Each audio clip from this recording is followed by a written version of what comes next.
Ready? No. Oh my god. All right. Good times, good times.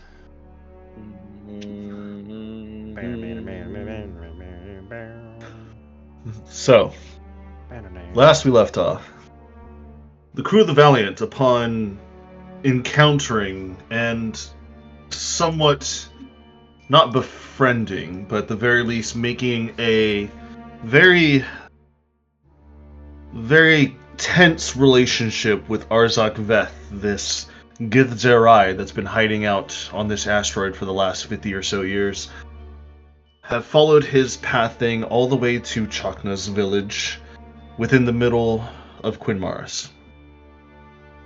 Upon arrival, you realize that there are pirates abound, as he said, taking up residence of the newly reconstructed village. Reconstructed by whom? You have no idea. Chakna's guess it's because of the spirit warden that resides over Quinmaris, possibly spending its magic and energies to rebuild the once fallen homeworld of his. Upon sneaking into the village, consisting of a team of Bayhorn, Isolde, and Arzark Veth,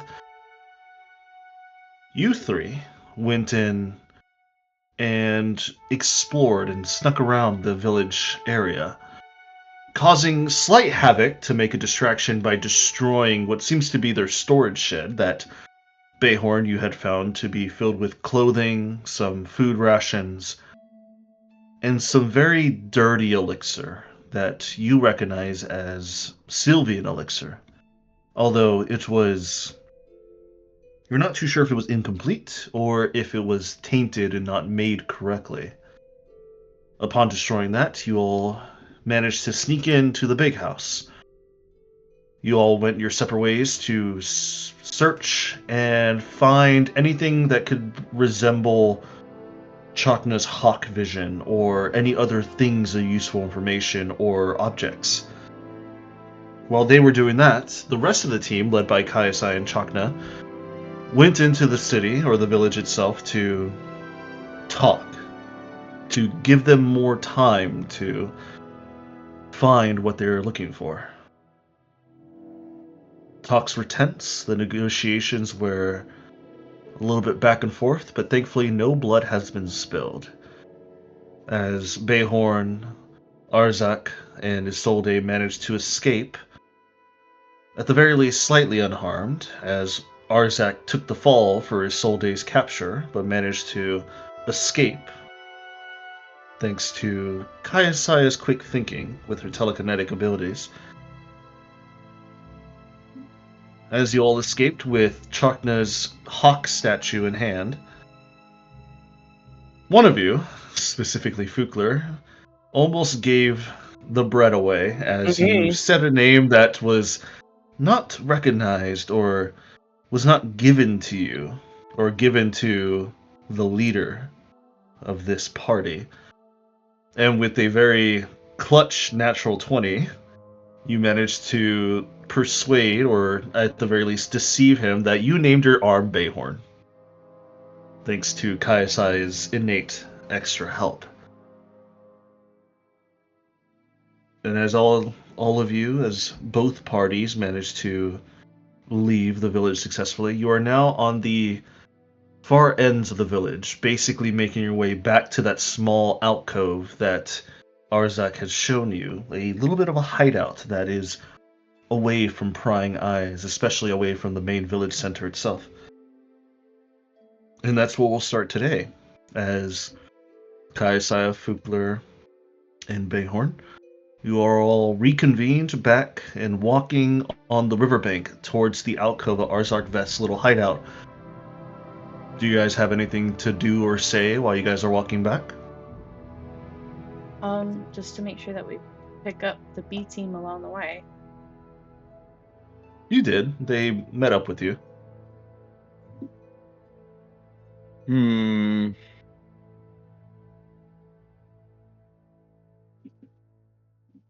I don't really have anything to say.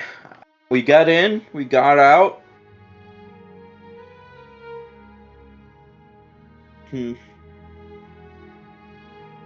Chuck, I have a question. You see Chakna is holding onto his statue fairly close to the chest, and he gives you a look. Yeah, what is it, Fugler? What exactly is the quote-unquote day-night cycle here? Well, back when the Spirit Warden had its full strength, it allowed an illusion up above, and he points to the sky, quote unquote, where it's just a rocky ceiling when you're in the inside. When the Spirit Warden allows us to live peacefully, they show an illusion of a day and night cycle.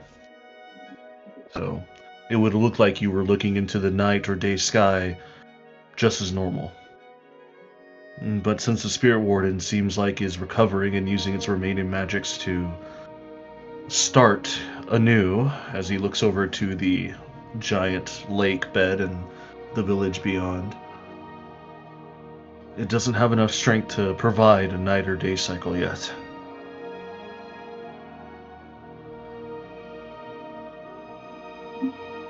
So what about for the bandits? Surely they had to Not, sleep at some point. not exactly too sure. Typically, when you're in the astral sea, unless you have a set sleep schedule already, you kind of just go to sleep whenever you feel tired. There's not really an exact time like we have on the ship, at the least. So there'll be some times when you're flying through the astral sea where you just mess up your sleep schedule slightly, and suddenly you're awake during the nighttime and you're asleep during the daytime. Which kind of helps, especially when you have rotating shifts on a ship. It allows the ship to be continuously looked after and watched and running the majority of the time. I got you. Then that won't work. Are you trying to plan an ambush? Yeah, more like a sneak attack. They have Take a lot out of 'em. numbers. They do, but And 2 skitters. Do skitters dream of electric sheep? what are you on about? Oh my god. I was not expecting that random ass reference. You're not. Okay. Hmm.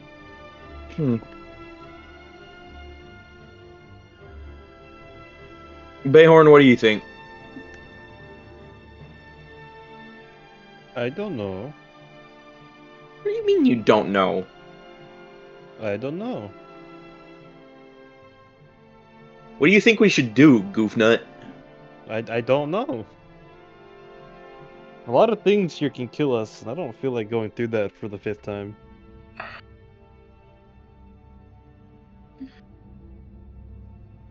At the same point, I don't exactly feel happy about leaving bandits in Chakna's home.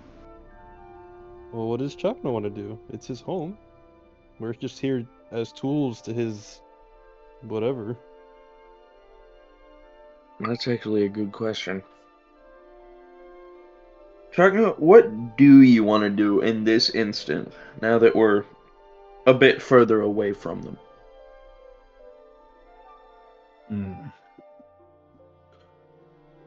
I would like to tear them out of my home and throw them in the river. Correct. But with their sheer numbers and those 2 creatures that they have, I think it's better to either stage an ambush later or hope they leave when we're a little bit more prepared to take on such a force like that. And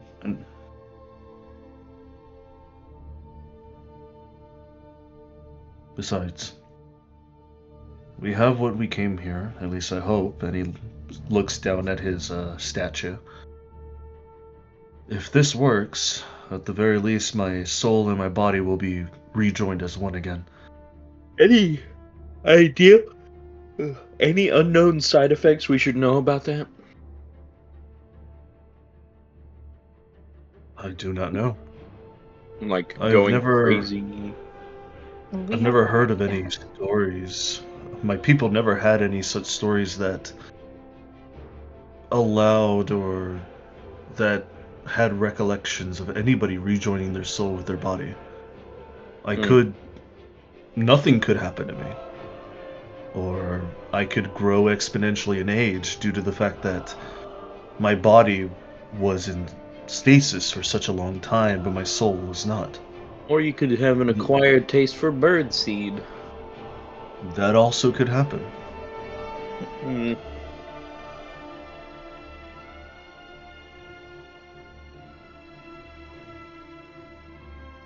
To be honest, I still don't even know how to reclaim my soul either. People never left any rituals or spells or meditations to get one's soul back. Eat it. Once you die, you're supposed to move on to the next. Mm-hmm. And I 100% support that if this wasn't a really unique situation. That does Oh. actually give me a question. How do you feel about all this? Very I'm convoluted. I'm supposed to be ushering people onto the next life, and yet your soul seems trapped within the material realm anyways. So by the by, if you do get it back, it's going to end up in the right place one way or another, don't you think? Yeah, I assume so. So that's the kind of jumps in logic I've had to make about this situation.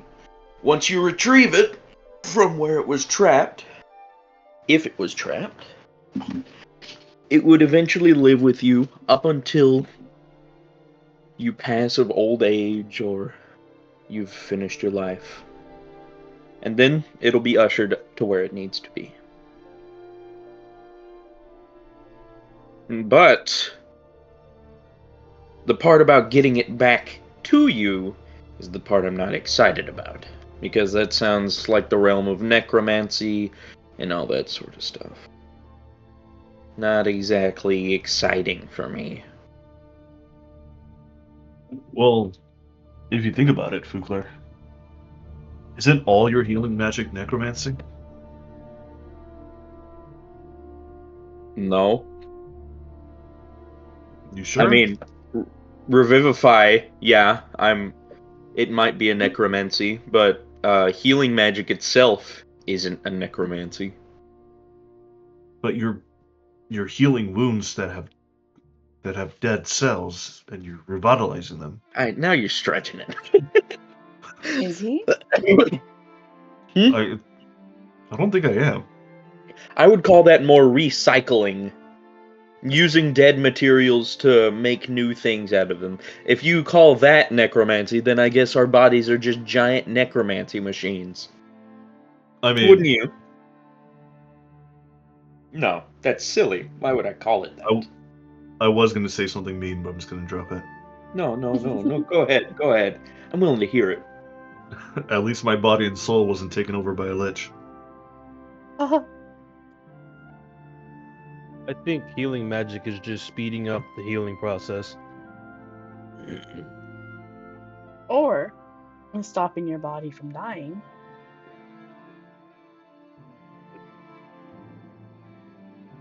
So speeding up the healing process. Yeah.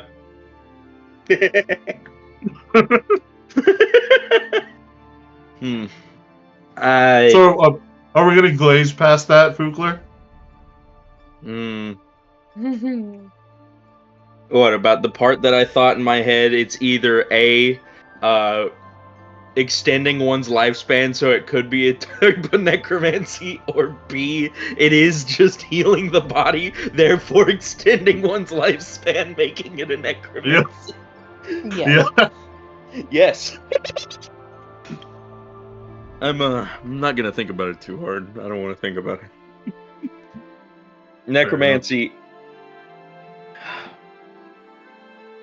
in its basest form, the one that most liches and necromancers themselves decide to buddy up with, is the revitalizing of corpses and other such ideals, such as replacing an arm of theirs with a dead arm. Something like that. It's sickening, if you think about it. Why would you use someone else's body to further your own gains, much less a mindless body? What if their relatives saw that? How horrified do you think you'd be? It's sickening. And manipulating the soul in such a volatile and harmful, and probably harmful ways, not exactly the most comforting thought. Somebody who has that power over someone is taboo, for lack of a better word. It shouldn't happen. Nobody should be able to take one's soul and use it for their own means. And I speak from experience, seeing as I still lack my own.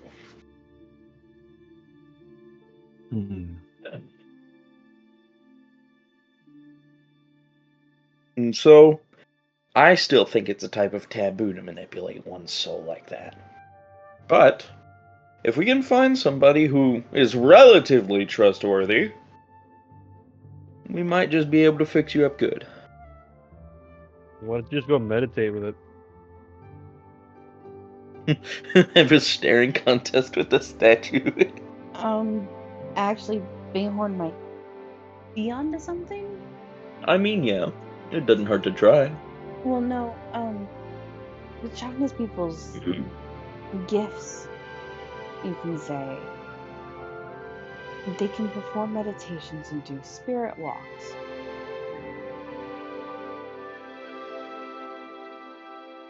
And he did that at the end of his life. Mm-hmm. Which is how this probably happened. If he tries to initiate a spirit walk with the statue, perhaps upon the completion of his walk, the spirit will, instead of returning to the statue, returns to him.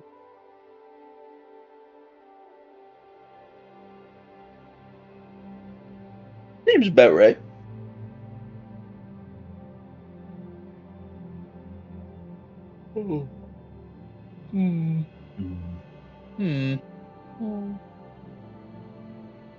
I mean, I don't think we have any other options, so yeah. Also, Adrian, outside of D&D, I realized earlier, Fukler's oath is Oath of Devotion, so no sorcerer. No sorcerer. No sorcering around. It's Oath of Devotion. But you're already a sorcerer. Oh, no, not sorcerer. Warlock. Okay. No warlock, because Oath of Devotion. I mean, you could be devoted to your warlock patron. That'll work. Mm-hmm. But wouldn't that break the Oath of Devotion to Yatol? I don't know. Would it? I'm asking. Roll a religion check. Oh no, okay. Okay, since it's on Yatol, don't I get advantage? Yes. Because I read that book? Yay. Yeah. Oh wow. So I rolled a natural 1 and a 6. So Damn.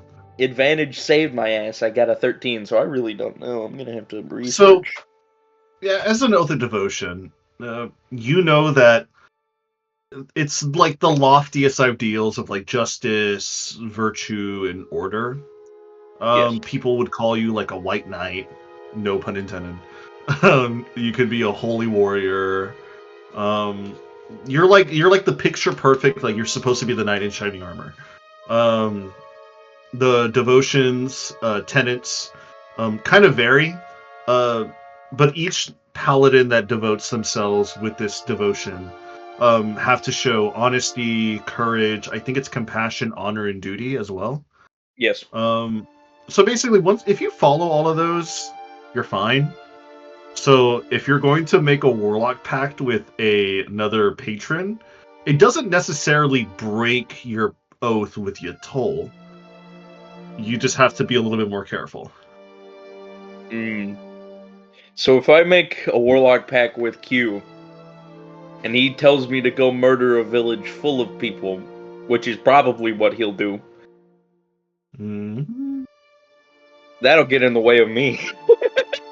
A little bit, yeah. Alright, if I am gonna make a pact with Q, I'm gonna have to write up a contract.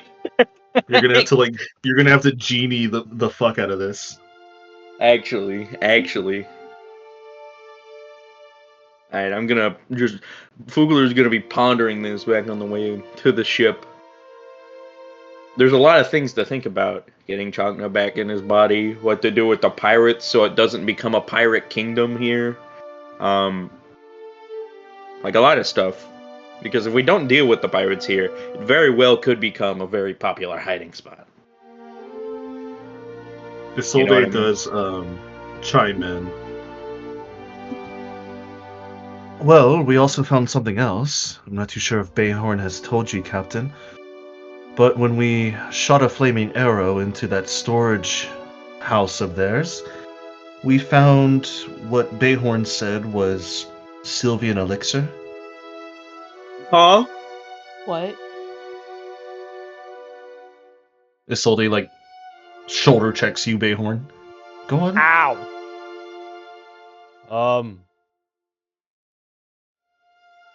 What she said. What do you mean what she said? Explain! Behord is now like pulling bottle after bottle after bottle after bottle. Yeah, you did. Like, you did take the 12 bottles. murky, like not really purified elixir. He'll probably stop at like 4. He's gonna like hold enough in his like arms. Ooh, okay, we might need to take care of the pirates. They think this is destroyed because we burned the house. The bigger I think it's question destroyed? is, They where think it's did destroyed. they get it? I don't know. I mean, They it seemed looks like it was really handmade? They seemed really adamant on keeping this stuff because that captain was really mad that that particular house got burned. I mean, it doesn't look like the stuff we've seen before, right? No, This this looks looks like I would get unpurified. infected if I drank it. Yeah, It's no, like this- Yeah, smoking it. it looks like moonshine comparatively. This looks like it's got river water in it. Yeah. Like, not the purest of water, not the purest of, like, ingredients. Bayard's gonna put it all back in his bag. This stuff probably is volatile, if I had to guess. Mm-hmm. Maybe I can use them as grenades. Hey, maybe they'll get sick with Siktomi disease and die out. That's what That I would, said. however, I'm gonna infect the throw it as a land. grenade. Don't you fucking dare.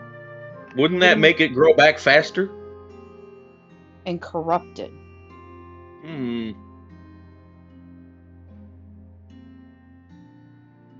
Convince the Wonder how the plants to be god of nice to you. druids. Wonder what the god of druids thought about Siktomi. But Sylvanas? Yeah. Can I ask the god of druids, Sylvanas, what he thinks about Zictomi, Adrian? Roll a religion check. You're a druid now. All we hear in the distance is "fuck that bitch." Nah, Fuck for that real. guy. I wanna reroll. That's Well, a how are you really gonna bad reroll it? religion check. You just drop to your knees. No, you got a nat 1, buddy. Oh no! I'll silvery bar. How are you gonna him. reroll I'll it? silvery I bar have him. silvery barbs on my gun. Oh yeah, shoot yourself. Person. Oh yeah, shoot yourself. You drop to your knees and you look up to the sky, asking Sylvanas what he thinks of Siktomi, and a rock from the ceiling falls and hits you in the face. Kind of does. That's the answer, I guess. Ugh. Where is You- it? There it is. Yeah, I rolled another natural one. Damn. But this time I also rolled a 16, so it's 21. Let's go. Okay. Rocky start. So First 2 rolls, nat 1. Rocky start. All right. So, with your fledgling knowledge of Druidic teachings and religion, because you just became one, you know that Sylvanas and those other names that Sylvanas has as Durius on Erisire and potentially other ones that are like around the universe. Sylvanas doesn't really care about Ziktomi. Like, because Ziktomi does want to flourish and bring about nature. Yes, it is in its own twisted way, but it's still growth in a sense. It's one of those things where if it becomes too much, yeah, Sylvanas will probably step in or like issue those to go and stop Ziktomi. But for Ziktomi to just kind of hang around and do her own thing, Sylvanas or Durius doesn't really mind it that much until it becomes a problem. Mm. Everyone's gonna think really hard. He doesn't really give a shit. Yeah. Makes sense. Makes sense. Makes sense. Hmm.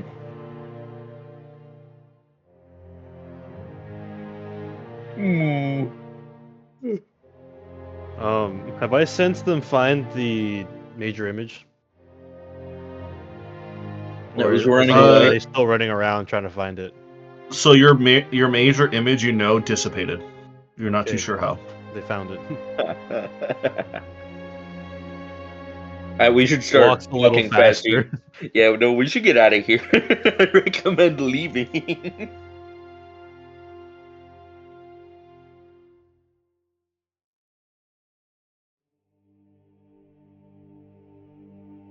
Pragna Kaisa, we need to bounce. Talked One about because Bouncing Jesus, already. huh? We're walking and talking. Oh yeah, but I noticed that Bayhorn's kind of ahead of the pack and not slowing down. Bayhorn is like very, very, very subtly increasing speed. Well, then we'll all increase speed to the gift's Mhm. hideout. Better start walking. Walking, yeah, Going walking. ahead. Are you guys going to head back to Sprinting, the alcove sprinting. by the lake bed, or do you want to go back to the cave? Whichever's closest and more secure. The one that's closest. Okay, so the one that's closest is the riverbank. However, it's close to the village. Do you want to stick around close to the village with the pirates, or do you want to just leave? Leave. So then you guys are going to have to head back to the cavern. This place is probably gonna become a pirate city. And you know what? I'm not gonna stop it. Don't worry, we'll come back for it one day. You sound very solemn saying that. Well, if we don't live long enough to defeat the architect, then nothing will It be won't here matter. anyways. Oh. Oh yeah. Sounds about But right. when we do beat the architect, and after a little bit of rest and rejuvenation, I'll be back. I'm just sad to see it go as it is right now. But that's gonna be a problem for another day. Let's go. Let's get back to the cave. Alrighty. And as all of you guys follow both Baithorn and Arzak's way, Arzak hasn't been saying anything. He's been watching and just listening. But as you guys make your way back, you know it's going to take a few hours to walk or speed walk your way over.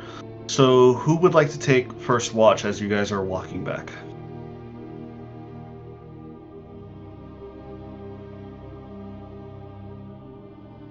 Who wants to Oh. take first watch when we're walking back? Yeah, who's Keep an gonna eye keep an eye out? I just look at Because all you the guys might be watches. followed. It's dark, right? It is. I vote Even Bayhorn. better. Even better. Alrighty, that's not the best, but I it's vote okay. Bayhorn with his cat eyes. Meow. I rolled the same as my reliable talent, so 21. 21. I rolled a nat 2 and a 10.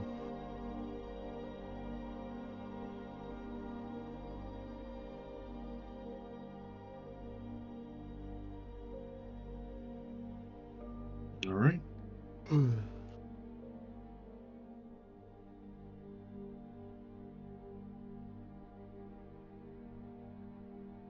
So, with a 21, as you are rushing your way back, thankfully, it doesn't seem like you're being followed. You do see that as you are now leaving the river area and you guys are starting to walk your way back to the desert plains area, with the rocks sticking out of the ground, some cacti are also starting to sprout and grow. You see a few bushels of dead bushes and some little trees that have been withered away and died a long time ago. Thankfully, nothing sticks out of the ordinary. That was through half your watch. So for the next half of your watch, as you guys are continuously walking down, Arzak does speak up as you guys are walking. And he says, "Ah, so, seems like you've gotten what you came for. What else are you going to do afterwards?"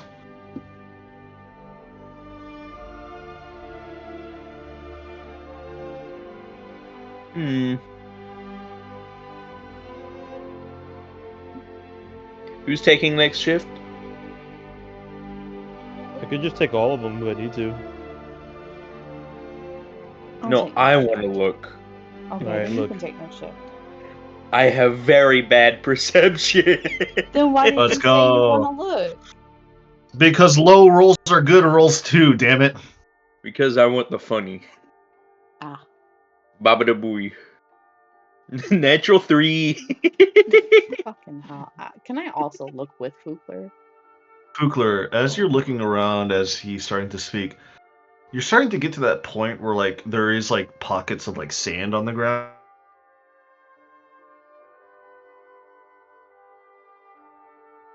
Oh, Oh, A little yeah. a fin? A fin.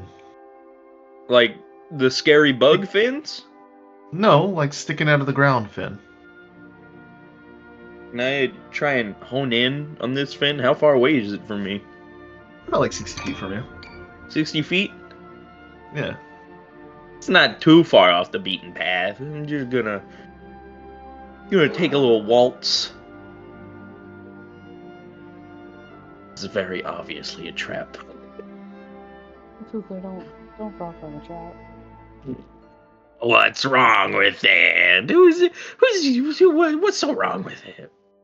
Fugler is very nonchalantly walking over to the fin to observe what it is. As you start to walk over closer and closer to the fin, about 45 feet as you get over to it, you only have about like 10 to 15 feet left. The fin disappears. Like just drops into the sand. No, it's just gone. It doesn't drop in the sand at all. Well, like somebody Control Alt deleted it out of existence. Yeah, kind of. Just like boop, and it's gone. Yep. Yeah. Oh, Fugler's spooked. He's bout face running back. As you turn around, your party is gone. Oh no. Uh-oh. Spaghetti-O. Can I look left and right to see if my party's gone? Yeah, look around. Do another perception check at disadvantage this time. Oh, fucking hell.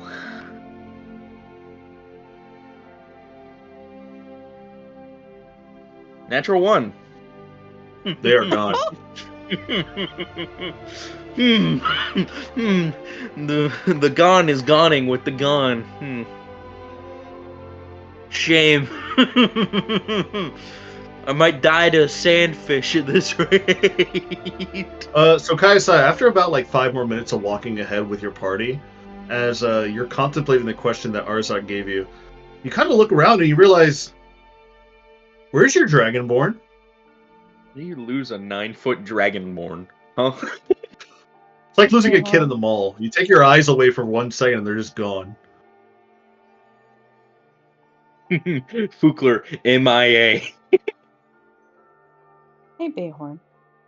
Eh? We seem to be missing a certain dragonborn.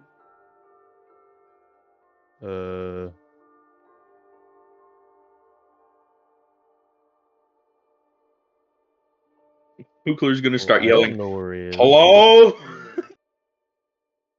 You're gonna say hello. Yes. All right, Bayhorn, roll perception. I rolled pretty Oh, good. that's a pretty good Okay. perception. Bayhorn, about like maybe somewhere to the west a little bit.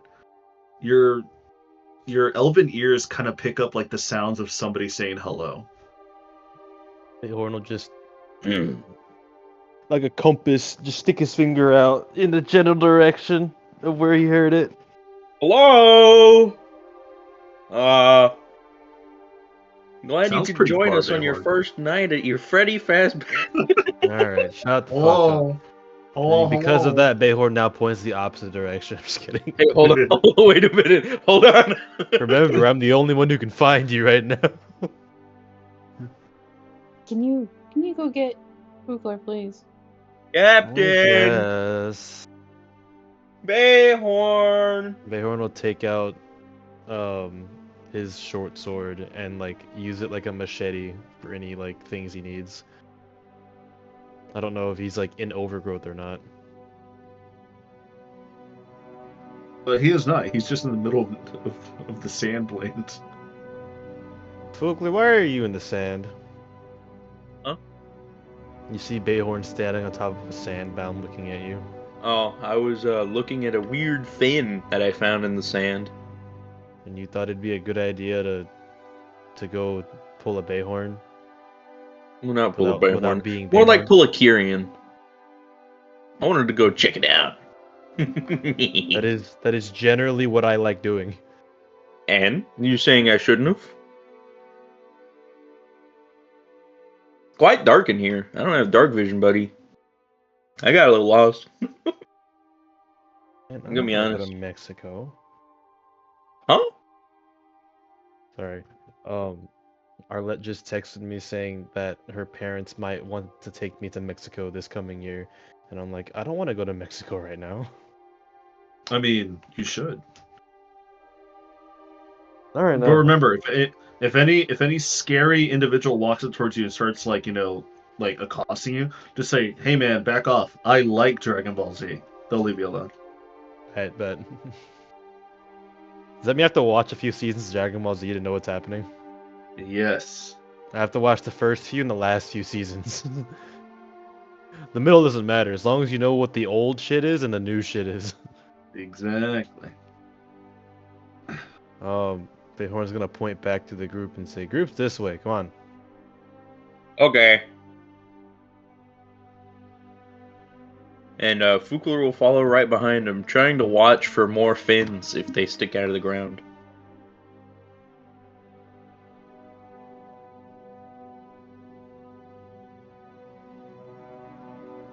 I guess. Do I see any random fins with my passive perception? You don't.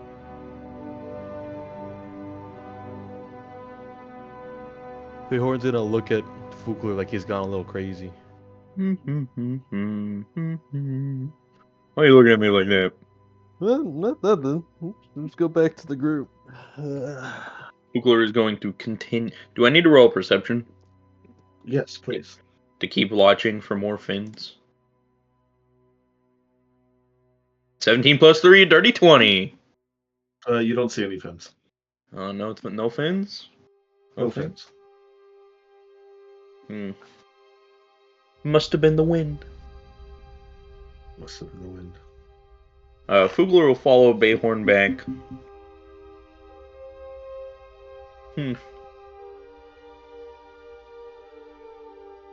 Does anything happen to us on our way back? Give me one moment. I thought I heard a sound outside that it might be for us. I don't know. It sounded very close.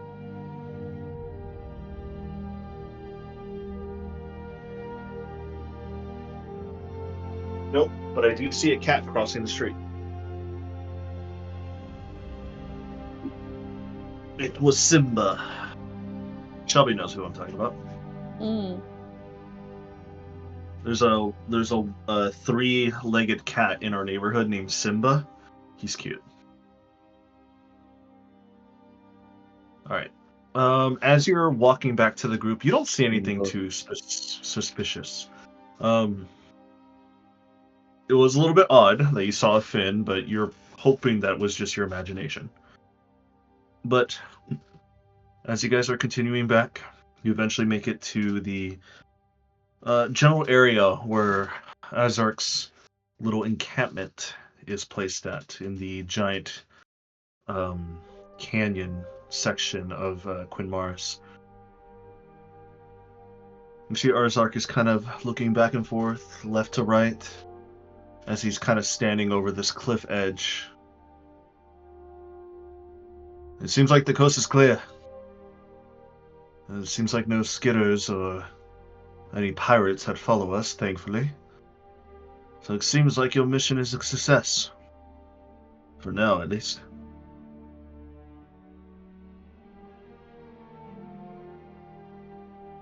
Yeah.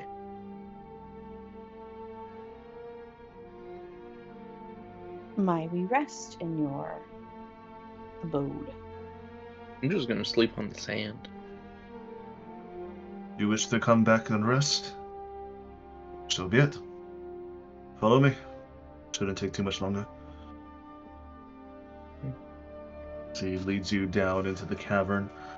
It takes you another about 5-10 minutes to make your way down this side edge and cross your path over to where his abode is at. The abode is still quiet. Fireplace is just as it's been left, taken care of, no fire burning. His bedding is still there. His old armor, weapons that you see on the sides of the rocky walls are still there. Nothing seems to have changed. You see him take off his cloak and bits of his armor, and he puts his weapon down by his side. Home sweet home.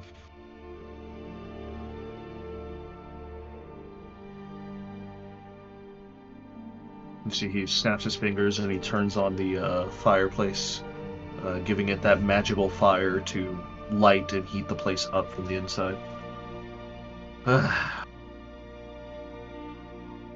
Well, I haven't snuck into that place in a long time, since before the pirates came, at least. You, Elven one, and he points over to you, Bayhorn. Good job not being found out. However, you need a little bit more work, and he points over Isolde. Thankfully, we didn't all get caught, but next time, just watch your footing. So we're gonna look at Isolde and be like, "What?" He's gonna murmur at her, "What happened?" I tripped over something. I'm not exactly too sure. But when I tripped and I landed in a thud, I hurt myself and my invisibility went away. It was near 2 guards, but thankfully he was there to disguise himself and dropping his invisible form to keep me away, and he took the blame for me. So he was the one tied up, not me.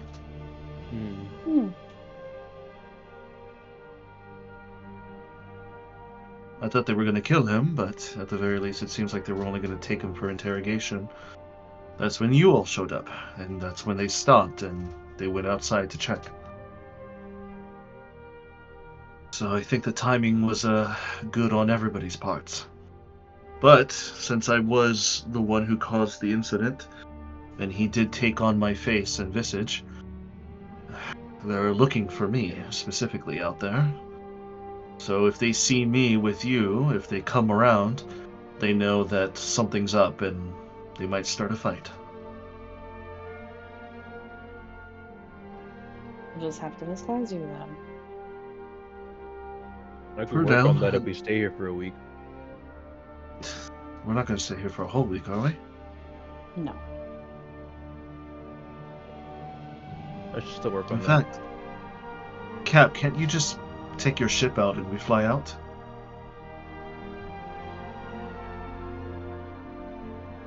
The tunnels are not large enough. No, Make a but we new can one. at least take the ship to the tunnels.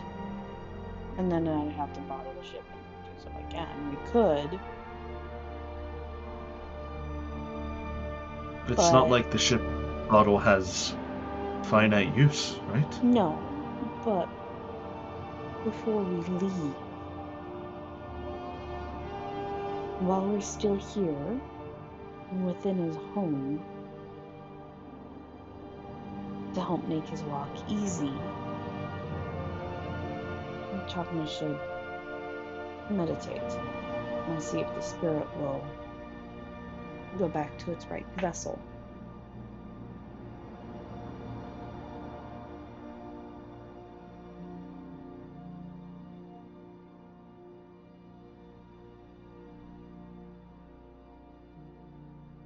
Isolde just gives you a nod. All right, that's understandable.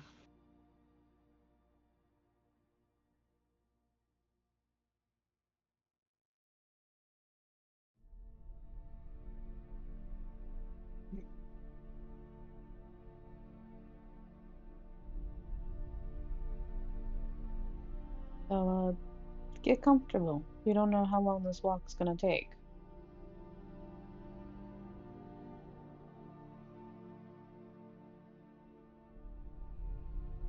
Well, time for a speed walk. You see the rest of the B team: Isolde, Finnegan, Tiana, Glenn, um, Fiabella. They all just take positions around you guys. They kind of just stick to the walls and just wait. As you see, Arzak is already sitting down in his bedding spot. He looks at all of you. And Chakna is just staring at his statue. Chakna looks over to the Gith Zerai. You don't mind if I take your fire as a meditation point, right? Arzak just gives him a facial expression like, go ahead, and he just shrugs and shakes his head like he doesn't have any bother about it at all.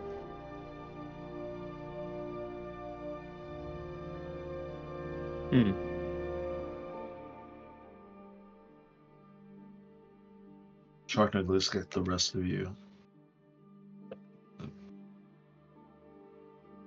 And Bayhorn and Fukler, I'd like to thank you for everything that you've done so far. And I have to thank you in advance for everything that you're going to do for us as well. I know it's a little bit selfish, but I have to at least ask for your permission. You are your own people. Do you wish to stick with us and continue on this trek to stop whatever is out there? Especially you, Kukli, you're still just a very young adult. And you've been through so much. And Bayhorn, you still are searching for other bits and pieces of yourself. I would be regretting for the rest of my lives if I ever were to be reincarnated. I would regret deeply that you would perish without figuring out who you really are.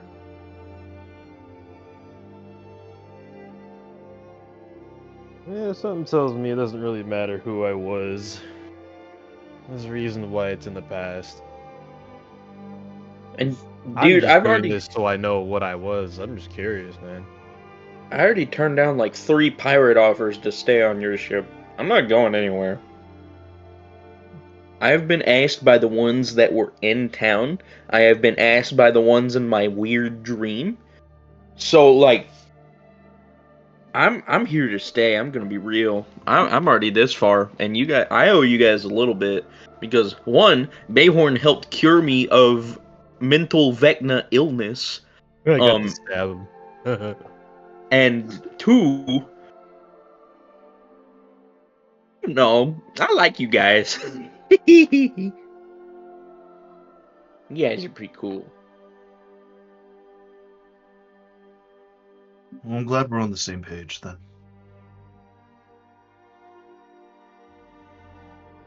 I know Kaisai deals with you on a daily basis, being the captain and all, but she wouldn't keep you around unless she didn't like you as well.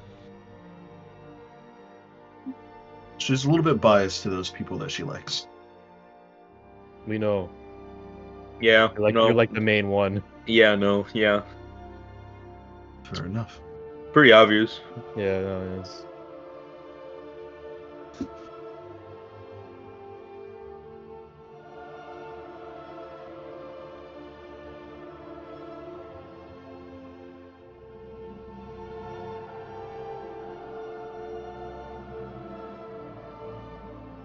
Go do your thing. I'm gonna go look over here. Yeah, He's gonna just kind of stick into the shadows of the wall, find a nice crevasse, and just kind of keep watch on the outside.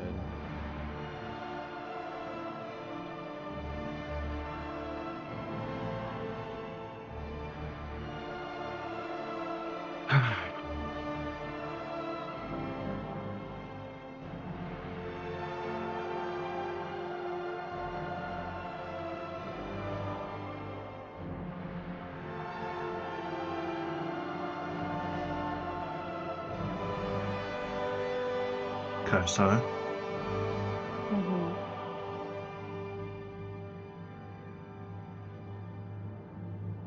are you ready? I'm ready.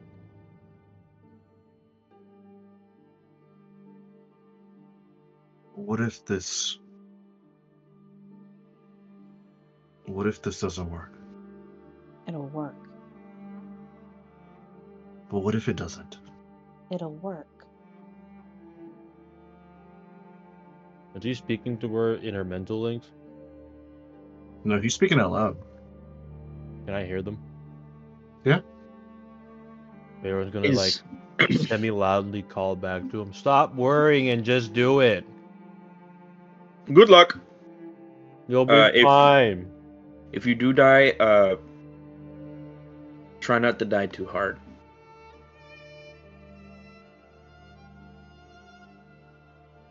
Oh, tell me your knight to B6.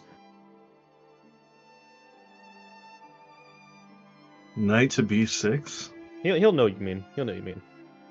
Will he? Yeah. Yes. As much as I hate to say it, Bayhorn has started a chess game, I believe, with the God of Judgment. We should really stop letting you die. I don't like dying as much as you don't like me dying. And It stop just happens. doing it. I don't have a choice. You try getting Power Word killed. That was pretty funny. Man, shut the fuck up. I cast shit pants. Drops dead.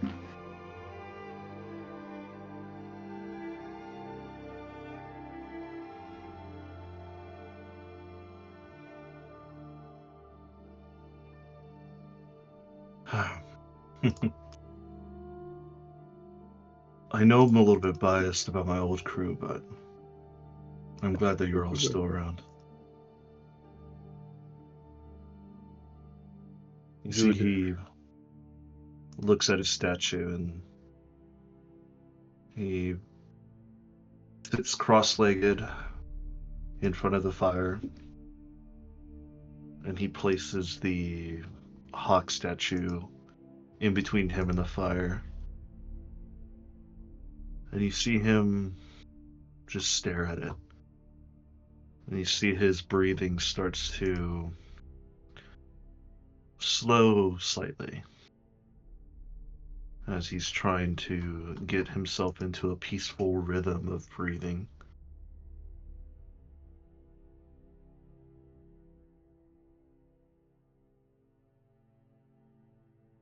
After about an hour of his meditation, you all notice that his breathing stops. And the flames behind the hawk statue have started to rise slightly.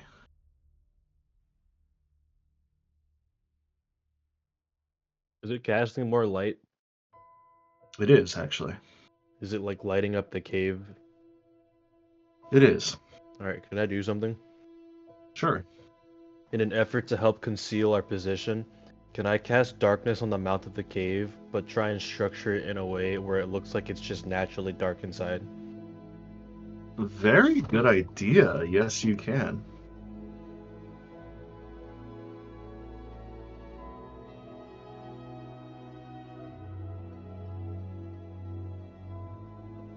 Because that way I can still see out, but they can't see in. Mm-hmm. Bayhorn, as you finish cast this darkness magic, since you're the first one to do anything, as you finish your darkness spell, your mind shifts slightly as you feel an inherent telekinetic link happen between you and Chakna.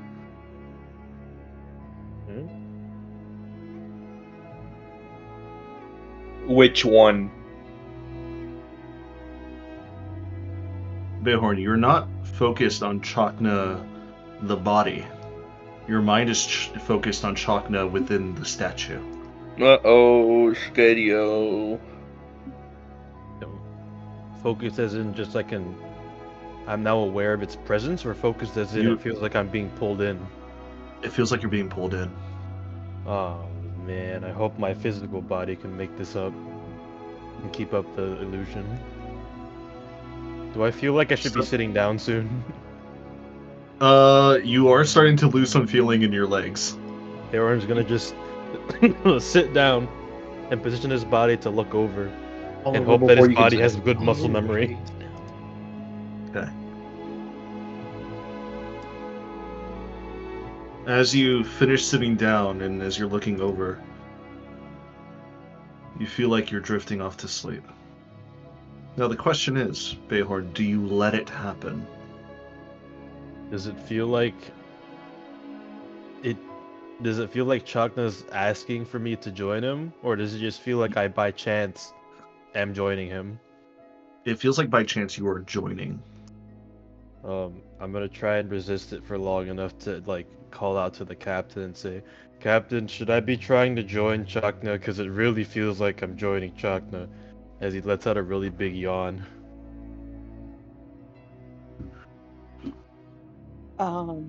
Do I know if this is something good or bad?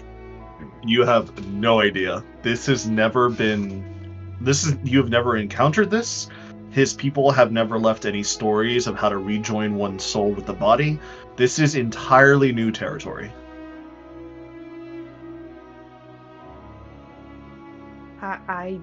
I don't know if this is good or bad.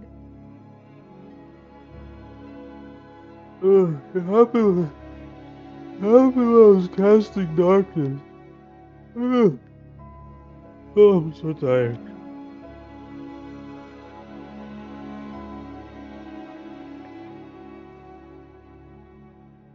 So, Bayhorn, do you resist or are you going to let it happen? Bayhorn's gonna let it happen out of curiosity. Okay. He's As just you let it gonna kinda happen, slip on the wall and go to sleep. as your vision fades, as you were in the midst of talking to the captain, Kayasaya and Fukler too, you both see Bayhorn kind of like sit next to the wall and just his head slumps. I'll use my telekinetic ability to catch it from slumping and like help him gently lay down. And as he slumps into sleep, you hear the fire roar one more time. As Bayhorn,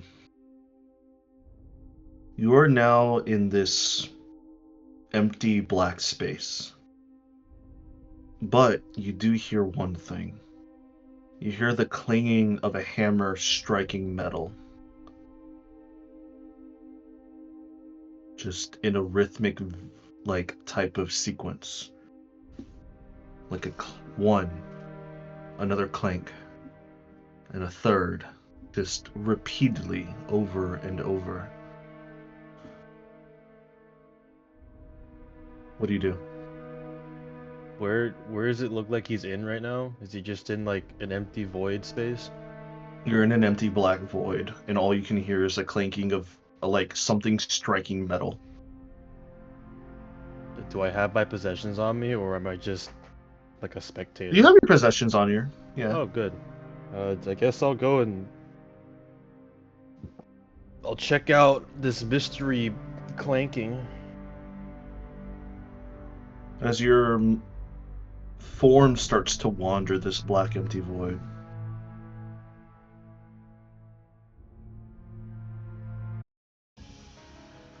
Oh man. you start to envision and see what seems to be tree roots starting to sprout and grow from this platform that you're standing on, reaching towards the sky and reaching down below. As you're starting to look around, it doesn't feel like you're in a correct space. It feels like you're somewhere in the in-between. It feels like you're in the ethereal realm itself. You see glits of starlight and other bits and pieces of insects and creatures starting to flutter and fly away.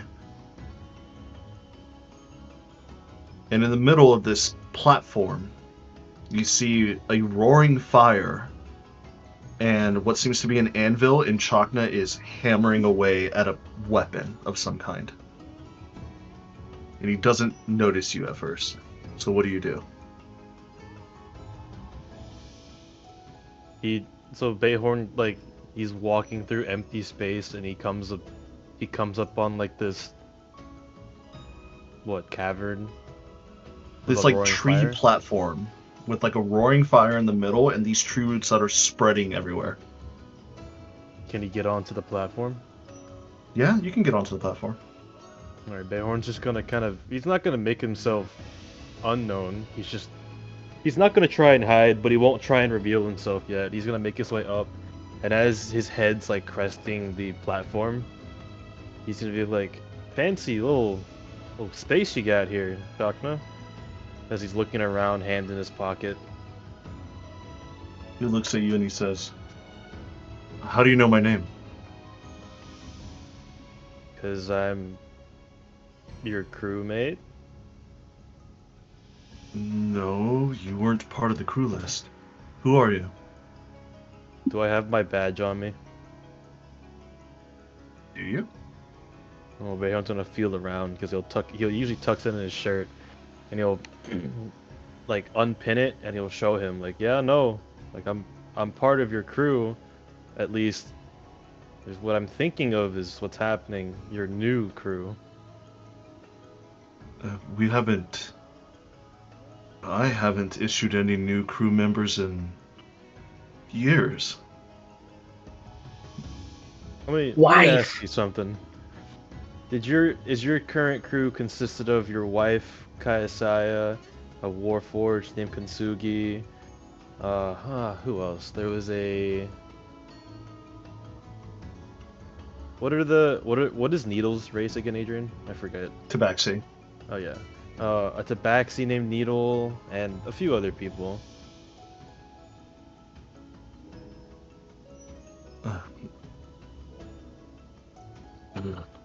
Got some of them right. Well, if you are part of my crew, what's the ship name? The Valiant. All right. It was an What's easy my one. rank? Your rank? Second in command. Yeah, I think it's second in command, since your wife is the captain of your ship. You're Close normally the enough. one who takes command when she's away or whatever. Commander Chakna. All right. What was our last mission? I don't know what your last mission was. I don't think for your old crew, as it looks to me. I think it was having something to do with stopping Zectomi and the roots.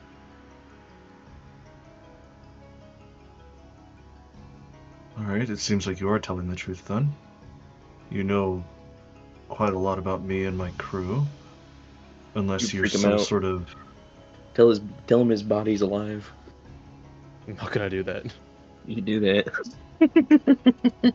Then what's your job? What's your occupation on the ship? When we're in flight, I'm usually the guy on guns. But if we're just on downtime, normally I serve as an artificer, a forger. Hell, you took me in as your apprentice. Most of the stuff that I've learned is thanks to you. Ooh. I never did any of that. Mm. But I'll give you the benefit of the doubt. If you are my apprentice, then show me what you can do. And he takes a step back and he holds a hammer out for you and the anvil and the fire. Okay. He'll take the hammer, feeling its weight, and he'll kind of flex his muscles, like his arms and his back, and be like, "Oh, I wasn't expecting to do anvil work today, but let's see what I can do. What are you making?" And he's gonna survey what's on the anvil, trying to figure out before he answers. It is a short sword that you can see. Does it look familiar If in any you, way? it does not. If you are who you say you are and you're my apprentice, finish up this double-sided blade for me. Double-sided blade? Alright, I can give it my best shot. And he'll get to work. Just All right, kind of roll trying me to a forging follow check. what Chalkness taught him so far. Mm-hmm. Is that a real check? A forging Yeah, check? It's a check forge for me. check. It's a check for him. It's like Oh, you have you've a added the skill. You've added the skill. I got Yeah. you. Yeah, it's blacksmithing. Alright, 14. Routine. Not a bad roll to start.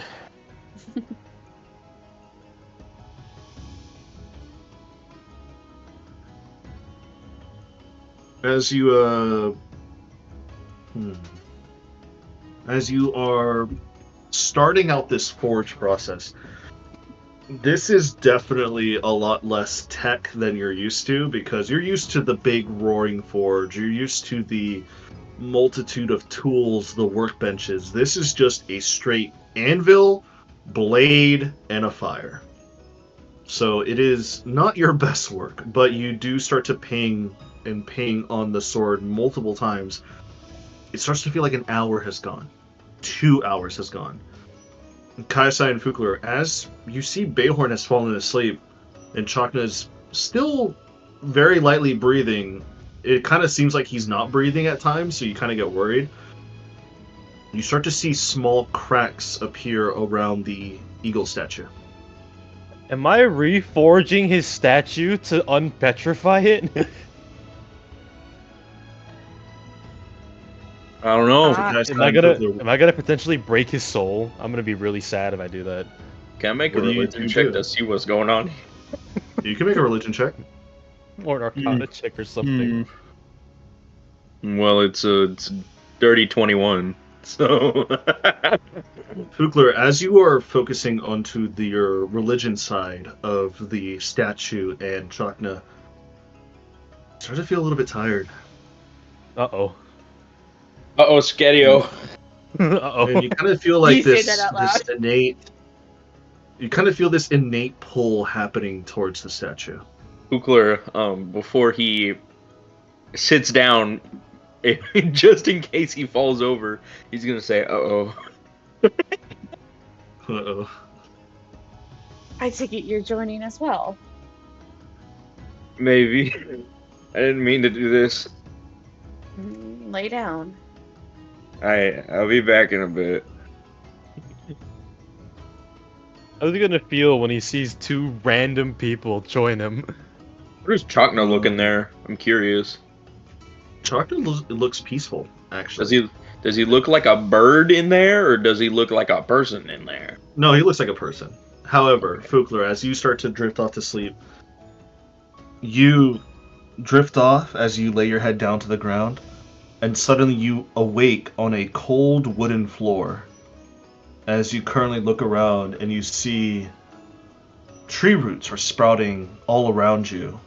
This wooden floor feels like a giant tree trunk as you see archaic runes of different magical symbols circling around you, and in front of you is a giant circular wooden portal that is glowing with these arcane runes. Yes. And in front of that portal, you see, with his hands on his sides, just looking at the portal way, is Chakna. Chakna? Which one am I talking to? I mean, I hope you didn't forget my name so quickly, Fukler. I'd be kind of sad if you did. Okay, good. Well, you seem to have passed out in the world of the wake. Of the awake, excuse my language. But it seems like Bayhorn is trying to help you commune in some way. And I tried to see what was going on for myself, and I felt a pull, and all of a sudden I fell asleep and woke up here. I haven't So, met Beorn yet. he might be dealing with your other half. Wait, what did he just say? What? He said he hasn't met you yet. You haven't met Bayhorn yet? What do you mean by that? Well, during my spirit walk, when I meditate, I usually encounter or meet those who I deem important in my life. I've already passed my brother, and my father, and my grandfather, but I haven't had the chance to talk to Bayhorn or Kaisai yet. You're the first one out of the three. Rad. If that's the case, what exactly do we have going on here? He kind of turns and he looks his head at the giant wooden portal. This is... I guess you could say that this is the gate to the next life. At least for my ancestors and those before them. When a person dies in my people have a theory or a saying that our spirits end up on the tree of Idrisil. We end up walking and climbing up the tree trunks to reach here. And when we are ready, we decide to walk through that portal. And once we do, we say goodbye to this life and welcome the next one.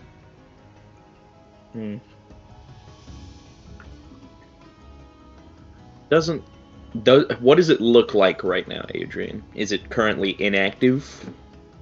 It is currently active. Hmm. In fact, if you wanted to see what it looks like, I would like you to put your token in the middle of this room. Oh, wow. Okay, this is very Yggdrasil.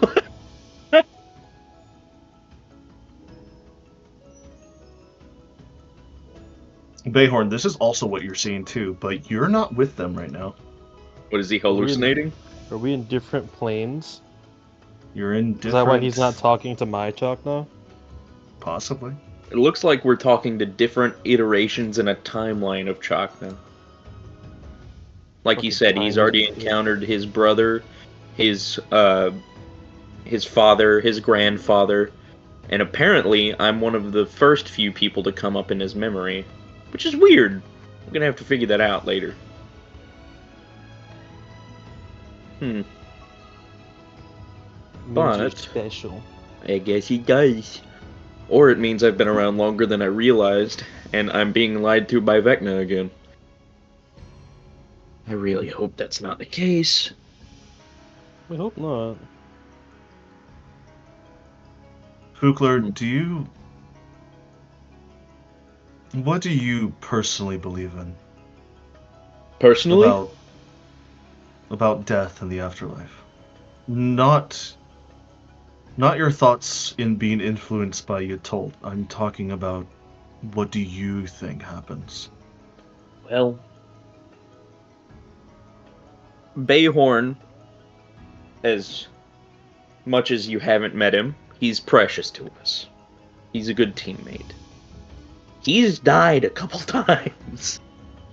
Hee Um, and he said he's gotten judgment from the god Mihor, isn't it? I believe so, yes. And he said Mihor was going to judge him to usher him onto the next afterlife. I, well, as a religious man, I would like to say that Yatolt decides what afterlife we get to go to. Mihor decides whether it's good or bad. But, like all mortals, it's a gamble. I We love can't. gambling. Gambling! We Let's go can't gambling. tell ourselves. Faith is a very complicated and blind thing that some people just have and others don't. I'm one of the lucky few to have it. So I like to say, yeah, there is going to be an afterlife. Somewhere where I can enjoy maybe a family in the future, uh, have happiness that I didn't even realize I could have, and enjoy what years I would have in that afterlife. What about you? Based off my teachings and my ancestors have taught us, we step into this portal and we awaken anew as a new being, whether it be animal, insect, or human. The cycle continuously lives on repeat. Although there may be changes to each cycle, we never truly die. We are just brought back to the earth, or wherever land or earth we stand on, and we regrow anew again, like plants. But after talking to you and experiencing all these new things that even I haven't experienced yet with my old crew, as long as I lived, you've really shown me a lot, and I appreciate that.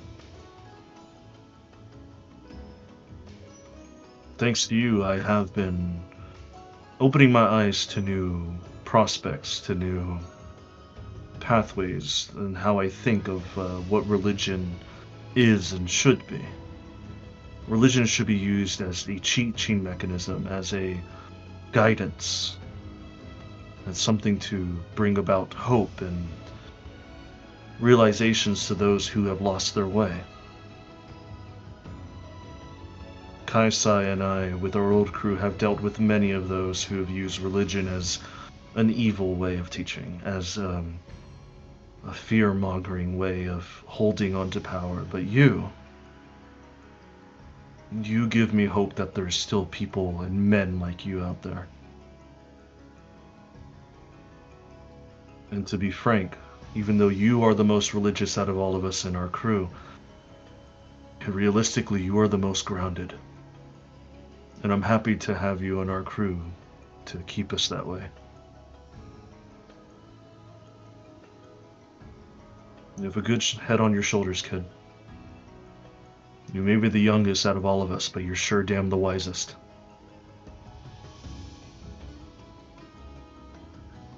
He then turns his back onto you and he looks at the portal way. Would you be mad if I stepped through the portal?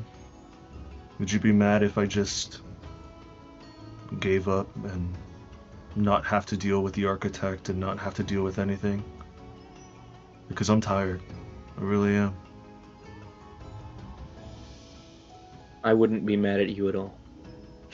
Kayasaya might have a few words, but this is a request people have asked of us, expecting nothing but greatness.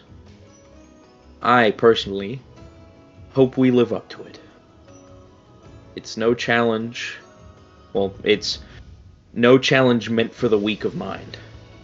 And I hold you in the highest regard. I do think, with your help, we can overcome this challenge. But if you decide to step through that portal, it's not a choice for me to make. Just do remember, you'll always have people who love you back home.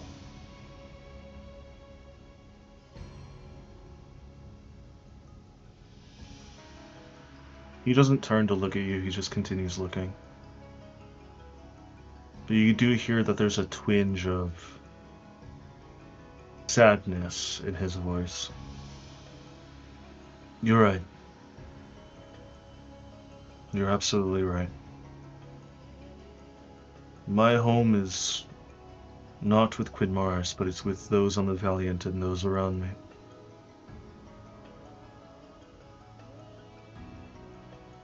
I thank you, Fugler. I really do. Kayasaya, as this is happening, you see the hawk statue starts to crack a little bit more.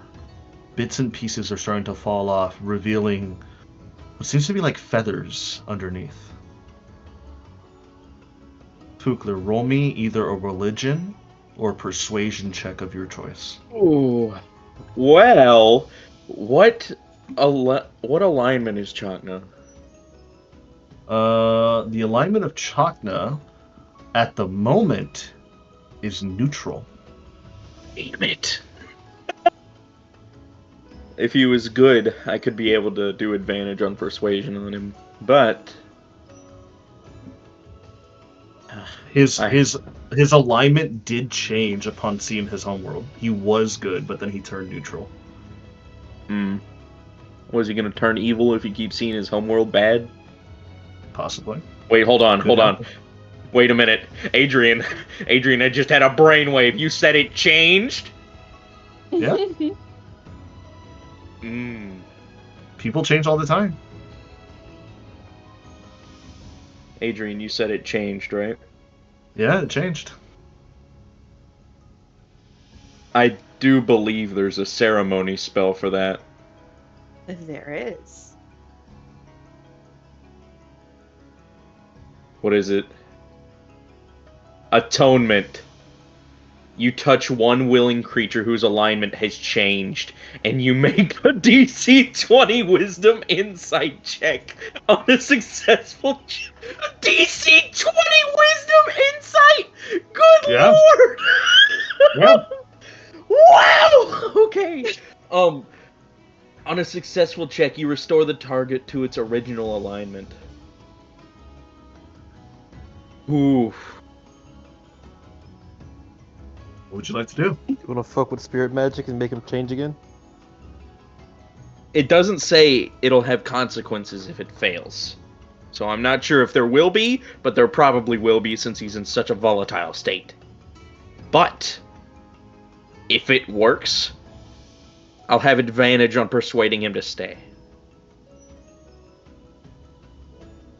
What do you think? Or I can just use silvery barbs on persuading him to stay.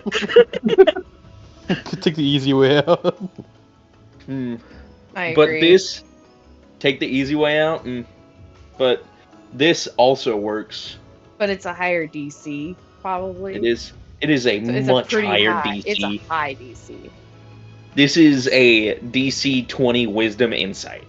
Yeah. Balls to the wall, do it. My insight is +3. No.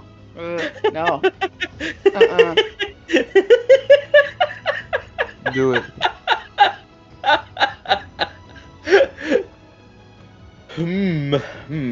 Yes.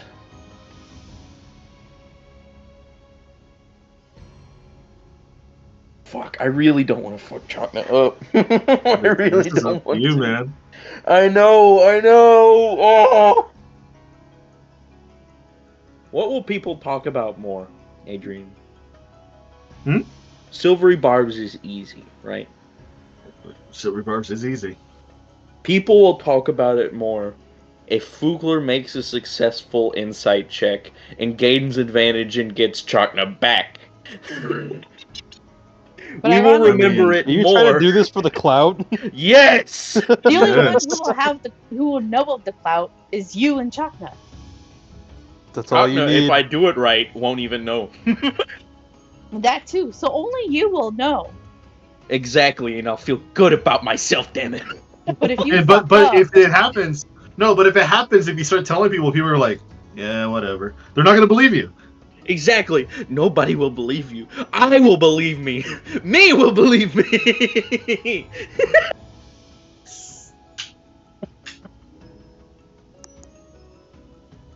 I know I sound absolutely insane right now. you do.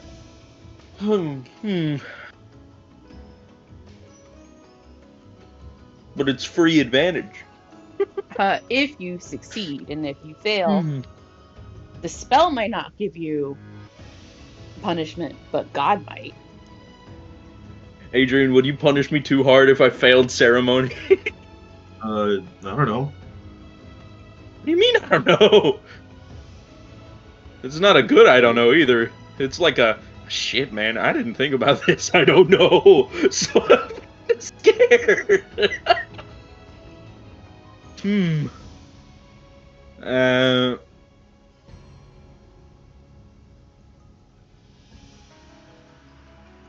how well does the illusion look, Adrian? How well does the illusion look?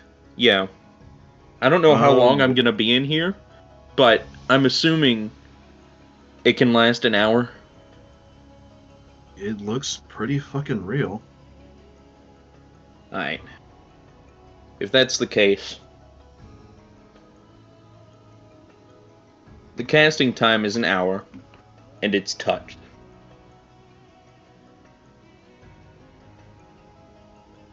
Fuck it. I'm just gonna persuade him. Okay. This is important. So, Baba Booey. Oh, well, would you look at that? I hope I rolled high enough. All right. Let me see what you rolled. I rolled a 24. 24. All right. 16 plus 8. 24.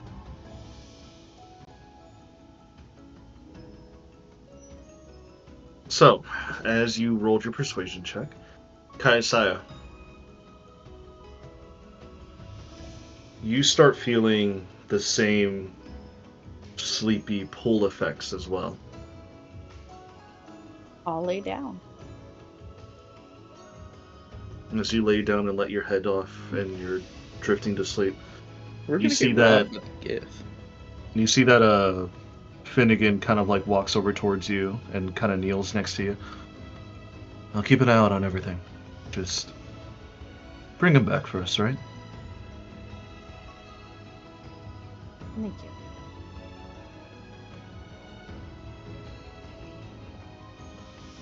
you. The last words you hear of Finnegan are him talking to the B team. He says, "All right, we're gonna keep an eye out. If we're gonna fall asleep, we gotta take turns." And that's when you start to drift off. And Seems then like we've you been also Teen Titans. awaken. You awaken to a very peculiar spot. You awake on the bridge of the Valiant.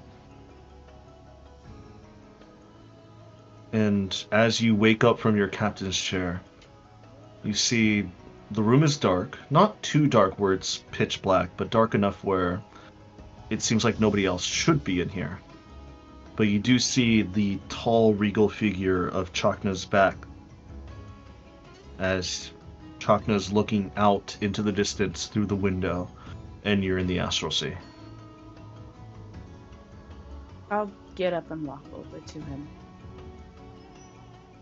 You walk over to him, and he doesn't pay you any attention. He's just staring off into the distance. It's beautiful, isn't it? It is. The empty sea, the stars shining brightly.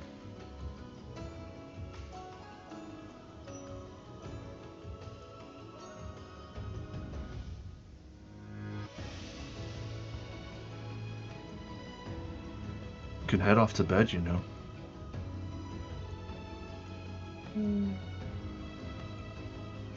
I don't require that much sleep. No, but it is my shift for watch, is it not?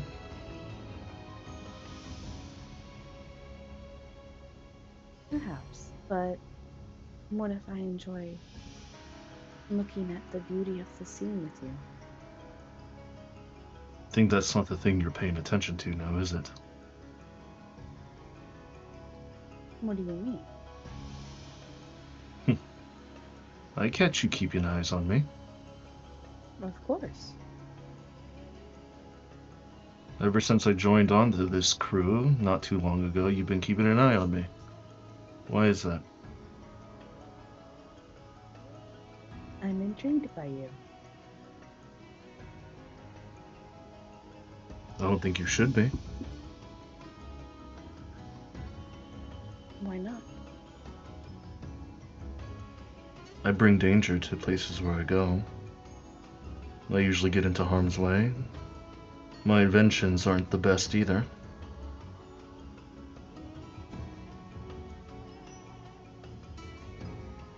But you're a man who always tries for peace first. How many Always. times has that worked? It may not work all the time, but it's an admirable trait.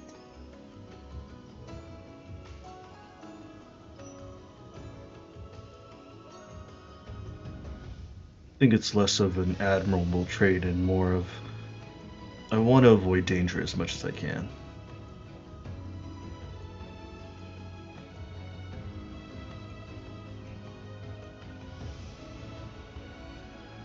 No, But it's more of you have a moral code of honor,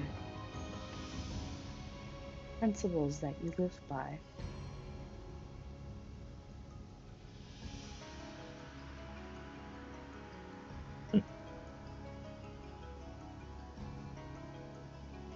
and what type of code of honor or any principles do you live by? I live by several.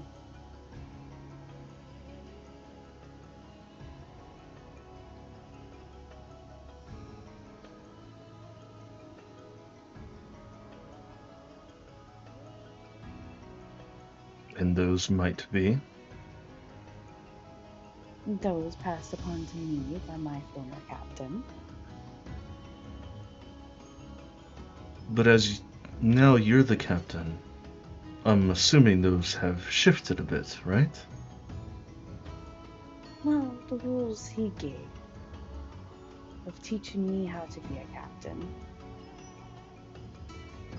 I very much agreed with.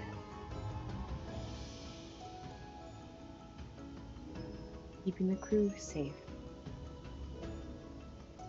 keeping your appearances up, keeping the ship safe. He didn't say it much in those ways, but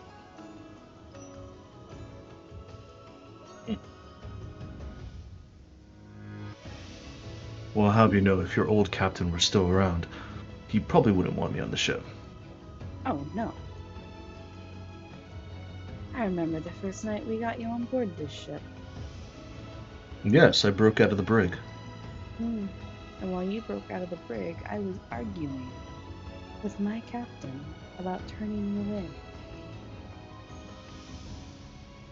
And look at us now.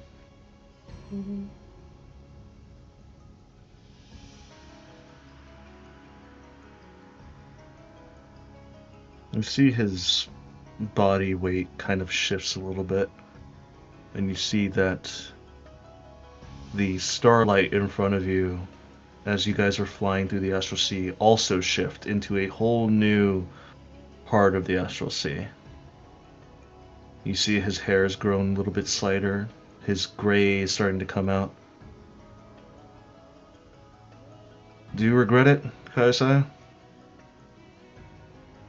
Regret what? Do you regret all the steps and the things that we've done to stay alive?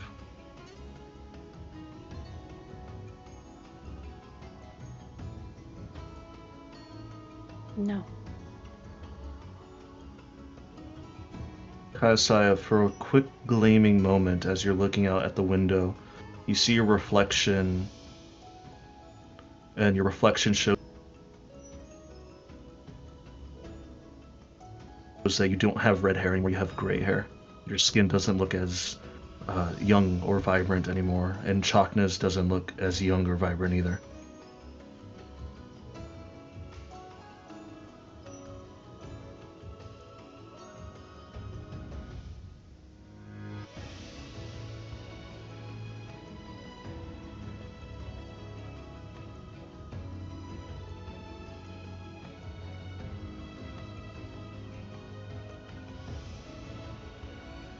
Does the ship still look the same? I still think about that time on Quinmars. When we found my village again. When we purged the Githyanki and we saw it burn to the ground. I had legitimate hatred towards Githyanki and its people. And I know we slaughtered dozens, possibly hundreds of them using our ship. All this blood on our hands.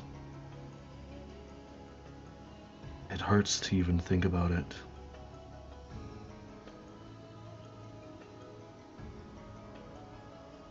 It hurts to think that the blood that we've spilled managed to survive for this long.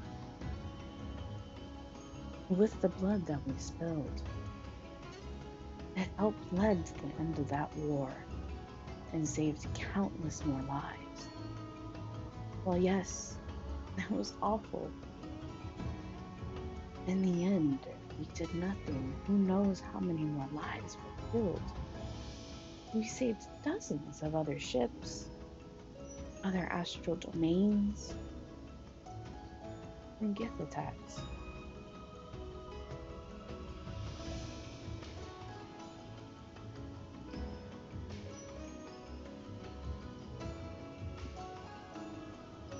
But what about him? Did we really have to give him up? And he gives you like a very stern look. Do I have an idea of who he's mentioning? You only have two names pop under your head and you can only say one of them. Are you going to say Bayhorn or Fukler? Oh no, I fucking hate you. Me. Choose me. Spookler, I'll say Spookler. I'll say Spookler. No, don't do that. No, I was joking. I was expecting Cedric to chime in and say, no, choose me.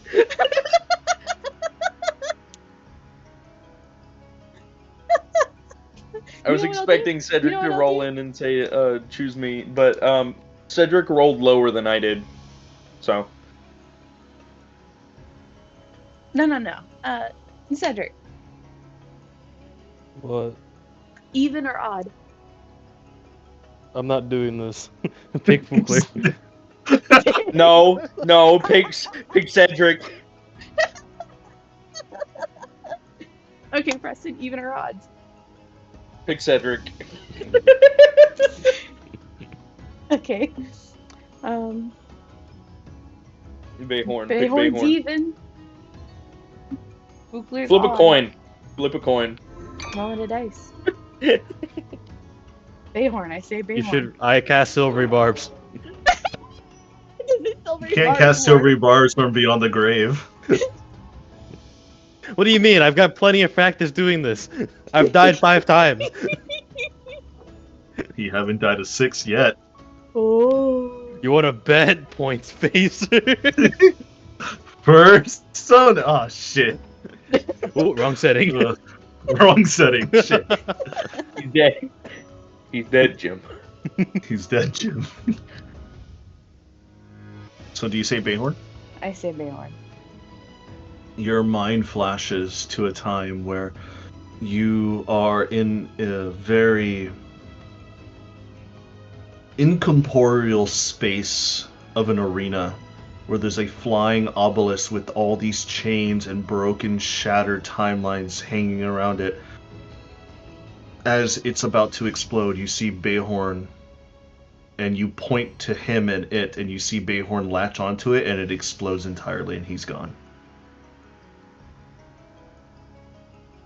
There's the 6th.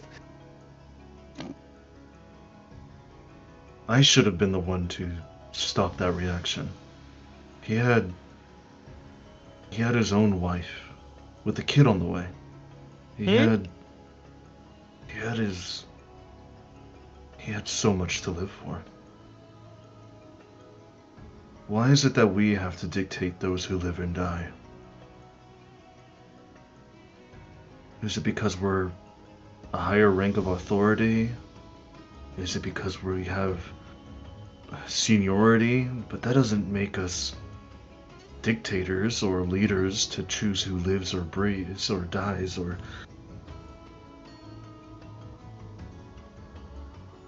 It's because we understand the cost and the meaning.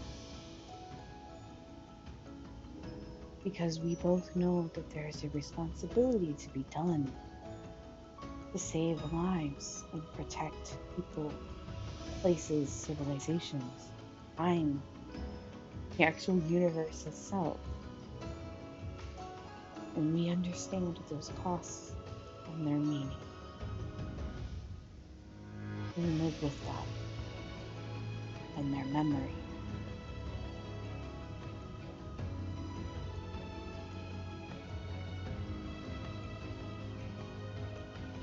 So as long as we respect and remember them, it's fine. It's never fine. Because it had to be done in the first place. It wouldn't have mattered who did that. Someone would have lost someone.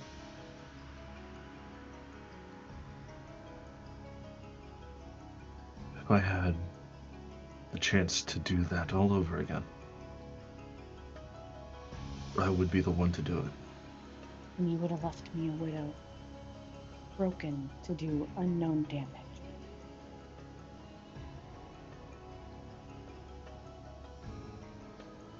What would have been better is if he didn't have to do it, if anyone didn't have to do it in the first place. If there was nobody there to do it, then we wouldn't be here standing. Not if there wasn't anyone to do it, but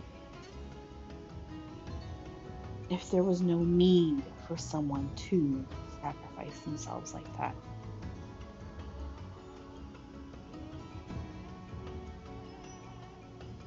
There shouldn't If there was have no been need. a requirement.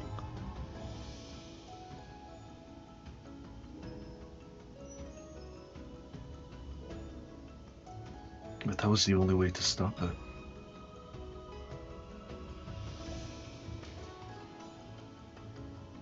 One of us had to do it. And sometimes I lay there awake thinking, did we choose wrong?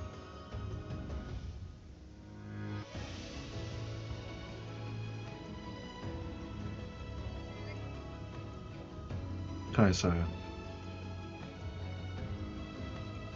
if we had a chance to do it all over again, everything, from the beginning, would you change any of it?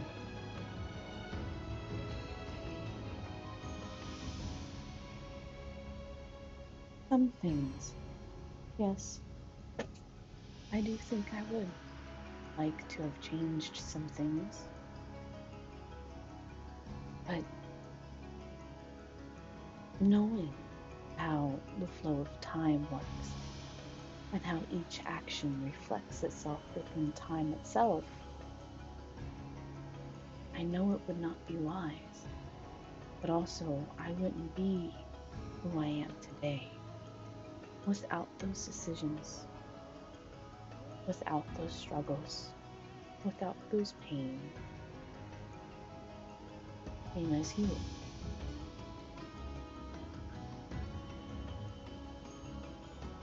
It's nice to sometimes think about, but in the end, I don't think I would change if I was given a button to press right here, right now, to change it all, to do what I would love to redo over. I would just destroy the button.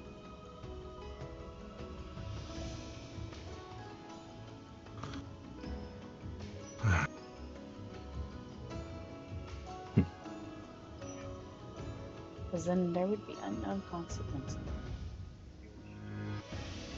You know how much I hate it when gods come and play and continue on without any considerations of their actions.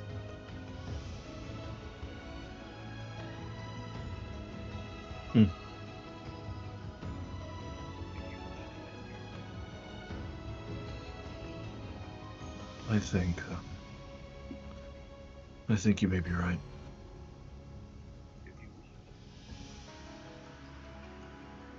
Let's go visit Beiro as much as we can before Solde decides to not let us visit anymore.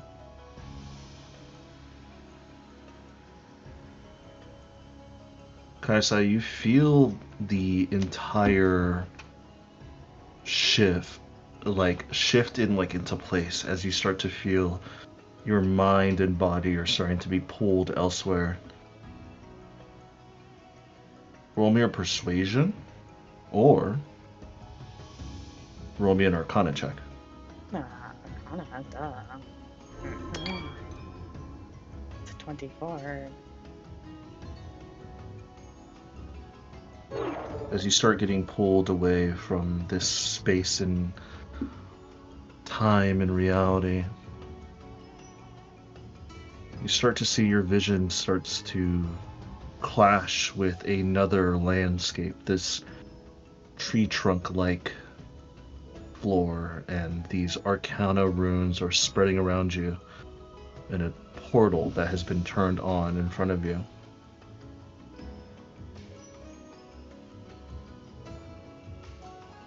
As the three of you blink, you all appear next to each other with the vision of Chakna standing in front of the portal once again. So, Kai, Sai, and Bayhorn, I would like you to put yourselves in the middle of this map, please.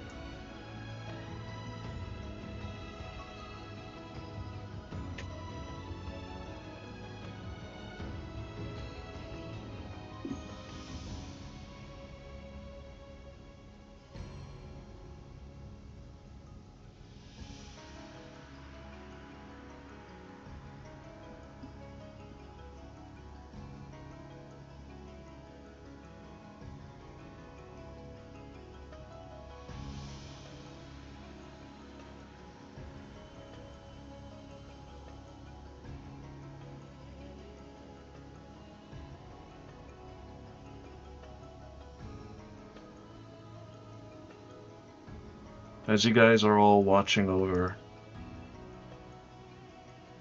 you see Chakna's back is towards you as you guys all appear back in the present. As you appear next to Fukler, you see Chakna is not moving, he's just staring at the open doorway. Do you guys do or say anything? As Fukler, you both see Bayhorn and Kaisai just materialize next to you.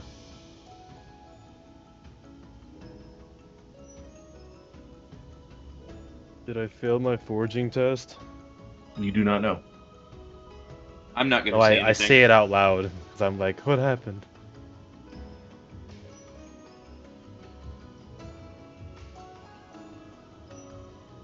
We're a part of his spirit walk.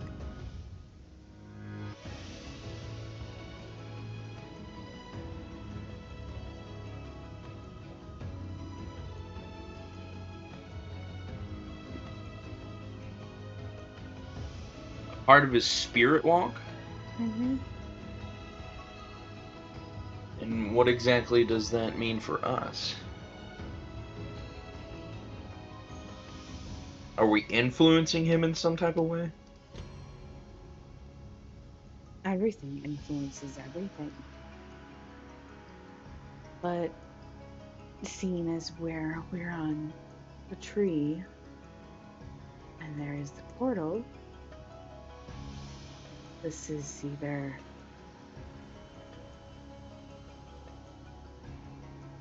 this is the stopping point between two paths.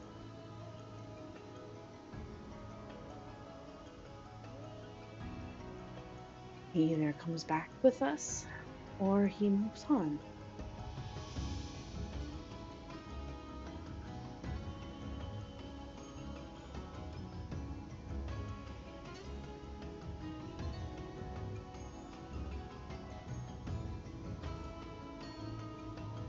See Chakna turn over. She's right. This is where I leave if I want to. It's up to you. Nothing's gonna change that. It is completely your decision. Isn't that right, Captain?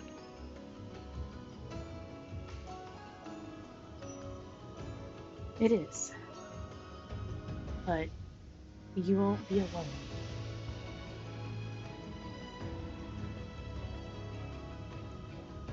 What do you mean by that?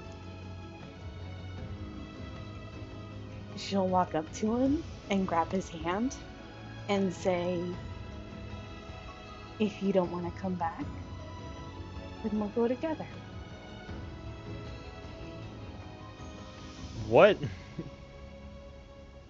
Uh-oh. What kind of suicide pact did I walk into? Skedio. No, that Cedric, I was thinking the same thing. I was like,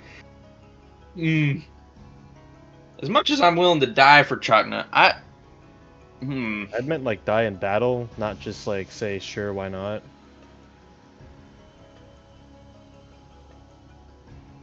Well, unlike As the two of What are you, we doing? we've been around for over 300 years It made me already. live for 1,000. What's your point? And in those 300 years, we've honestly we've experienced twice as much. We've dealt with 2 wars, a genocide, and the potential end of the universe.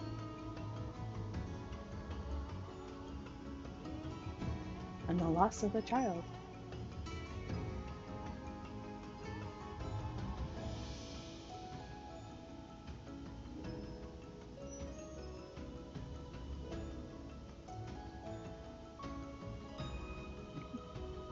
Sometimes people get tired. man.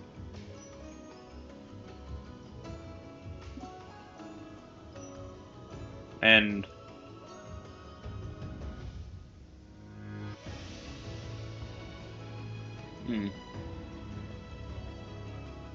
And while I am willing to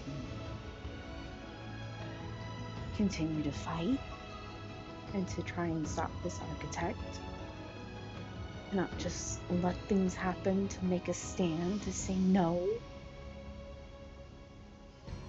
to try and do what's right, even when everyone else can't or won't. Some people just don't have the energy to fight. well, have a lot of people I care about here. But visiting the realm of the afterlife doesn't seem like too bad of an idea.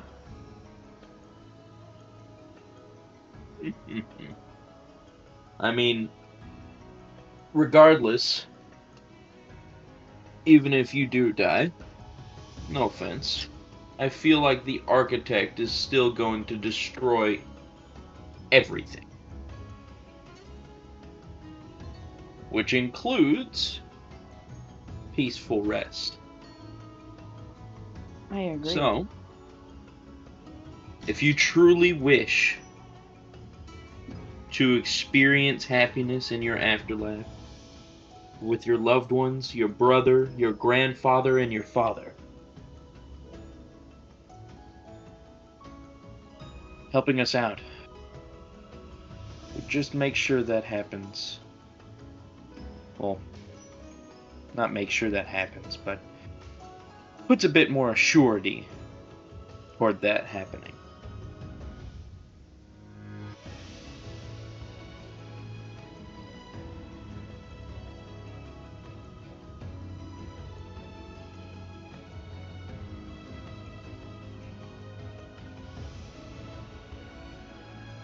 Bayhorn, do you think it's okay for us to sell the Valiant after they leave? You mean, it two ain't do their know ship you're anymore. going to need it to fight the architect. Maybe. How do you think Queen Aqua and your mom got there? But you Hmm? have to go around and find allies. And Well, yeah. that is also an if he decides to leave. Tannehill Yeah. could decide to stay. The choice is yours. Whatever the choice you make, Chana, we'll support you. Isn't that right, Bayhorn? Yup. You hear another voice chime in. One that you've heard a long time ago. That's right. It is his choice to leave if he wants. Who's this? You start to see materializing on the tree roots in front of you 3 distinct and very familiar looking black cats Oh, Lord, with not white again. beady eyes. The Fates? Well, it seems we have quite the audience. We foresee and look over everything, little one. You are always in an audience, you just don't know it. Well, I wasn't, It is. realizing you were going to materialize for us is all. Or speak.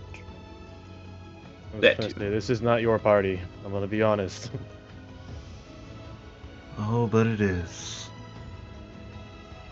His fate was sealed 30 years ago. We are just here to collect what has been due owed, if he chooses to resign.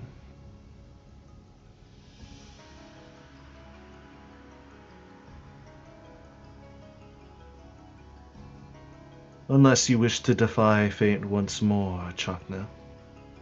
And so you, the crew of the Valiant. For you've done that many times already.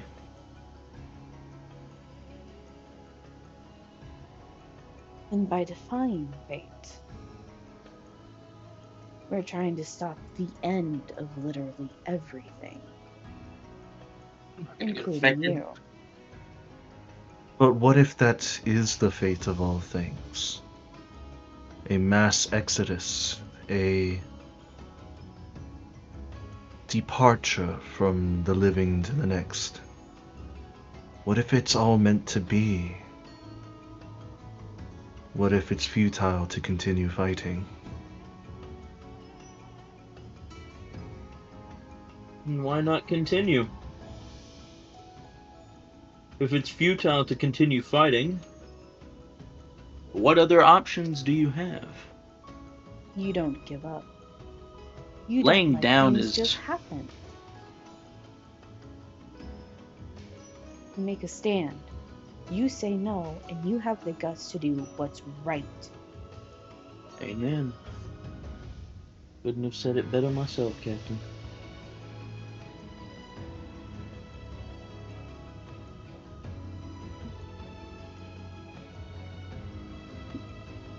Then do what is right. Follow what your instincts tell you.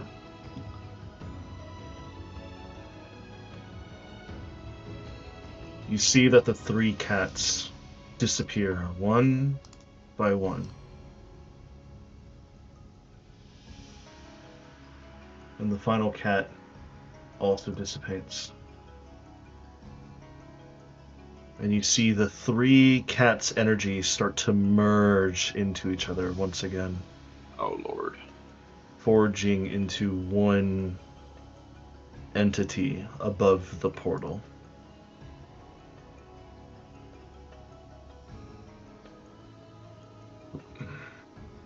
The voice still continues. If you wish to continue fighting, then may your trial be unending. May your fights be swift. May your luck never run out. Make your prowess undeniable to those around you. If you wish to defy us once more, then do so with your head up high and with the test in front of you. As you hear a clap, as you hear this clap, you see magical waves start to appear all around you. As Kaiasai, you are instantly teleported back to the spot that you were with Fukler and Bayhorn. And you see golden threads start to appear off of Chakna's body. As Chakna is looking at the golden threads and he's saying, "Don't hurt me too much, alright?" Wait, are we fighting Chakna's? You see the fate, the one and only fate goddess, taking the golden threads like a puppeteer as she crosses her hands together, and you see all of the swooshing golden threads start to motion and control Chakna. I need you all to roll initiative. I did not know we would be fighting a Dark Souls boss today. Right?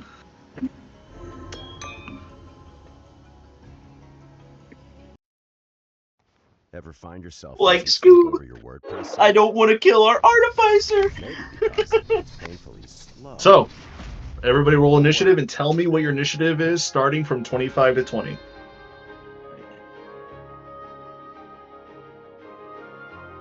Tell us your initiative from 25 to Yes. 20. Yeah, roll So your if you hit initiative. 25 to 20, then you tell me it. Okay. My initiative did not make it that high. Alright. Who got 20 to 19? Guys, Can I sign up first? It makes sense that should be first. Who got in between that as well? me second, Bayhorn third. Alright. And then now Boss Chakna. I have to roll for him. Boss Chakna. Damn, he rolled a natural 20 to start. Oh. A good thing it wasn't to an attack. So, as you see the battle starting to approach, you see the Goddess of Fate twist her arms almost in a very unhuman-like degree as her arms start to twist in a 180 direction. All of the golden threads start to fly up as they start to maneuver Chakna's movements. Immediately, Chakna takes a step back, gets into a running position, and he dashes straight towards you, Bayhorn, as he's going to make a tackle move against you. Why me? Bayhorn's gonna look at it and be like, man, why'd you gotta pick me? Let me go ahead and roll against you.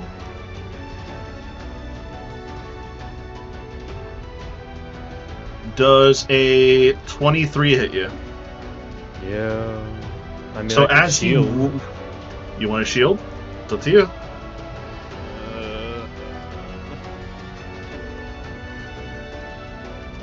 I guess. All right. As he rushes and tackles you, you summon up this shield that blocks his tackle against you. And as his arm is protecting him, you see under his arm was a small dagger ready to strike you. As you are holding him back with his shield, he looks at you and he says, "Good form, good defense. I'm proud of you for that. Although you might not like this one." He's going to make a sucker punch at you underneath your shield. Oh, Monk Artificer Chakna. This is bad.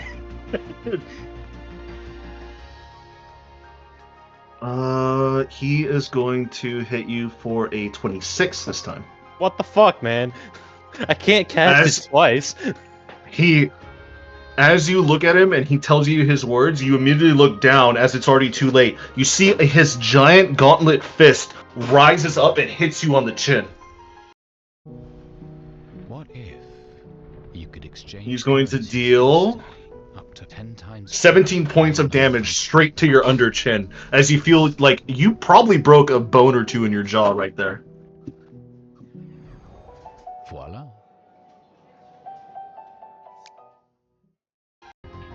And as he makes his turn, he's going to immediately cast a spell on himself.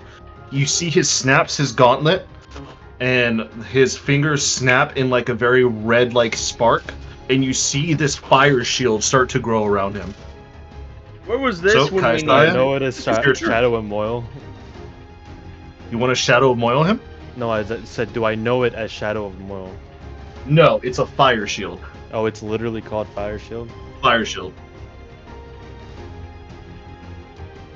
Kaisaya, you're up.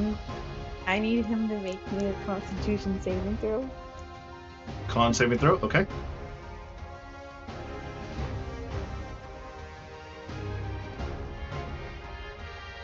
Uh, 20. He saved. He saved, okay. And then I'm gonna pull out my spirit weapon. You're gonna pull out your spear weapon. Yeah. All right, where do you want to place it? I want to place it right in front of Fate herself. In front of Fate. Mm-hmm. All right, let me get the spear weapon out. I am a robot. All right.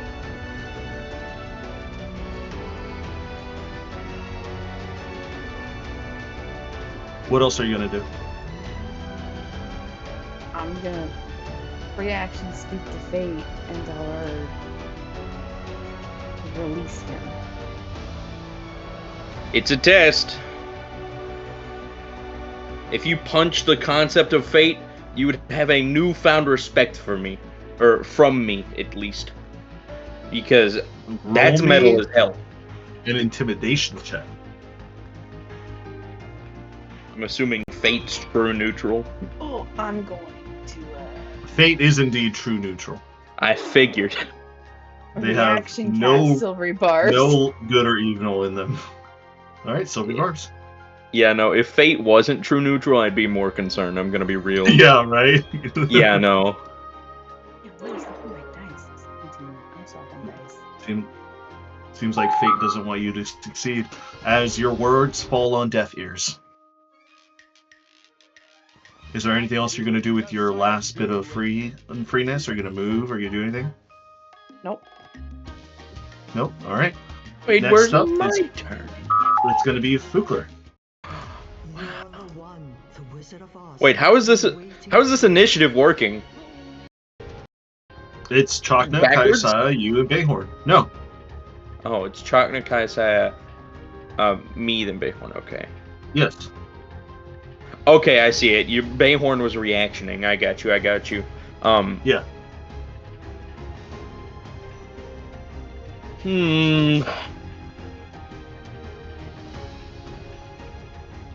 I don't think attacking Fate herself is a good idea. But then again, Kratos did it and won. True. What do you think, Bayhorn? I'm currently reeling from getting my jaw broken.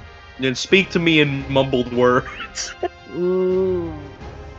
I'm gonna take Chakna's aggro, while you and Kayasaya figure out what to do about the big old bad fate back there. How about that? Alright, so Fukler is going to absolutely ham wham on Chakna. Roll for an All right. attack. Ooh, no, does a 20 hit? A 20 does hit. Wow, okay. That was actually a really low thing on my end. Really? Yeah, I rolled a 9. No. 20 hits him? Are you not using 20 this page? Mhm. Are you using a different I'm using page? something else. Oh, okay, I'm never using a mind. different I'll thing. ask a question. He's Yeah, not using I'm- rage? Huh? What was that? I'm using something else. He's using something Don't worry. else? Don't worry. Cedric, I have just gotten a lot more concerned about this fight. Then Is happy news, Chakra he's easier to Barbarian hit. Artificer? You have no idea. Oh no, if that's the case, we might be Turbo Bone. That sounds like a meta class if I've ever heard one. Oh no. Because that's straight out of left field. Okay, so seeing as I hit with the 20, let's start dice stacking then. Wow, look at all these spell options. Ever find yourself losing I- sleep over your Oh my WordPress god, site? these ads. Maybe. I'm going to 3rd level Shining Smite him with my bonus action, and Divine Smite him at level 2. So the 3rd level Shining Smite should be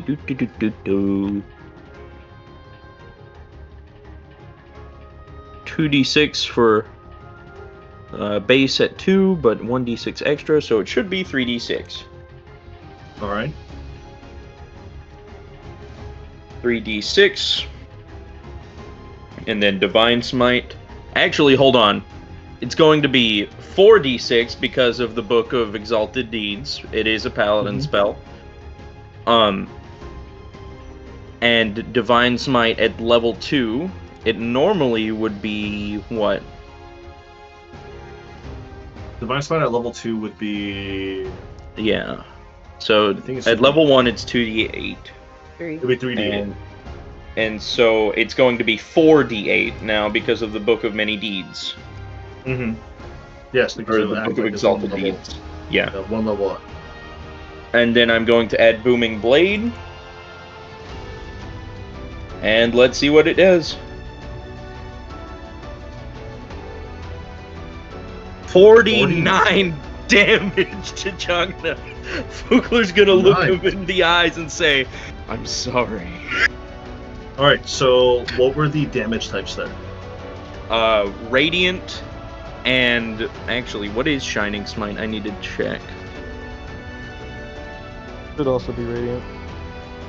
Yes, it is Radiant. So, a lot of it was Radiant.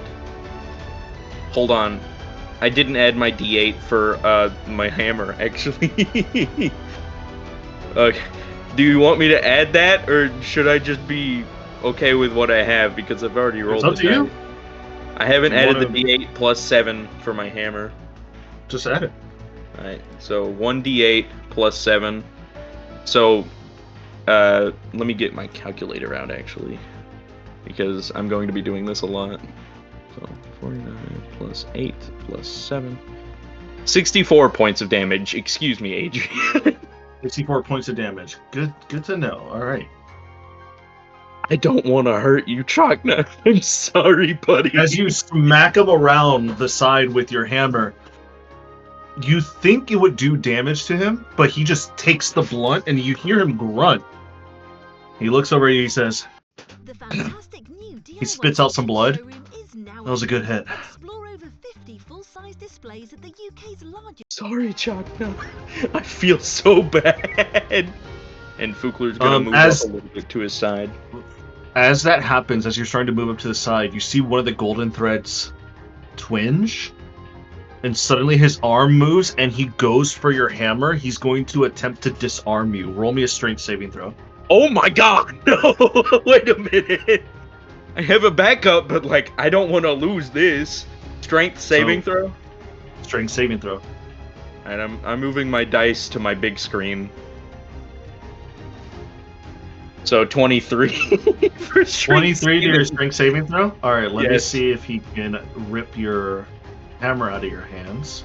So what is he going to do? An athletics check Uh, or It will be, yes, it would be an athletics check for him. And with his current modified self, he does get advantage at it. oh no? Wait. So, as you with your 23 strength saving throw, you see him reach over towards your hammer, and as you're not paying attention, Kaiasai and Behorn, you see the goddess of fate herself. She moves her arm to the left.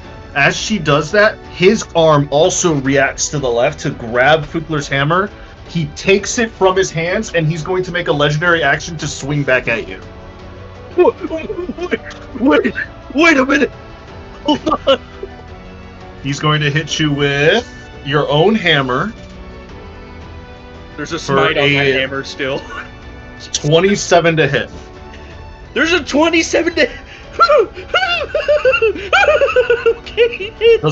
And he's holding it with both hands, so that's an upgraded D10. So That's a does that hit? D10, and there's still a shining smite on it. All right. So, do you Your want to roll shining the smite- damage yourself, or do you want me to do it? You can. It should be a D4. The divine smite is per turn, so I have to roll it every time I do it. Got it. So, the divine smite's already gone. All right. However, So the he rolled D6, it should be an additional D6 of damage to me. got it. An additional 4d6, excuse me. So, All right. So it was 1d10 plus. My hammer is +7 for me. I don't know what it is for. yes. He rolled a 10, so that's 17 damage already. And so that would be 4d6 of the smite that's currently still on the hammer. You could send Okay, money let me roll it. overseas in seconds. That's I pretty am- high. I'm That going- is another 17 points of damage. So it's what? 17 plus 17 is going to be 34. 34 points of damage. Was not expecting it.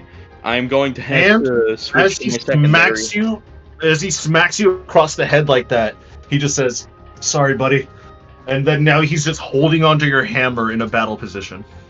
That is scary for many reasons. I don't know if he can do what I can with the hammer, but he can at least use it as a weapon. He can. Bayhorn, it's your turn. As you watch, almost like in a flash, Chakna disarming Fukler and smacking him with his own hammer.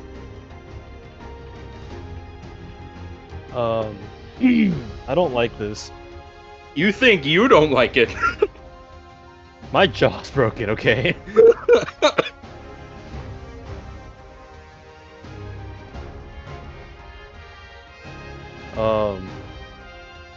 Alright, I can perform legendary actions. Bayhorn, he's gonna spit out the blood that he's got in his mouth, and he's just gonna think, alright, well, if he's not gonna take it easy, I'm not taking it easy either.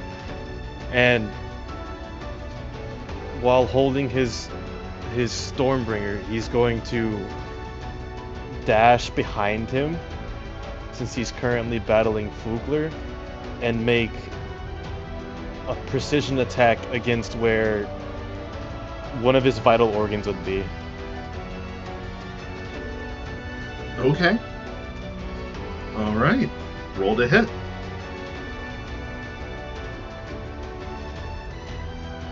A 27. 27 hits. He's getting all of it. And by all of it, I'm not an artificer, so I don't get my smite, but that's fine. I get plenty enough as it is. What damage types do I need to be aware of when I do this? Because I've got thunder, lightning, and piercing. I think this is. You have thunder, lightning, Or piercing. slashing. It's slashing. Oh, it's slashing. Yeah. Are there any of those resistant on him? Or can I roll them all in Roll one? and find out. Alright. So D10 in there. And then there's 2d8s. And then there's 66s. And then there's 4 more d6s because I'm going to use my lightning pulse. Okay. And then I'm going to roll it. God damn, that was loud. 62. 62 points I of damage. really wish that was a crit. That would have been a lot of damage. I would have probably, like, one-shot his ass. Nah, Not really, though. not really. He still has a lot of health, I assume. Yeah.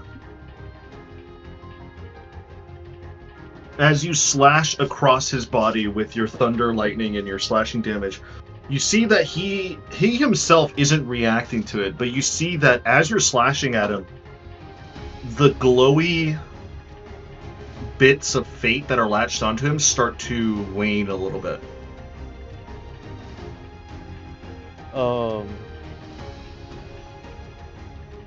I'm going to take this opportunity while he's still reeling from any pain he's feeling and while he's still focused on Fugler to just back up and let the shadows take me, and I'm going to go into stealth Okay. and You're going to go reposition. into stealth.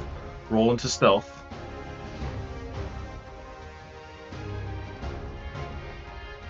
36. 36. You see him with your 36. He swings wide to try to hit you as an opportunity attack, but he misses because you're too fast and you're stealth out of the way for him. But then he immediately turns his face back over to Fugler. Alright, is there anything else you're doing? That's all I can do. Alright.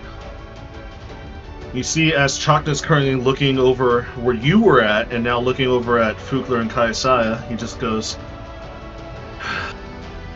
sorry about this. He's going to take Fugler's hammer, spin it around, and smash the tree bark below him into the ground. And he's going to use Destructive Wave at a 5th level. A burst of divine and necrotic energy ripples outward from the hammer as each creature within 30 feet of him has to make a Constitution saving throw that is Wait a touching the minute. ground. Are you using my gears, Adrian? No. Don't worry about it. To say, wait a minute, what are you doing? Wait a second, what are you doing? So, Kayasaya rolled a 14. Kayasaya, I apologize, but that does not Fail. save.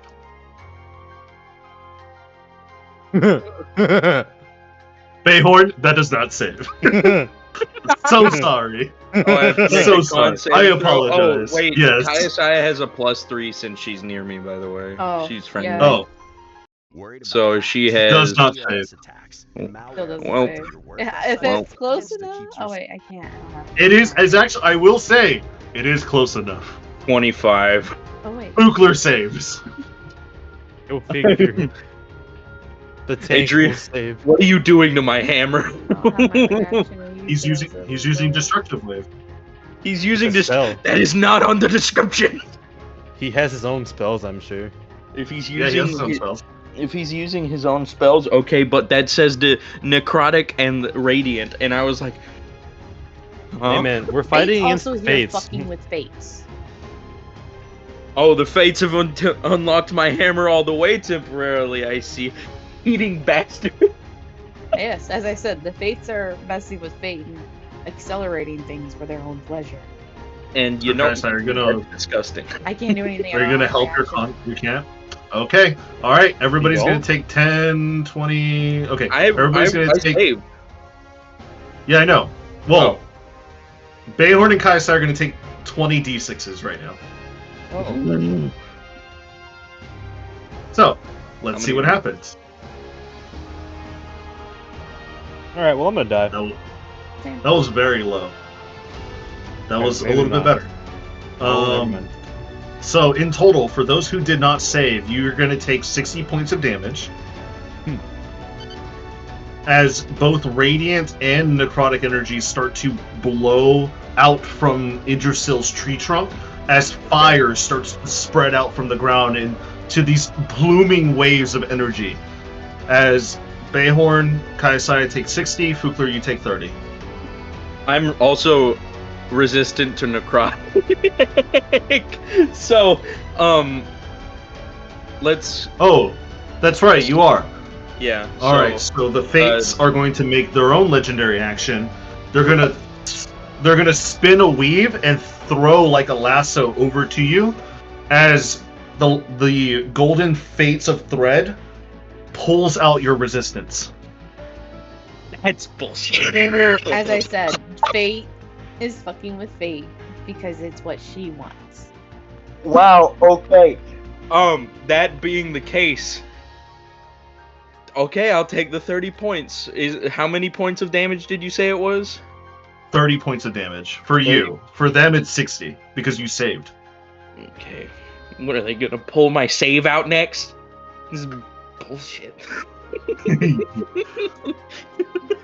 As that was Chakna's action, you see Chakna kind of look at the hammer, and he's like, you know, I understand why you really like this thing, but that hurt your bottom line. he starts to swing it, 1, 2, and he yeets it off the tree.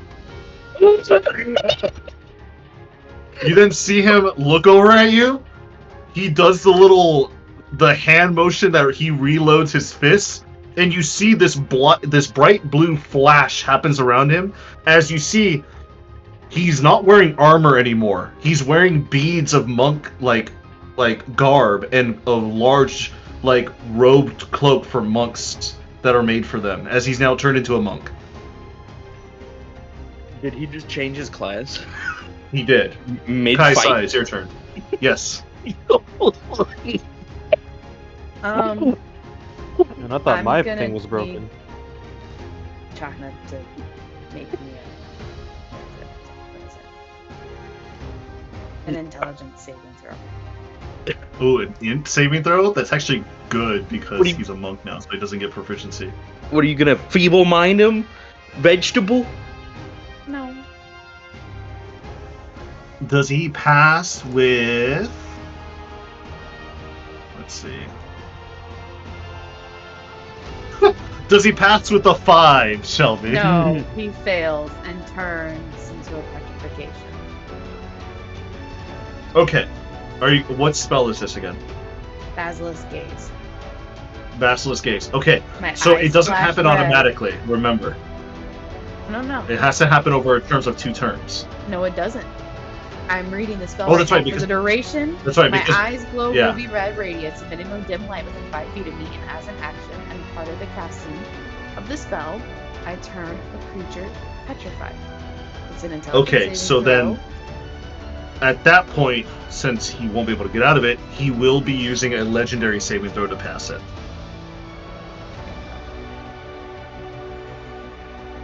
Well, that's fine. Bonus action. I'm gonna hit fate with my spirit weapon. 29. Miss. You want to hit Fate? I'm hitting fate. I'm not gonna hurt my husband. I'm hitting fate. Alright. As you say, as I'm going to Tease the petrify him and crew. it can kill him. Sees No, the crew absolutely wailing on husband. Yes, she's understanding what's going on, but she doesn't have the self ability to harm him herself. So she was just gonna turn him into stone, so he can't. He's safe and encased in stone and not hurting anyone. I'm gonna break his arm Quote- off if he gets turned to stone. Quote What are you talking unquote, about? save. They What are you swing talking at about? him, they break a piece off. Oh yeah, no, I'm aiming for the Anyway. arms. So surprisingly, a 29 does hit. I thought it'd be like a 30 DC or some shit. Nope, it was a Oh. 28. 11 spirit weapon damage. You see the spirit weapon just swing at the leg of the Fate herself. As the Fate kind of looks down at the spirit weapon and looks back at you, and she says, I haven't felt combat in a long time. Oh god, you're gonna bring a fucking deity into this fight? Dude, Well, we're when going to we get you respond to raised. her, We're we going to respond her. actually Nothing die to say here. repeatedly. No, we You are see going that- to never have existed. We are going You to see- get erased. You see, she takes a few of the golden threads off of Chakna, and it rediverts back to the spirit weapon.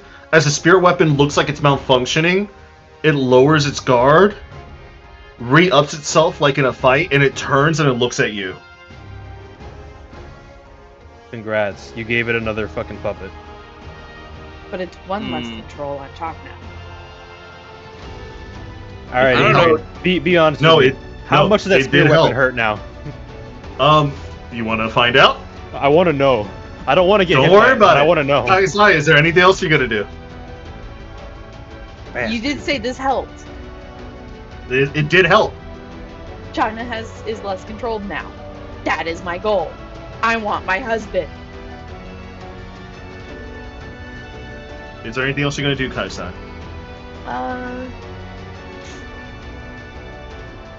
No. Actually, wait.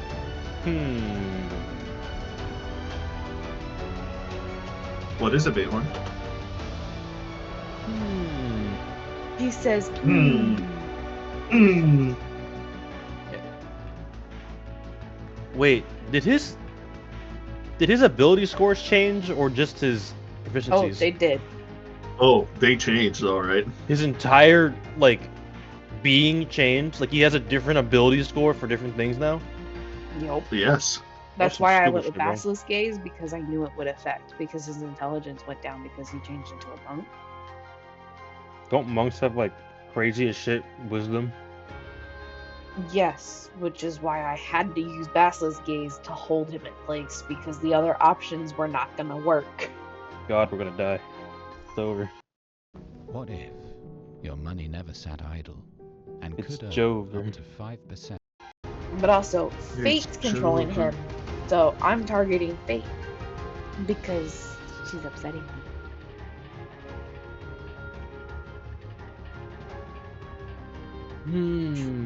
Isaiah, a woman who would hit fate if she got mad at it. Yes. Yep, exactly. Women. Yes. Woman.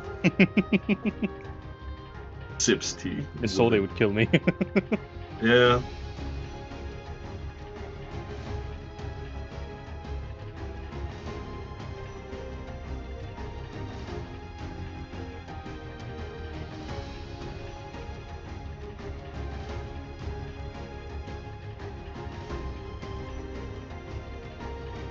So, Hookler, what are you doing?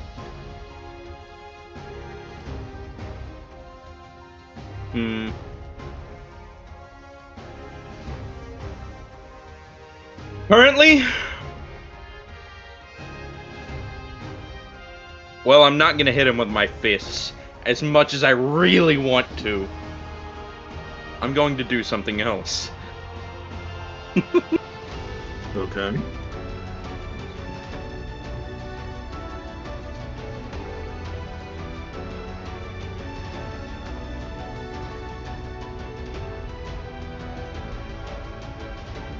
You made me pull out the experimental one, buddy. I'm going to have to re-equip myself with the Astral Blade I have as my backup. Okay. What type of action is that? Is that a bonus action? To equip an item is a... Or is it a Let full me see. action? I think it might be a full action. Oh, Lord.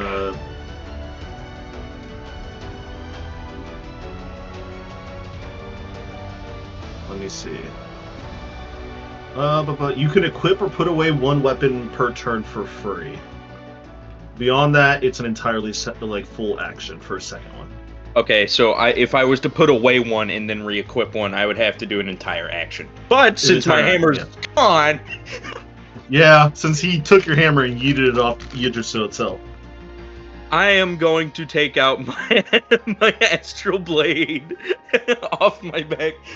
I didn't hear no bell. The thing about the Astral Blade, as cool as it is, a longsword made of glowing star metal deals an additional 1d6 radiant damage on hit and sheds a bright light for 10 feet. The wielder can cast Banishing Smite, 5th level. Once Yep. for a long rest. Security and an up. I am thinking about Yep. doing the full kahunas here. You got stuff to do. I Go on. got. Okay, so if I'm banishing smite 5th level, how much damage is that? How many dice? 5th level banishing smite. I think it's Yeah. 4d8. Because the real kicker is it could be banished. Like a person could be banished. So No, I apologize. I D10. apologize. 5 d10s. Sorry, I apologize. I misremembered the damage of banishing smite. Sweet. So, go for it. I am Please going don't banish to. my husband. I'm going to try and not banish your husband. That is the thing. I'm going to pull out all the stops, though. Chakna might not be okay. So I'm going to do 3rd level Shining Smite again. Use the sword's 5th level Banishing Smite. So that's 5d10, and that's going to be 4d6, and then that's also going to be another 4d8 because of the Divine Smite that I'm doing. And then after that, I might do my Cosmic Smite on him.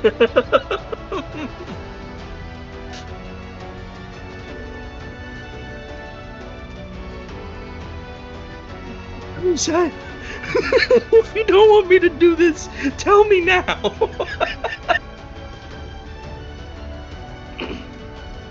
If not, I might erase your husband. I mean, Tell me now.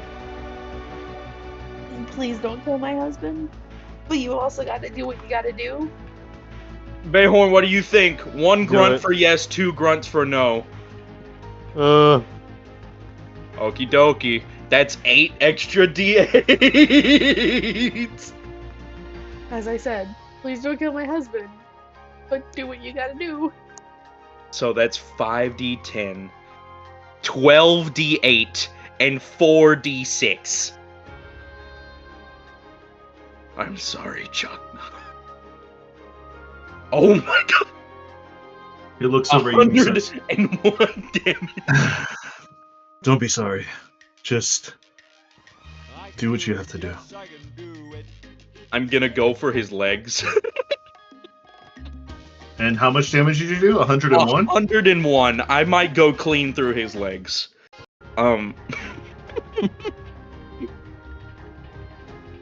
So, you basically do a huge cleaving action with your smite damage. So since you did do banishing smite, he has to roll. Actually, he doesn't have to roll because immediately your attack brings him under 50 points of HP, and Chakna poofs out of existence. Oh no!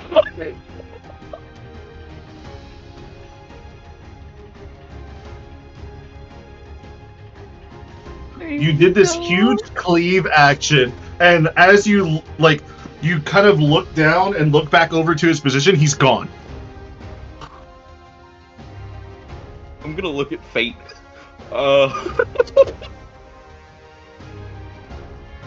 Don't worry, he'll be back. As you see, the golden threads are now cut off from wherever he went. She does another huge lifting motion of her fingers, and she slams down what she looks like she's like slamming down on like a piano of some kind. You hear musical notes start to appear everywhere around you as you see 3 silhouettes start to appear from the portal. oh god damn it, we fight ourselves again. Oh lord.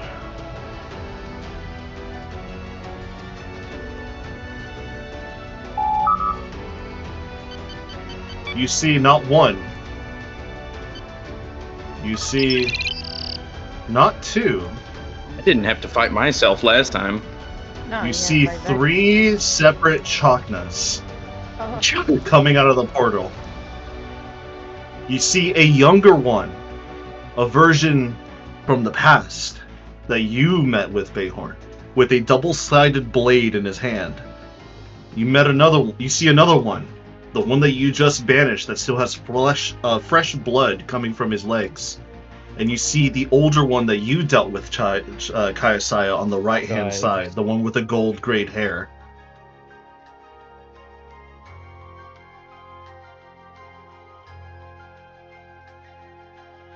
You hear Fate herself speak. In this ritual, you have dealt with Chakna's past, present, and future. And you have all unequivocally successfully re-merged bits and parts of his soul to one another. If you really wish to defy fate once more, then you must survive this trial. Main objective, survive. Okie dokie. Let's do this. Go now, my emissaries of fate, and bring upon ruin across the universe, as you are now set free. And she relinquishes the golden threads of fate, and she herself disappears.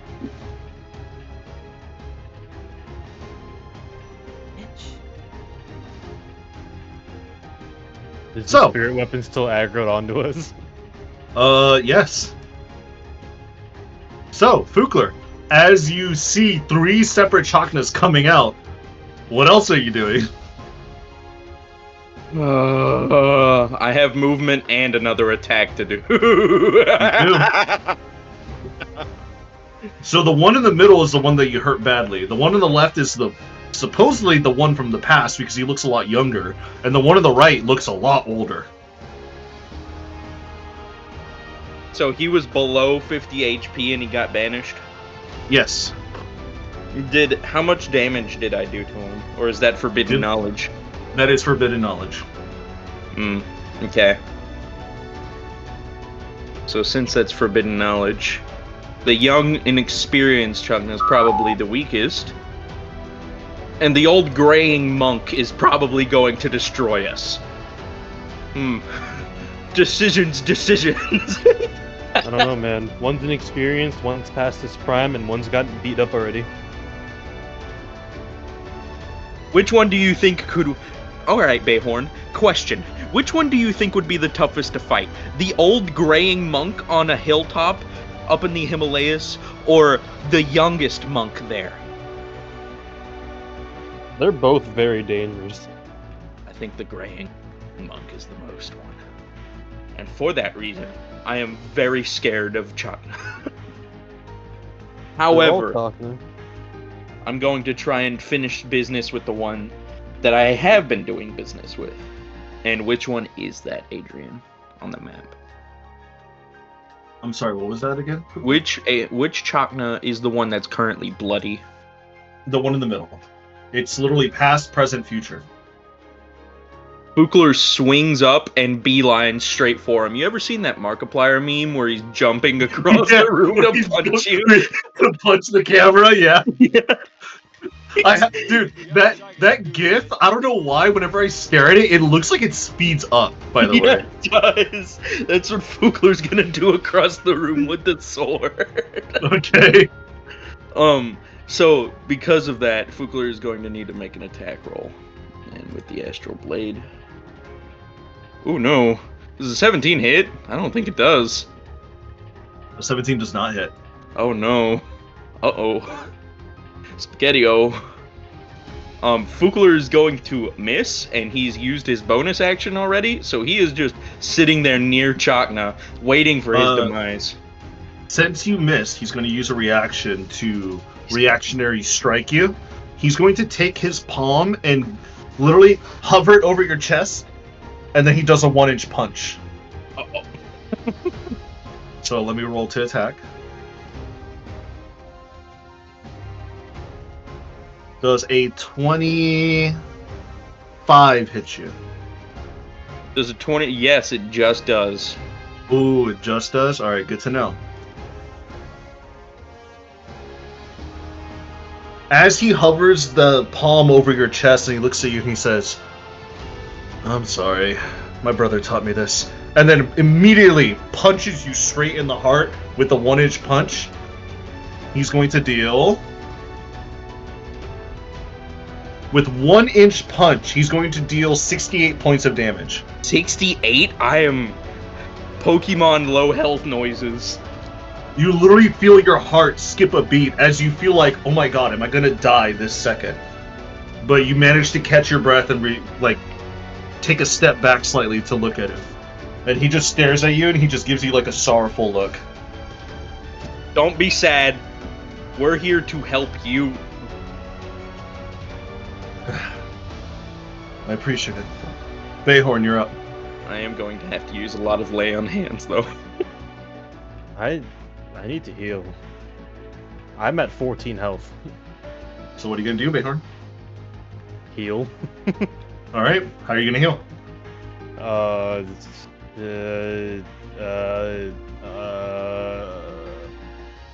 Healing potion. I don't know if that's an action. I've never heard of Yeah, no, I've never heard of. Is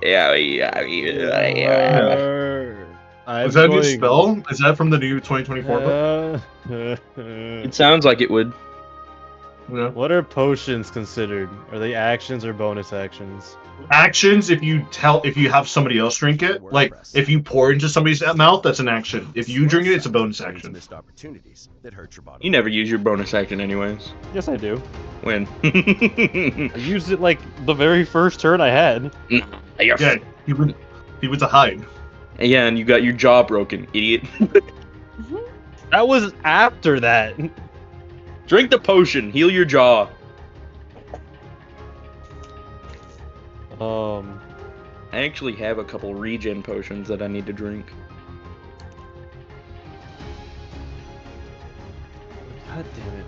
But I have something that I have something that might be better. So you said it's a bonus action? What did you say, Cedric? Drinking it is a bonus action? Is that what you said? Yes, drinking it yourself is a bonus. Okay.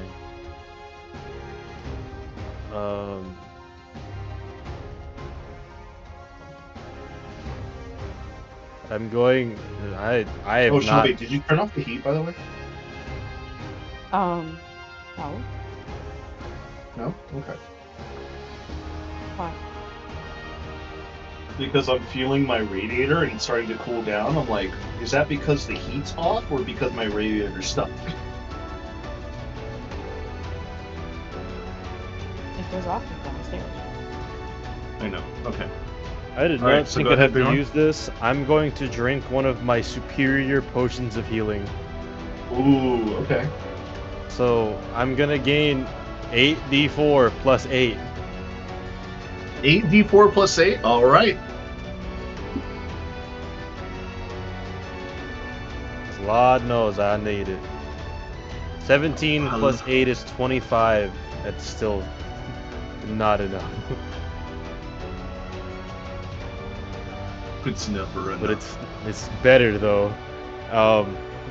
And I will now go back into hiding. Actually, am I still hidden? Yes. Do they even know where I am? I mean, you're in the middle of the open, and you're in combat, so they kind of have an idea where you're at, because they know who you are. But they don't know where I am. I mean, do you want to find out? No. Who of them know who he is? Actually, no. You would be visible again because you did take damage from the destruction wave. Oh, is that how that works? Yes.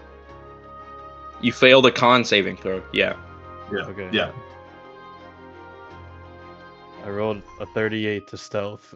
Oh, goodbye. Okay. Bye. See you. Where's he gonna hide?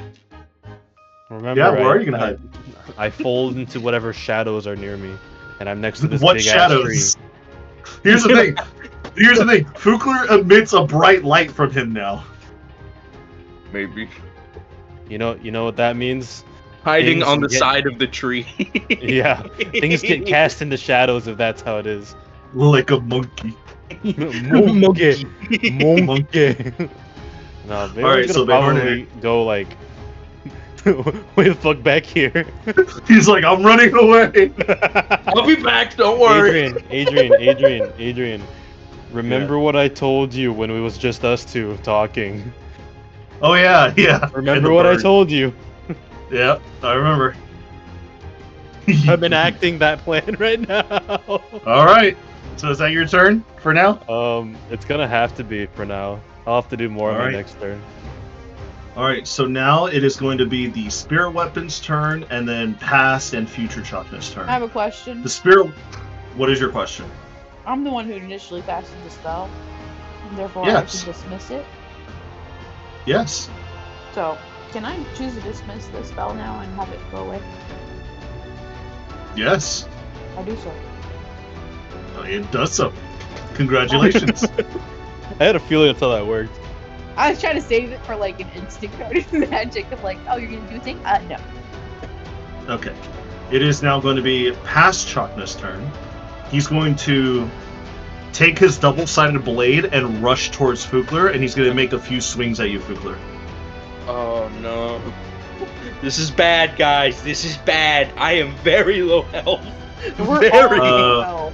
No, so I am for the first very... hit, does a 29 hit you? Hmm. And then the second hit, I'm assuming a 15 does not hit you. 15 doesn't.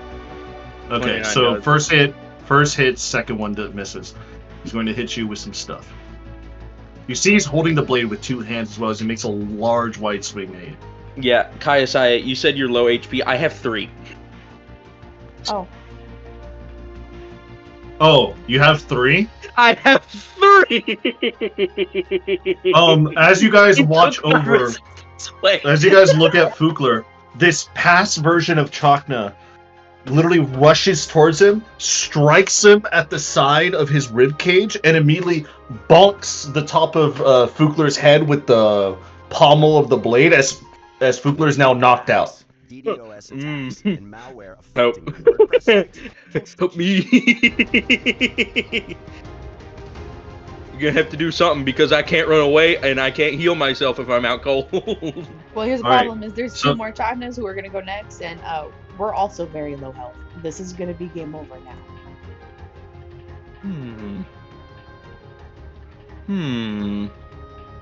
Thinking. Thinking? I'm just knocked out, right, Adrian? You are currently at 0 knocked out. You're not dead yet. Oh, shit. You gotta If only roll I that was saving dead. throw soon. I'll have to roll death saving throws next round, yeah. If we make it the next round. But Bayhorn's currently hidden. Bayhorn is currently hidden. So that means future Chakna goes. Future Chakna is going to rush straight towards you, Kayasaya. Uh-huh. As he rushes straight towards you, he looks at you and he says, Give me a little gift. You're not my Kayasaya. No. Or, Yes. no, you are my Kayasaya. I'm gonna have to take you in. And he's gonna immediately grab your wrists. He's gonna try to grapple you, so roll me a strength saving throw. Oh. Ha! Yeah, roll my strength saving throw as a wizard. Oh, hey, look. Yes. Elite. Wow, very majestic, very demure. Well, everybody has to have their Achilles heels, right? Yes, my He rolled Achilles at heel. 14. He did not roll very well. He immediately grabs your wrists with one big hand, and he's holding you up in place as he's grabbing what seems to be like handcuffs. And he's going to try to handcuff you on the next turn. Which, we go back up to the top of the round with present Chakna. As Chakna kind of looks down at Fukler's body, and he's like, I'm sorry, buddy. He looks over at Kaisaya and looking towards Bayhorn. Bayhorn, I know you got more honor than that. Show yourself. Sneaky. Sorry, what did you say? I cut out for that. He said, Bayhorn, I know you got more honor than that. Show yourself. That's a bitch move. Which would have said that? Present Chakna. The one That's a standing bitch right move. in front He of don't the even know portal. me right now. No, he does. Nope. This is our Chakna. He does. This is our Chakna, yeah. Present day Chakna knows you. Past Chakna doesn't. Which is why past Chakna almost stabbed me. Yeah, in reality, past Chakna is the one going for blood because he doesn't know any of you, except for So whose Kaisaya. turn is it then?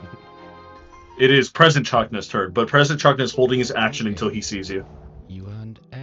So now it is Kaisai's turn. So Kaisai, you have one chance to escape this grapple. Roll me another strength saving throw, unless you can do something else. I starlight step 30 feet away. Next trip is closer than. Oh, you're gonna Starlight Step? Alright, we're gonna Starlight Step. I'm gonna starlight step right next to fucking Fookler. Immediately you Starlight Step and you see the Chakna behind you. He doesn't even turn to you, he just says, "You do like using that." Then he turns towards you.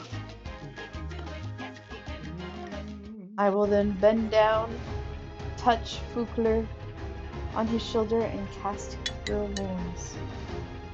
You're up for 8. Who's there? Bubbles.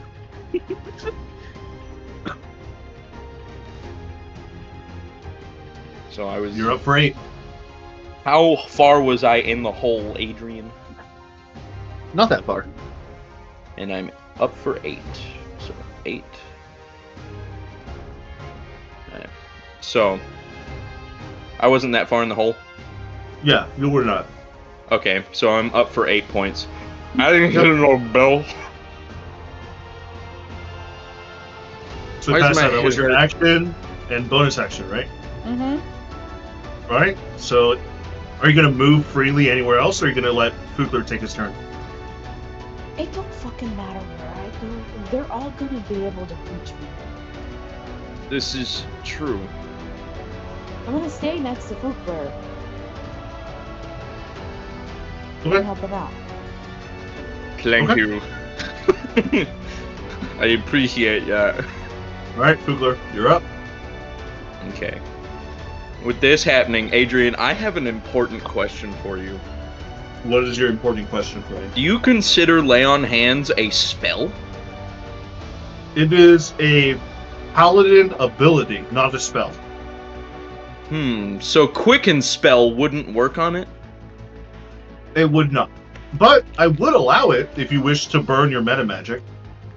I am very thinking about burning my meta magic to pour my Lay on Hands into me. I'll allow it. If you want to use meta magic on it, I'll allow it. Okay, I cut 2 sorcery points and just pour all of my Lay on Hands into me, which currently Fair. is at 45 Lay on Hands. Fair and valid. So Fookler is you. You! Ever find yourself losing sleep over your I ain't WordPress done site? with you, boy. Maybe because Fookler, with his sword that was loosely in hand, is now firmly in hand, is going to absolutely try and mollywop Bloody Chakna. Okay. So, Bloody Chakna. I Why they shooting up have... coffin? What is it? I Windows actually have shuttered. my 4th level spell slot still.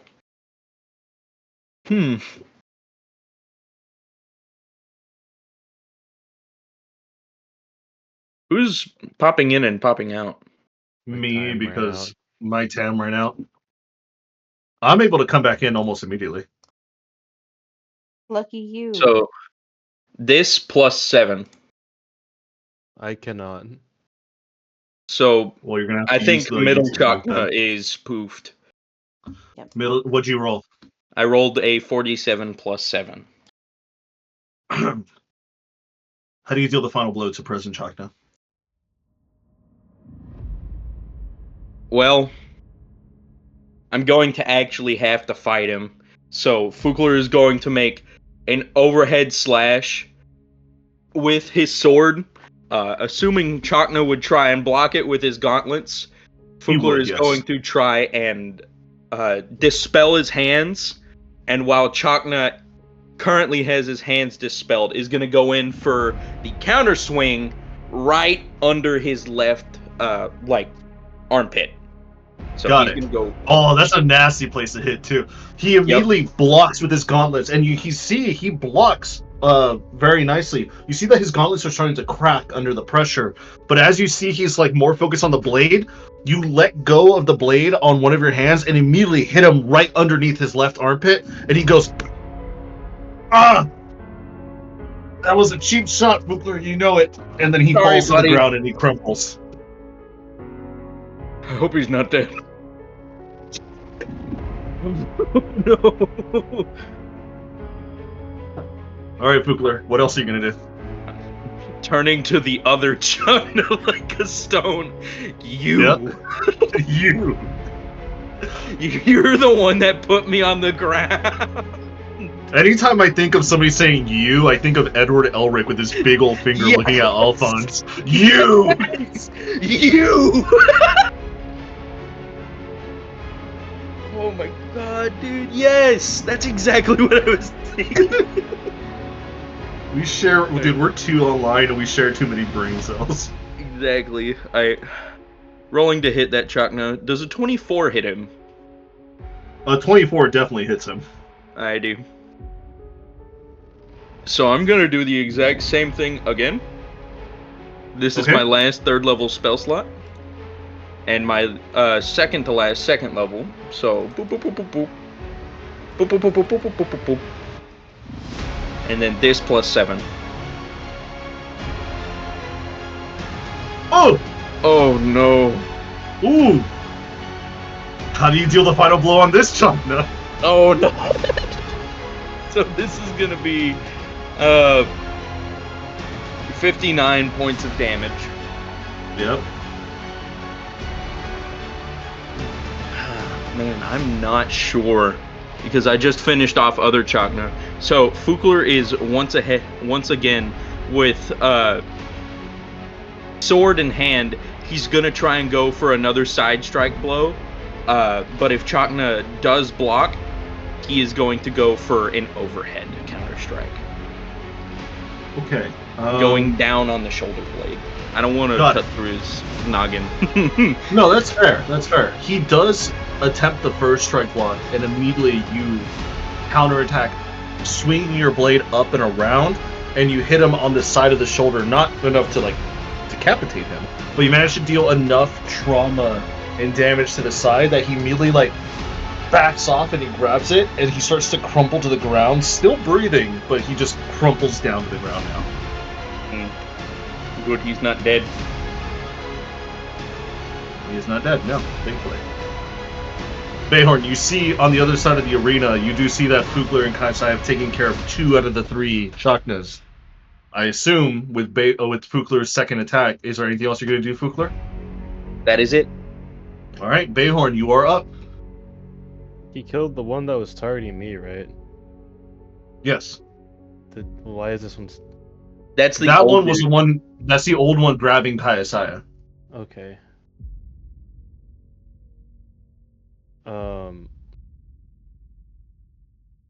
I'm just gonna sneak attack him. All right.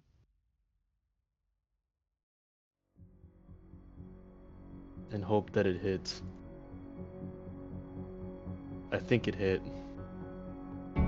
28. Unless he's got some crazy, like, armor boosting that I don't know about. As you swing your dagger or your katana, what is out right now? My katana. As you swing your katana out, coming from out of invisibility, you see as he's looking over at Kaisaya and Fugler, you immediately hit a shield, like an inch before your blade manages to strike his back. And he just turns his head and looks over to you, and you see his gauntlets are glowing. Why do I feel like I've made a mistake?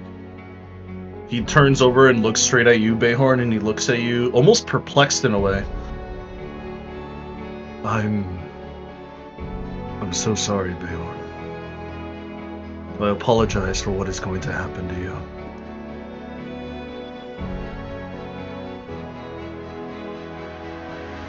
Is there anything else you're going to do, Bayhorn? It was pretty ominous, man. I might just hunter dodge back into stealth, I'm not gonna lie. Hunter dodge? Make me an acrobatics check. An acrobatics check? Yeah, you're hunter dodging. I wanna know, it's just a stealth check. Sure, buddy. No, I'm scared, I don't wanna... I would go and do my other attack, but I'm scared. I'm gonna leave now. Alright, so as you roll a 36 to stealth, he's going to reaction, and you see he click something on his gauntlet, and a big spray of like fairy dust like appears out of his gauntlet, and it reveals you. You mean he has anti-Bayhorn spray? He does. We sparred many times in the past, Bayhorn. I know your tricks. Even tricks that you don't know yet. Anti-Bayhorn spray is wild. I don't like how he knows me better than I know myself, only because he's known me for longer than I've known myself. So does that remove my bonus action then? It removes your stealth. You are just moved over there. Uh...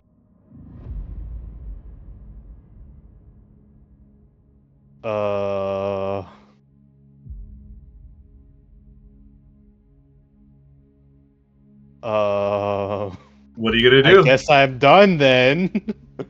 Alright, it is the end of your turn. It is now Future Chakna's turn. He's going to sprint after you, and immediately you see his gauntlet rev and charge up, almost like Vi's Q, almost. And he just smacks. He's going to try to smack you across the face. What is up with the face shots, man? He's a boxer! I don't care.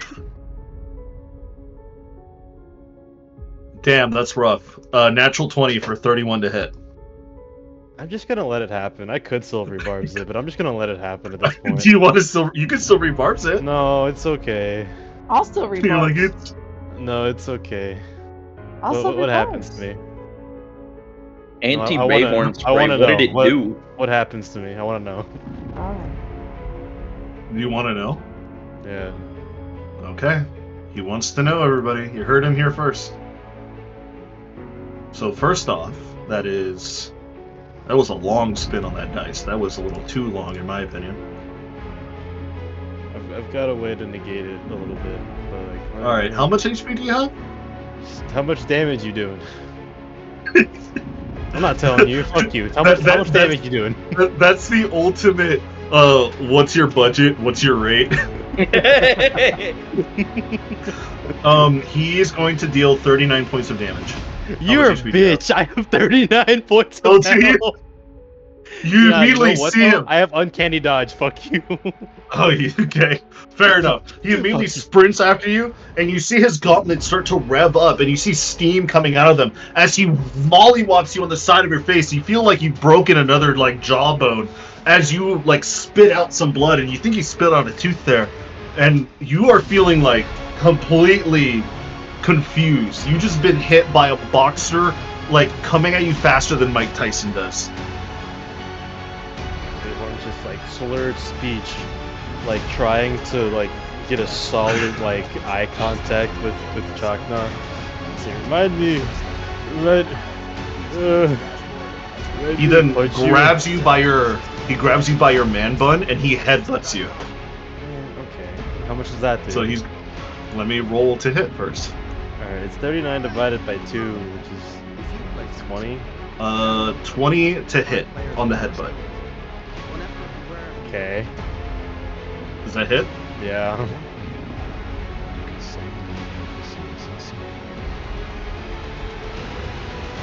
Alright, so how much HP do you have? 19. 19? He That is probably that. kills me here. No, he probably will knock you out. 23 points of damage. Yeah, I'm done. Good night. As he's grabbing you, as you're losing consciousness, he kind of leans in and whispers into your ear. In the future, I'll take care of your son as best as I can. And he drops you.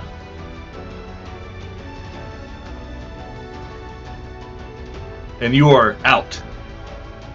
Kai Sai, it's your turn. Bombshell. Bayhorn has to have brain damage at this point. He's got hit twice in the head by 3 gauntlets. times. 3 times. You got sucker punched at the beginning. Where the Oh yeah, no headbutt. Yeah. Alright, I'm gonna rush on I swear to over. God, dude. If I was still up, I would try and fucking flip him over the tree and just kill him by falling. No, Kill by fall damage. I'd do it. I do that one like martial arts move where you like from their back, you grab them by the shoulders, you plant a foot and their like lower back, and you just fall, roll, and you kick them over you. I'm gonna use a potion of healing on Bayhorn. Okay. You're gonna use a full action to put a potion in his mouth. Yeah, so 44 plus 4. Nothing's new.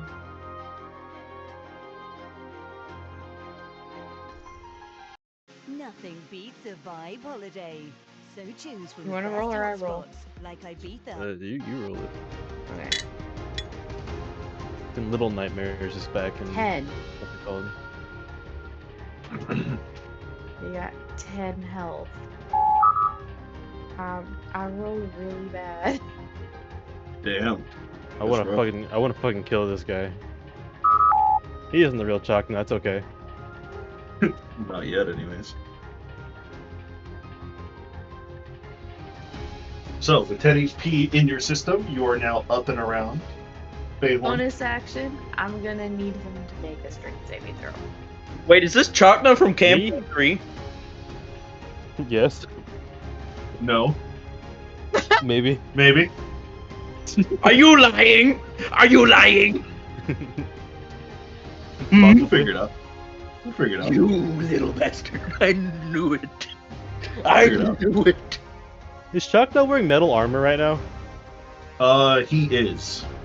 Took him inside of it like a bag of popcorn. Please let me have a turn on him. I want to actually fight him. Well, Is it my first things turn first is I need him to make a strength saving throw. Strength saving throw on Old Man Chakna. Mm-hmm.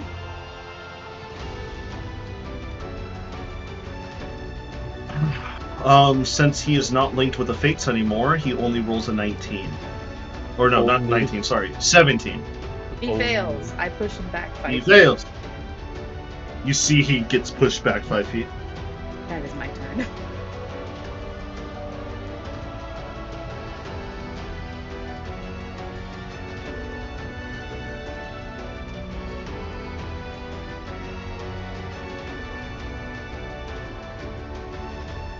Alright, so that is your turn. Fugler, you're up.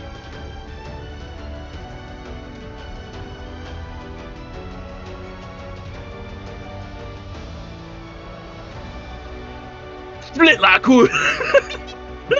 Bleed like wood. Split like wood. So, Fugler, good.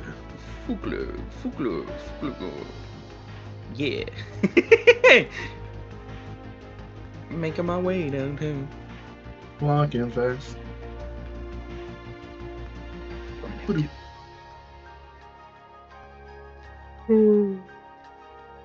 Zhao Zhao Hao Zhou Wu, a trail unending. Bao Zhao Hao.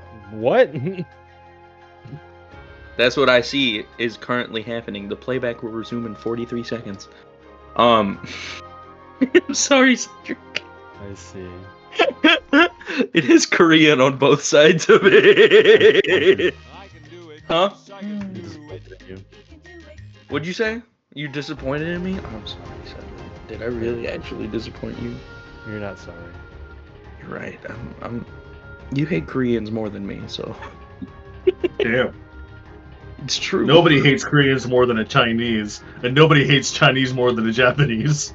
And nobody hates Japanese more than Koreans. It's a nice circle. It's a nice, never-ending circle. of Nobody hate. hates all three of them more than the Americans.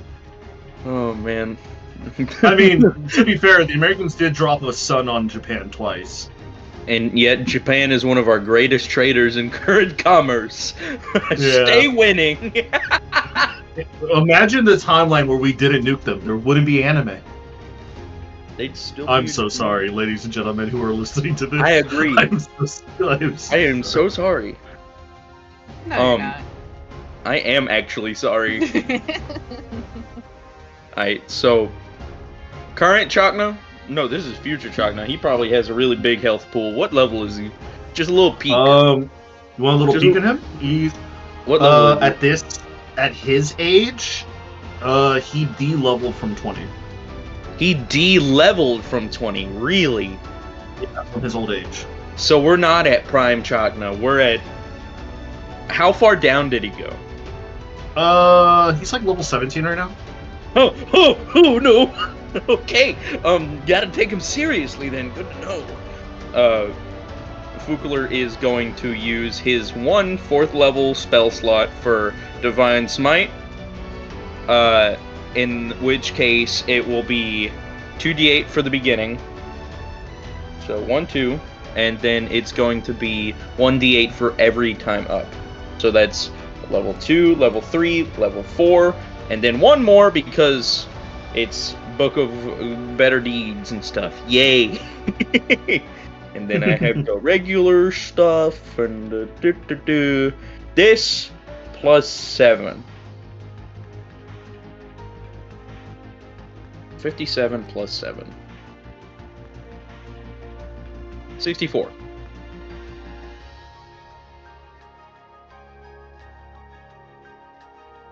Chakna. Uh-oh. What do we got here? 64 points of damage. Ooh, 64. Yep. Actually, hold on. Did I ever roll? Did you roll to attack? Tired of I don't think you did. I don't think You I did did. not. Let me You go did not. ahead and... Oh. I didn't get that. Does a 24 hit him? Oh yeah, that hits him. Oh Okay, yeah. good. I was about to say, if I just did all of my tank stuff and didn't even hit him.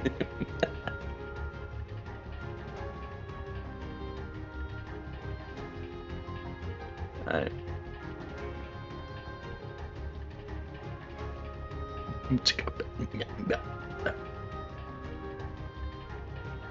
So he is still using, what's it called? Shining Smite. So for my second attack, I've been forgetting to do this, but I have advantage on attack rolls. I should have mentioned that. Oh, well, now you know. Oops. I need to Oopsie-daisy. read my tooltips and like memorize them. Mm-hmm.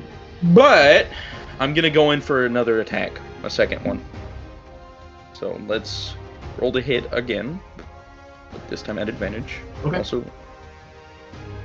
Oh wow, that's a 19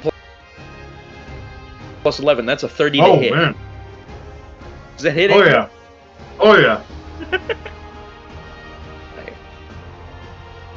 Second verse, same as the first.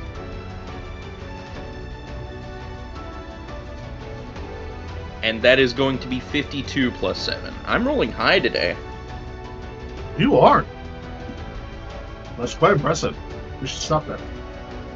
Yeah, so that's 59. So in total, this is somewhere around 113 points of damage. Yeah, so it was 57 plus 7, which was 64 plus 59. All right, Fukler, 3 for 3. How do you want to do this? So 123 points in damage to him in total. Mm-hmm. Oh, he's gonna die? Unless you want to just knock him out. The other two are knocked out. This one, I'm sure he was busy with Kaiasai and Bayhorn, so I'm gonna be coming up behind him. And how am I gonna do this without seeming disrespectful? I'm gonna try and swing around so it goes towards his chest with like a big cleave in the center of it across his pecs. Okay. Yeah. As you make this giant swing and cleave, you manage to break through and chop through his metal armor. And you manage to make a giant slash as you bring out a huge pool of blood and ichor coming out from his chest as you continuously swing across, bring him up and down, giving him like a carving motion as he kind of just steps back a little bit and he starts Fukler, you haven't missed a beat this whole entire time. We miss you in the Valiant. And then he starts to waver. You see his eyes go gray and he falls on his back. Is he dead? You don't know. You gotta check. We're out of combat now, right? Or is there You like are Chakna Prime coming through the portal? Chakna Prime. No. But you are out of combat, but the ambiance is When it still came time to take things to the next level, pretty I tense. knew that I had to make a website, and Wix was perfect for that. Is Fate just sitting there staring at us? You do not see Fate at all. Oh, she's gone? She's at the point right now is gone. But you do still hear the magical reverberations of the open portal gateway, and all the arcana symbols are still glowing and spinning.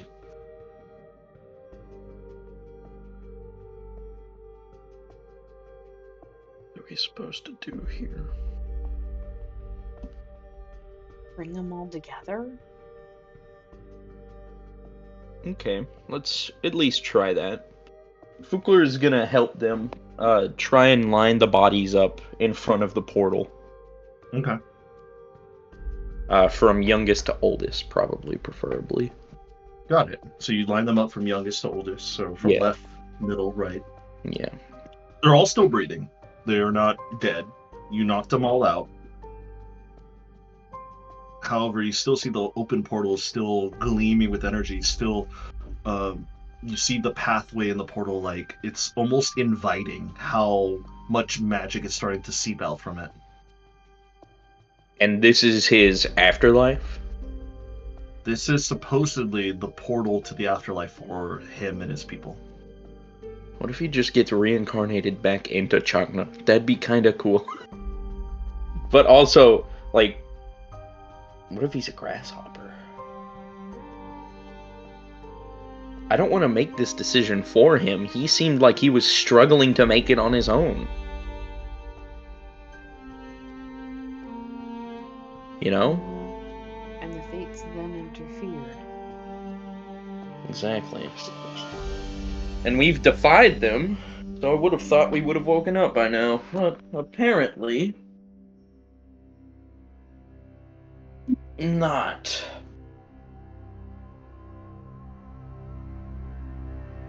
So what are we supposed to do? Can I telepathically link with all three? Past, present, future, chakras? You can attempt to. Roll me an intelligence check, please. If I try to heal them, will they wake up and start fighting me? Maybe.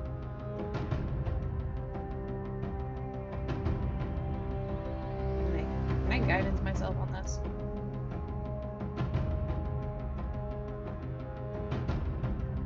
You can guide yourself, yes. 19. 19.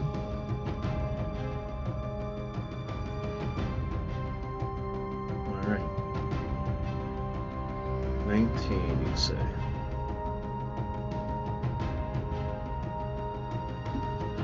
You feel the telepathic link happen between the four of you.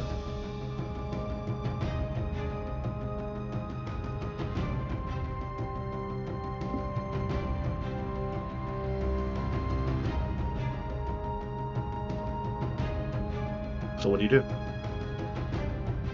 She's gonna see if they're there. You feel that they're there, but they're currently out of commission at the moment due to the fact that they've been knocked out.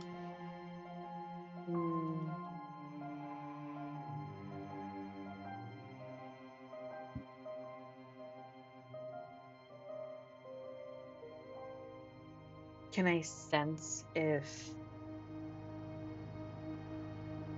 Fate's control is gone? Fate's control is gone. You don't sense anything else connected to them in any way. So can I tell if we were to heal them to help them wake up, they won't attack? You're not exactly too sure. At the very least, maybe Prime or Present Chakna won't.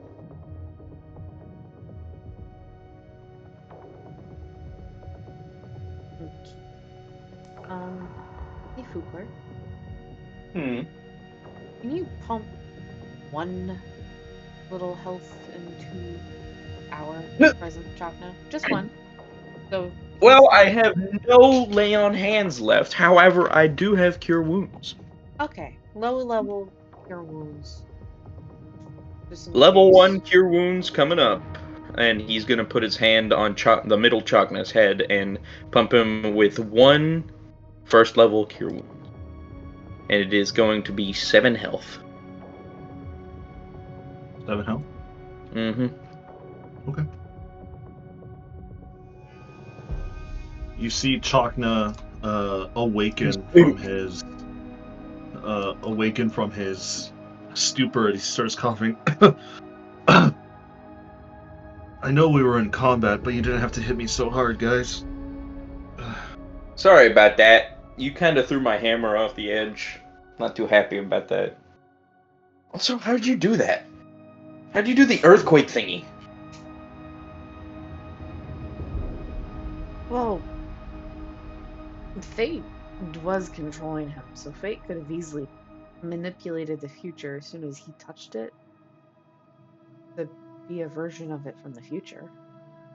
So what? Level 3 hammer immediately? I just did it on instinct. I didn't really know what I was doing. It was fate doing that. No hard feelings, I'd hope, right? And Fugler does like a nervous smile. I didn't mean to exactly hurt all 3 of you. Well, I mean, to be fair, it was an even fight, 3-on-3.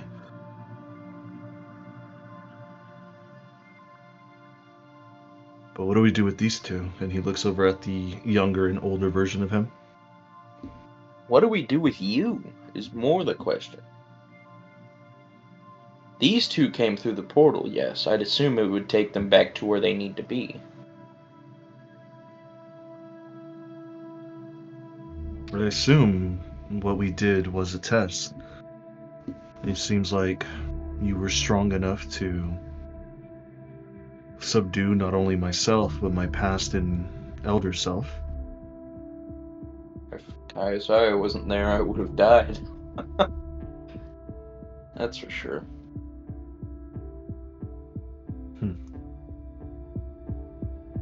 If this was a test, where's the proctor?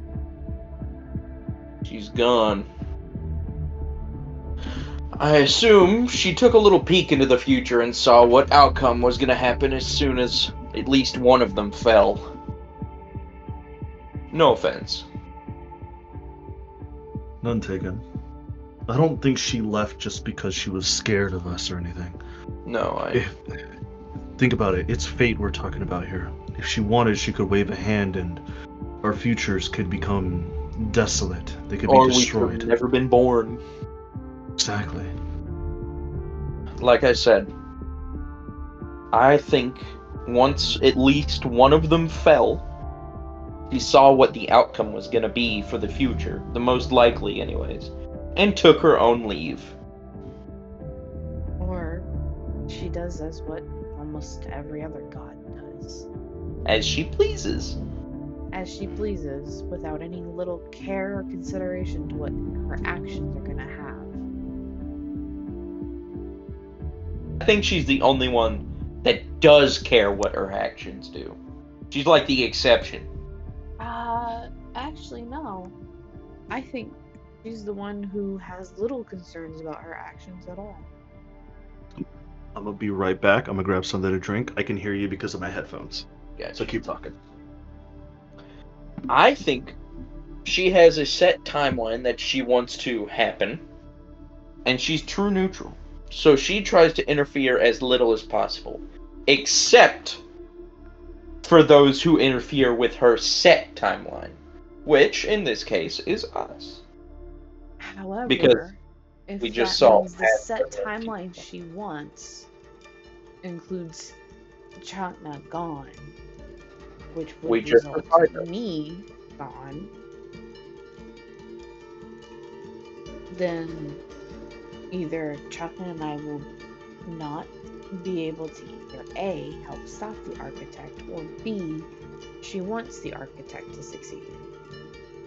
Which is the most likely case? You heard her. Maybe the universe's destiny is to be destroyed.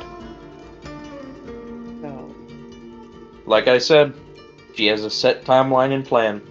And for those who interfere with it, she tries to rid of them. Lest there be a test, in which case, if they pass, well, she lets them do as they please. But if they fail, she's taking care of the problem. ironically, this is the second test we've had to do for the same thing. Yep. Which probably means we are interfering big time. Don't you think?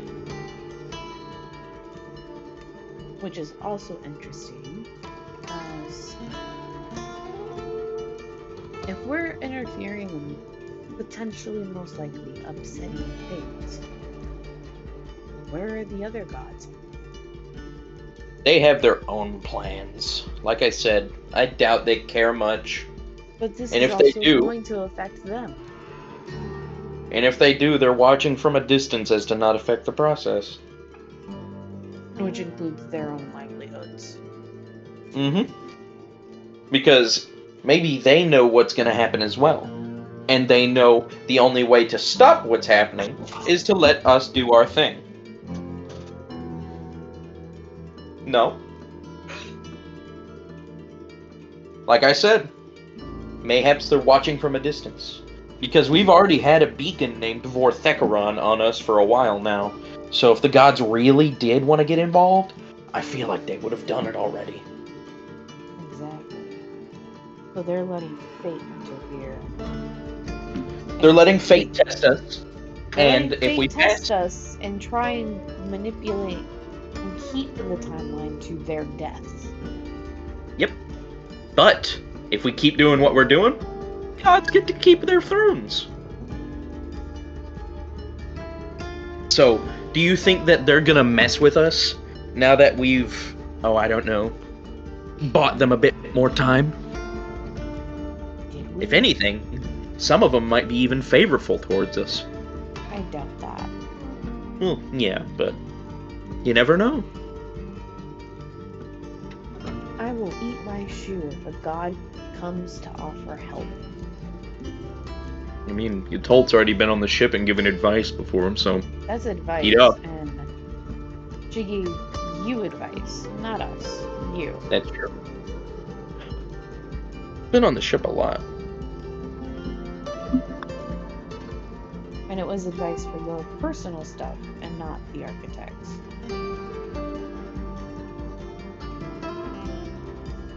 But as I said, if a god turns around and decides to help us, I'll eat my shoe.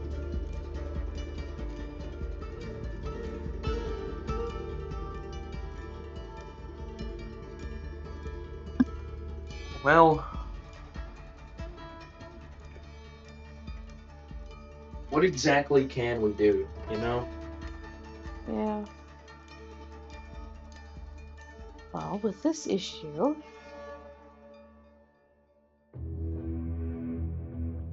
I think it's gonna solve itself. By solving itself, I think us are the self. We are going to solve it. I was more relying on the issue in front of us right now.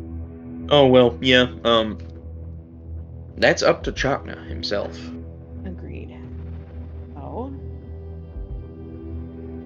And I don't really know how to leave either, I'm gonna be honest. Well, more on point, the bigger question is, does he wish to remain in the land of the living or go and reincarnate?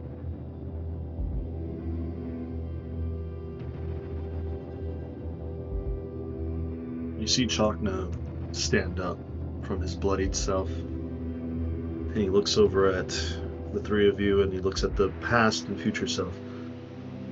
I assume you already know my answer if that one's laying down to the ground. Yet here we still are at a crossroads. She could have pulled him from a potential future or a possible alternate universe.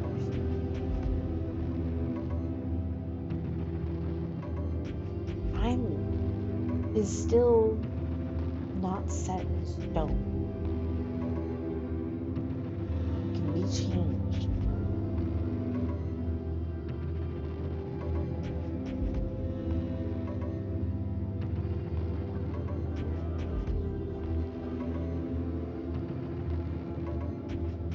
If time's not set in stone, then I suppose we're going to be the ones to lay the foundations of the path we walk.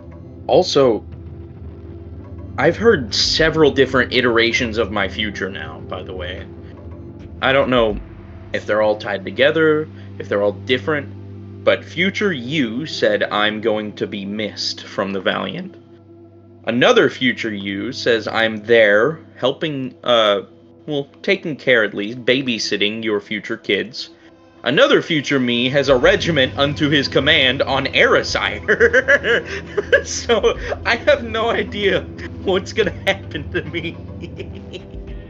I've also seen different futures. Some of them have not been able to come true. Maybe it's not that everything's set in stone, but everything's a variable into the choices that we make, yeah? Yeah. And I get the feeling this is a pretty important one, Chagna.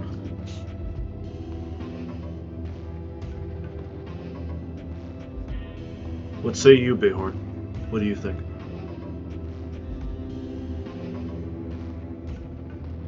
Bayhorn's sitting on the ground where he was laying after he got absolutely, like... His shit rocked. Yeah. What's the thing called? Lobotomized. Yeah. Sorry about that, by the way. And Bayhorn looks at everybody and says, "Ow!" as he's holding his jaw and head.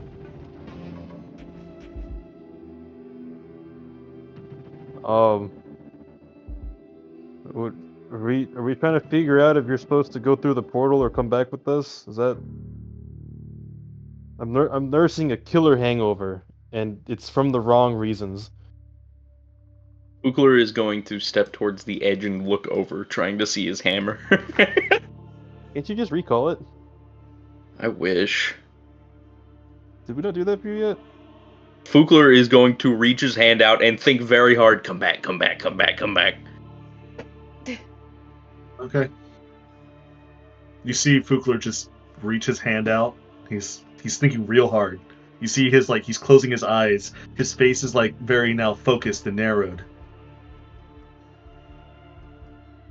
About a minute passes before you start to hear some whooshing sounds. He's gonna try and eat my hand, I guarantee it. I wonder if Fukler's gonna peek his eye open and look down to see what the whooshing sounds are. The whooshing sound is your hammer spinning like a helicopter making your way to your direction. What did I tell you?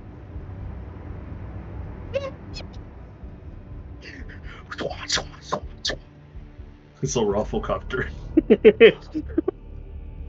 Swat, swat, swat, swat, swat, swat, swat. Fugler's gonna think even harder now. Come back, come back, come back, come back. Putting a finger to his head like that pizza me. But eventually, it does swing over. It swings up in the air in front of you, and it stays upright, ready for you to claim it once again. Fugler's gonna reach his hand out and grab it. You grab it. Hammer achieved. Yay! But now that that's done, he's gonna turn back to Chakna and say, you need to make this decision. And if you decide to stay with us, well, we need to try and find a way out of here. If there is a way out. Not the blaringly obvious one.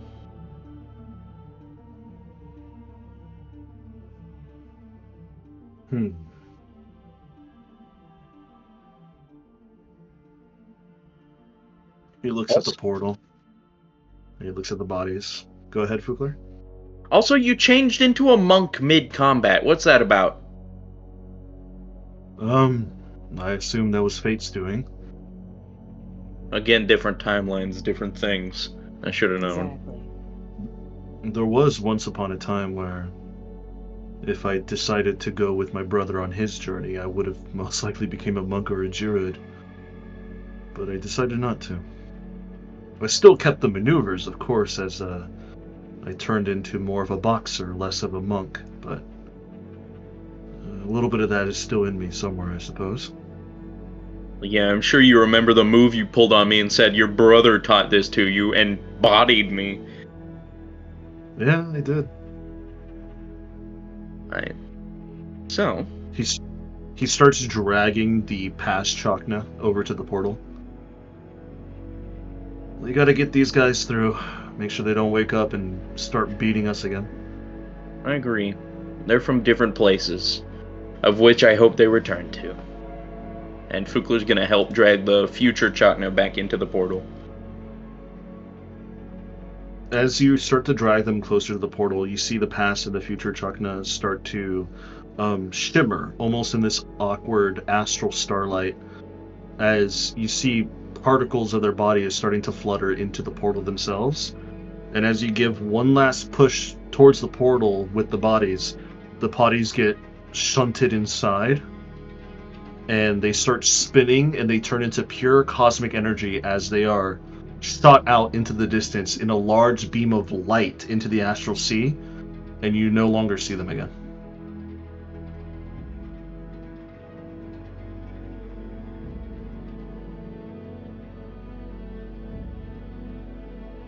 As that happens, you see on the ground the snake mosaic art style on your feet starts to shift ever so slightly, and you see the arcane runes are also shifting as well.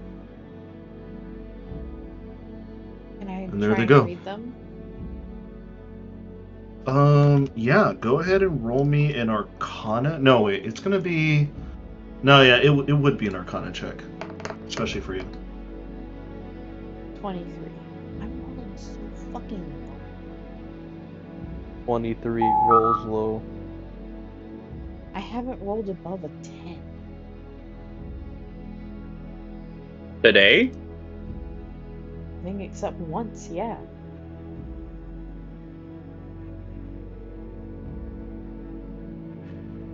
Anyway, 23.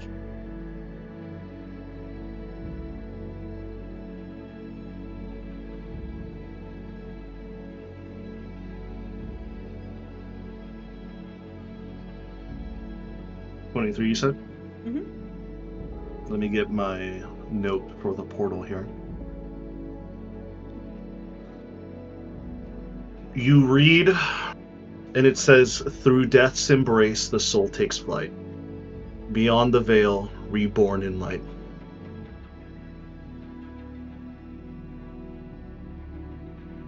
And beyond that, it's just a hodgepodge of magical runes that give significance to resurrection magics, healing magics, restoration magics.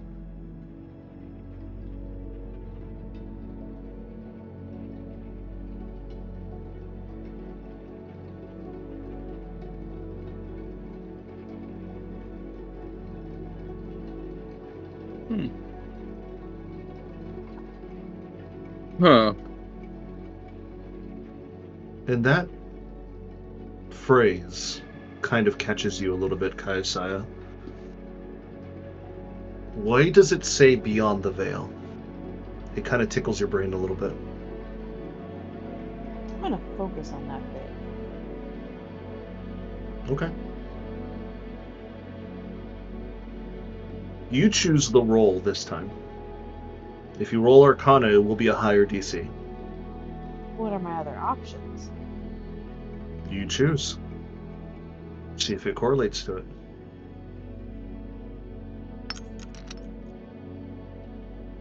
27 religion. Very good. As you focus in on that term, beyond the veil,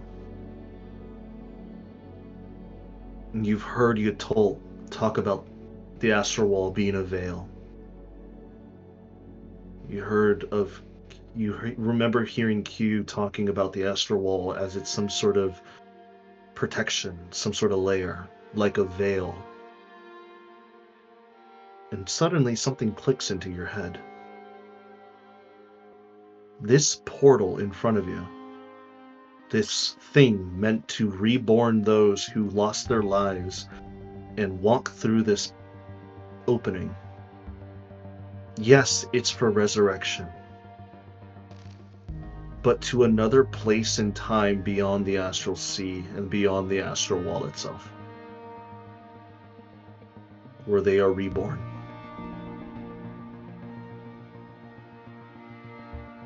Oh.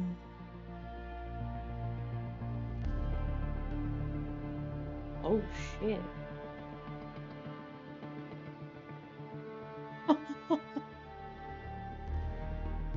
Oh shit.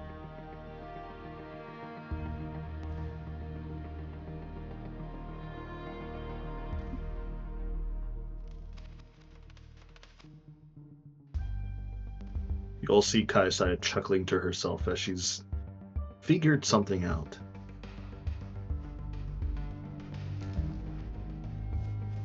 What's up, Captain?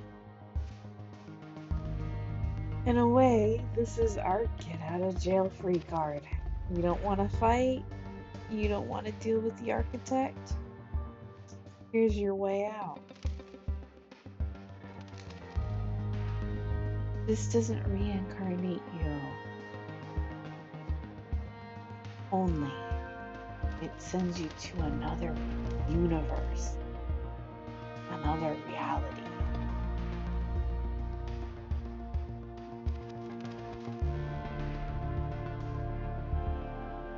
If the architect is tearing this one down, you could leave through here and go to another reality and be reborn there.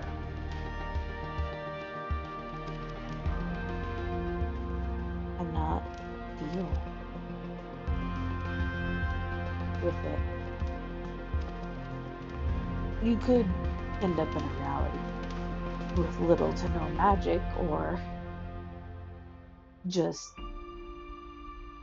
overflowed with magic, but you wouldn't be here. It literally sends you beyond the veil. Hmm.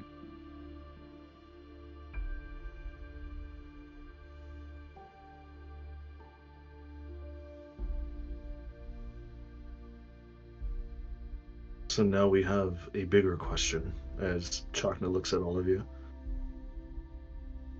Do you want to continue fighting? Do you want to continue this pain and torment of potentially losing ourselves and others that we care for?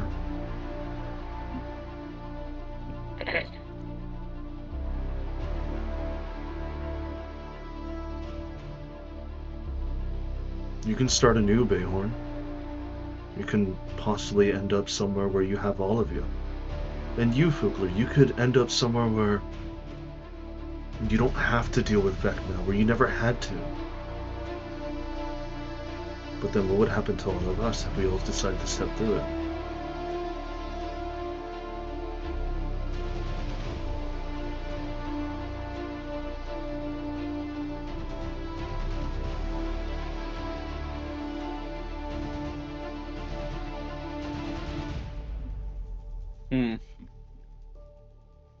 No.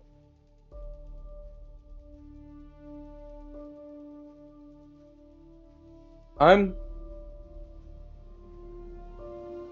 gonna stay here. How about that?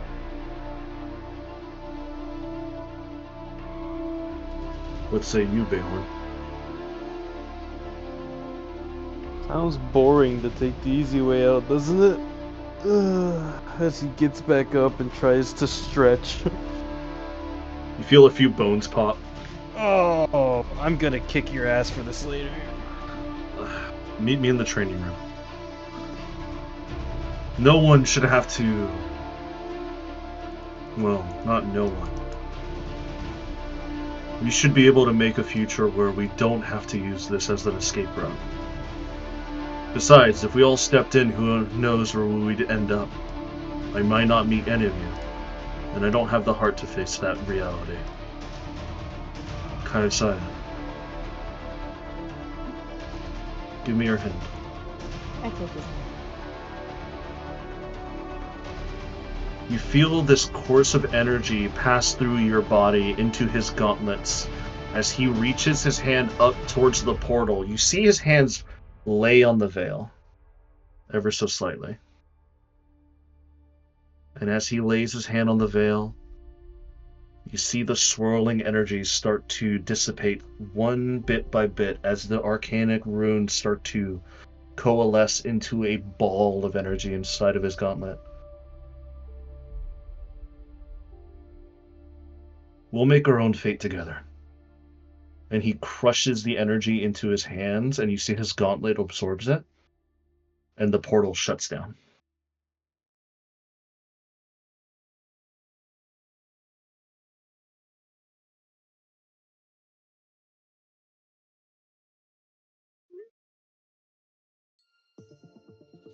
It's not crafty.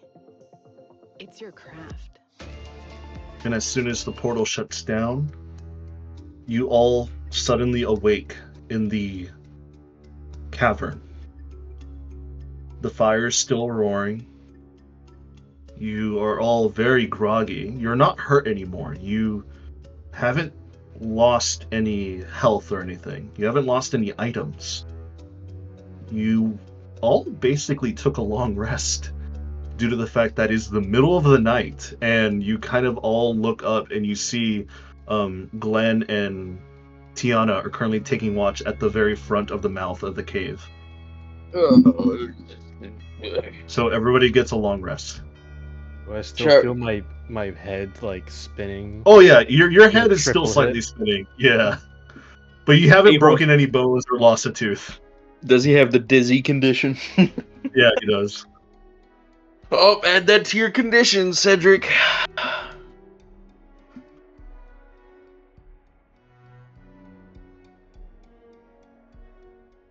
Kasai, you also get up from your sleeping position and you look straight over at Chakna, and you see that in his hands is no longer a statue, but a beautiful bald hawk. As the hawk is looking at him, and you see the hawk is like turning its head, looking and scanning Chakna up and down.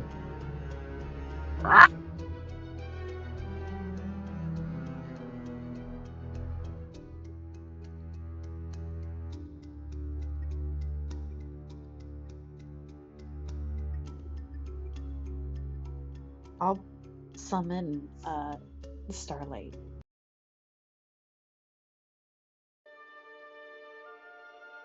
As you summon Starlight, Starlight appears and flutters above your head, and then eventually lands down at the feet of where your knees are at.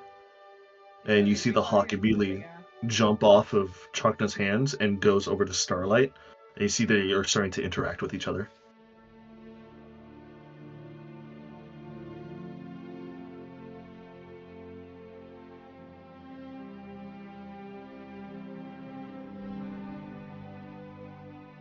And as you look up and you look at Chakna, through the dim light of the cavern, it's a little odd. You normally see Chakna with his nice black hair and little to no imperfections, except now he has a long gray streak that kind of connects from where his tattoo is, and it goes all the way to the back and leading towards the bottom of his neck, where his hairline is at. It's like a curve. It's like a curved gray.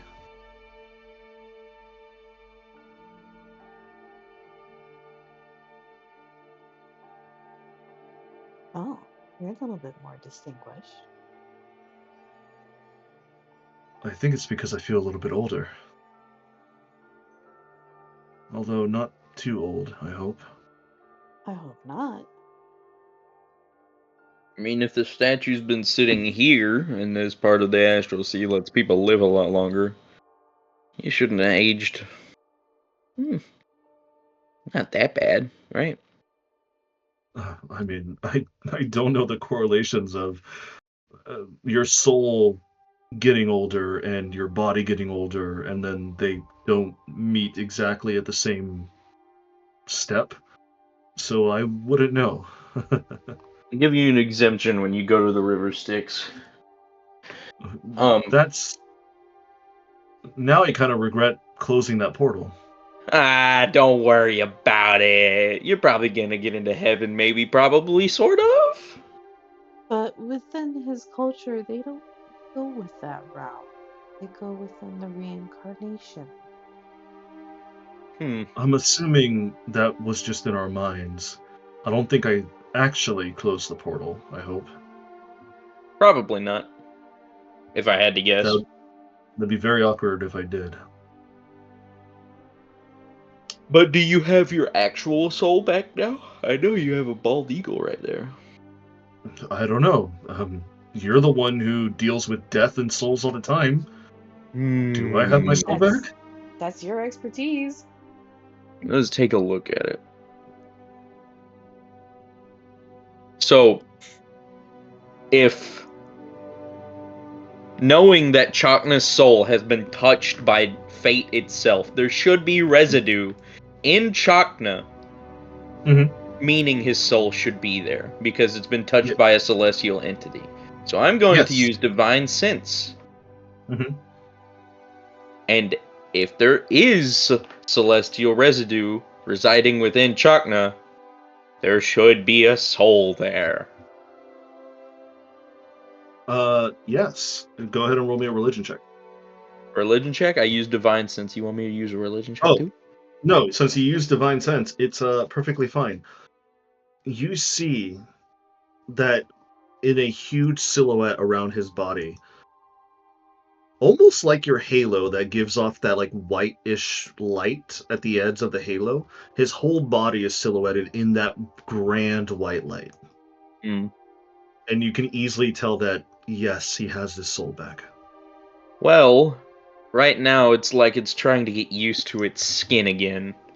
But it's like wearing a skin suit at like a party or something.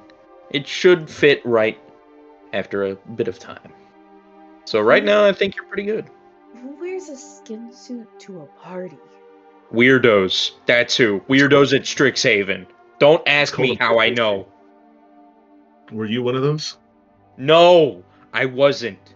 Mostly because I wouldn't fit in the skin suit. Oh. Interesting. I'm joking, but I knew a couple people who were. Look, you'll be fine. Just take it easy. Got it. Thank you. Cedric, are you getting food, buddy? Cedric just got his food. Cedric, are you going to share with the class? Patrick, do you have enough for the rest of the class? No. Seize him. Seize him. Shelby knows what I'm talking about. Oh yeah, no, you're talking about the animation with the seagulls. Yes. With the seagulls, yeah. Yep. I love that. I love that channel, dude. I love it so much. I love him so much. Cedric, what did you get to eat, brother?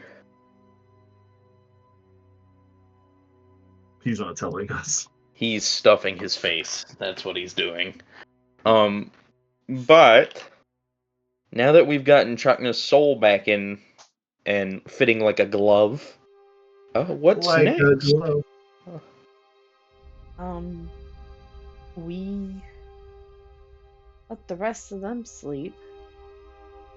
And we'll head out. We'll probably go to another astral domain like the Ruby Palace. Fair enough. And try and find allies. Information. Potential people who could help with a potential heist. That is something we could probably do. I'm going on vacation. You're not going on vacation yet. I'm going on vacation. Ironically, you could take a day or two at the Ruby Palace and relax. It's a 2-for-1. They have a lot of great spas and other No, services if I you just are in want to that. go on vacation. You can have a vacation day at the palace. Next time we land on need, a like, a planet, we'll month. go to the beach. How about that, buddy? Well, the River Palace has a Does beach-themed have a spa beach? that has a large man-made beach. I'm gonna look at Chakna as well while they're talking. I'm like, Chakna, you hurt. I feel like you hurt I'm me the sorry. most. That was not my intention. You were Dude, just in the way. my That's mom is. worse, Chakna. What? That wasn't me that did it to you. That It was actually the other. was you. It was actually 3 versions of you. Look, okay, are those versions of me? Because I don't think they're me, right? They encompass you. They are you. You are you. Dirt is dirt. Uh, I'm never gonna live that down.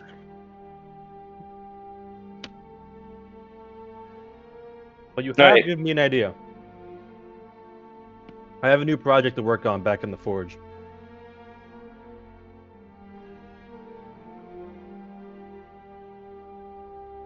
And these might actually work out really well.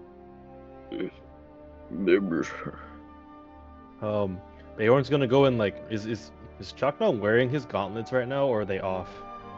he has them on. Alright, Bayorn's gonna go up to Chakna and like grab one of his like arms and like start inspecting the gauntlet in like weird, you know, like how people inspect things that you're wearing in like shows in like really weird angles. Like, yes, How it's okay, made? yes. Hmm. Bayhorn's gonna start doing that, and he's gonna get ideas for a project. Okay. Ukler's dropping his hammer and trying to willpower it into his hand.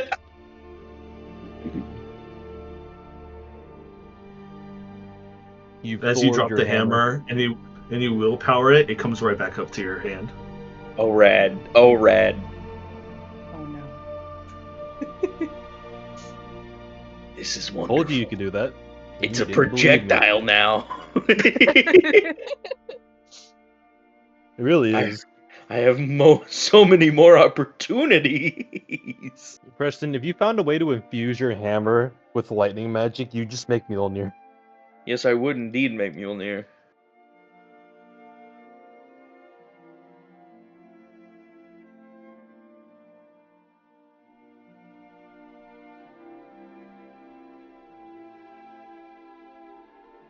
At this time, as you guys are all currently sitting around and chatting, the Githyanki companion that you've been having around this whole entire time, Arzak, kind of sits up from his spot and looks at all of you. Well, I see that everything went by well. For the most part. Somewhat, yeah. Good. I'm glad to hear it. The rest of your companions have been keeping an eye out while they let me peacefully rest. It's been nice to have a full night's sleep without waking up once or twice in the middle of the night.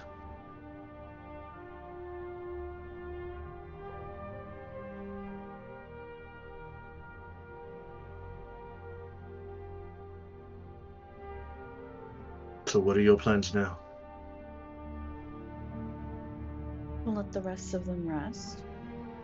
And then, We blew up the village. no. Oh. That was my idea too. I'm a little out.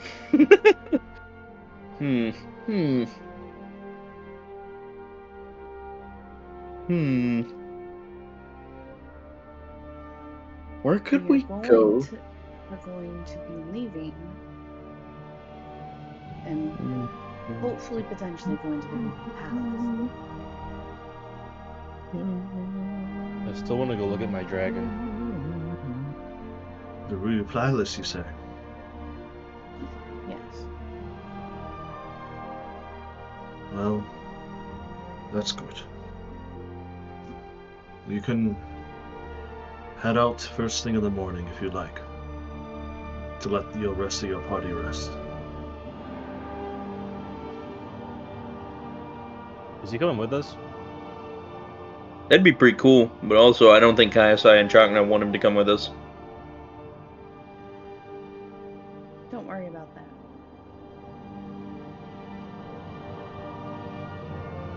He can live in the pocket hole. Make friends with the mimic.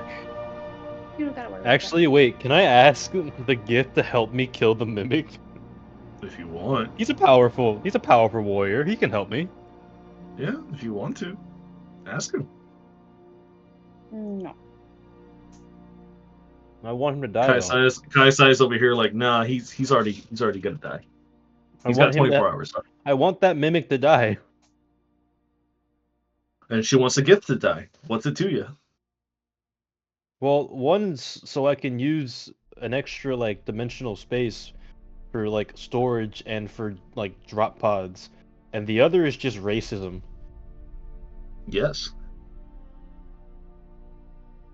He also took this gift and genocide of Chakna's homeland people. And then he genocided his own people. No, there's still a lot of more Geth. Well, he genocided like his brothers and sisters and like his whole crash. That He doesn't killed their crash. unborn children and shit. Yeah, to But- kill a crash is it's a lot. Like oof. It is a lot, but the gift as Think a about it, gift will still remain.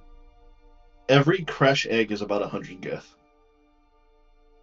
But even then, He basically killed a small country. Yeah. and he helped kill an entire civilization. You're telling me this village that we just left from is the only civilization? Of Chakna's people, yes. I'm not buying it. I'm not buying that either. Ask him yourself. Chakna, were there other sects way long time ago that got split off from a bigger asteroid into smaller asteroids? Or just people who left their tribe like amicably I mean- or not amicably? There has been people that left or been exiled before.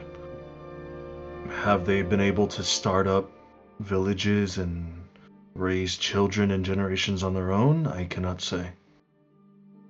Do See? they all teach the same teachings like we do? I do not know. Probably not, I'm gonna be honest.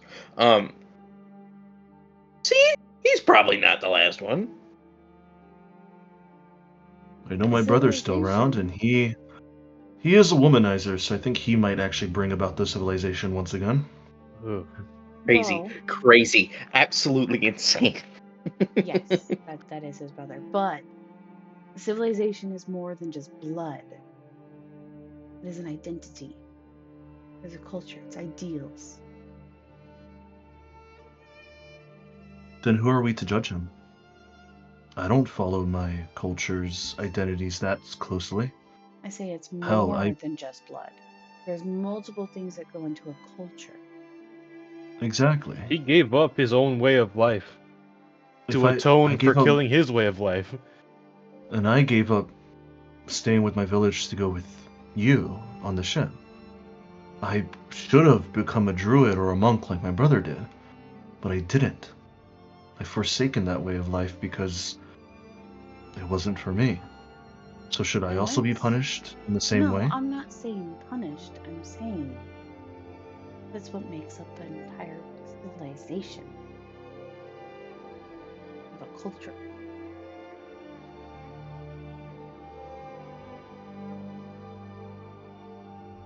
But thankfully the civilization and the culture isn't dead yet. But just about. Then we'll stop the bloodshed here.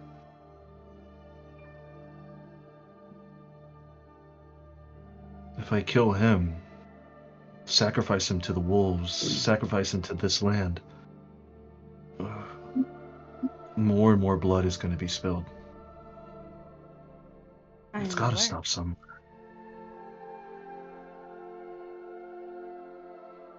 I'm gonna turn to Arzak.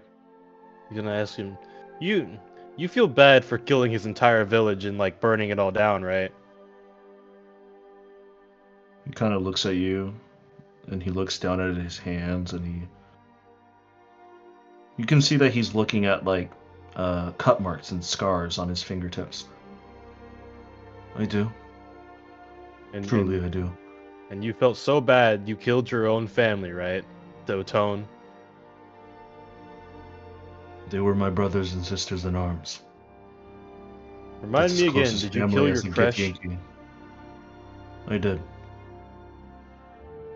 So you effectively turned against your way of life and forsaked it to seek atonement for destroying an innocent civilization. And I lived on that battlefield in the graveyard of those that I've slain before for many years, yes. Bayhorn will now look at Kaisai and Chakna and put up two hands in a C motion.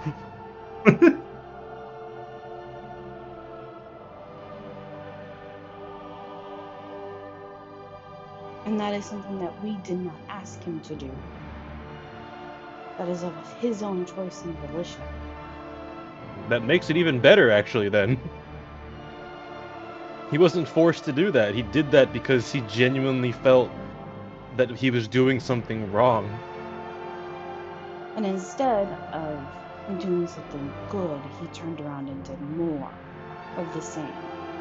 But instead of to other civilizations, he turned around and did what get due to his own crush.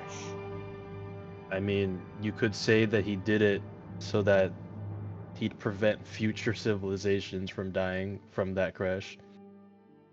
From that crush. Yeah, I mean, there's obviously more.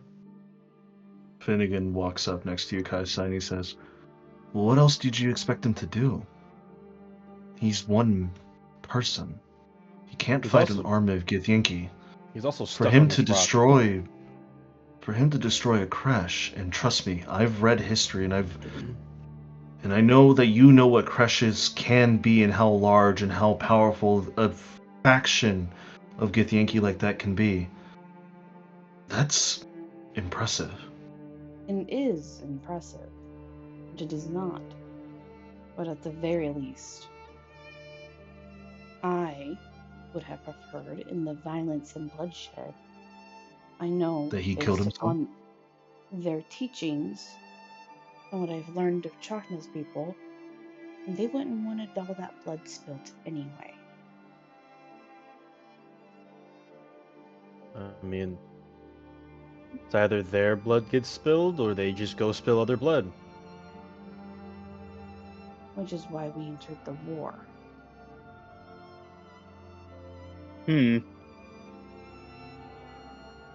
But for his atonement, I have other things in mind. I think he's okay. I don't. It ain't on my business, but he definitely helped me. He showed that he's on our side. For better or Solde for also worse. steps up. He also took a fall for me.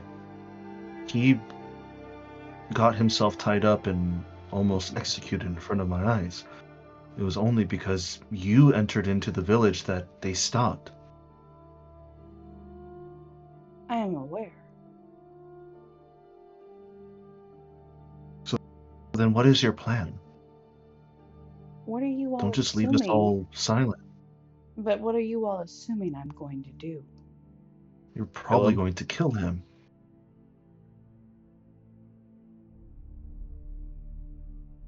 Is that what everyone thinks?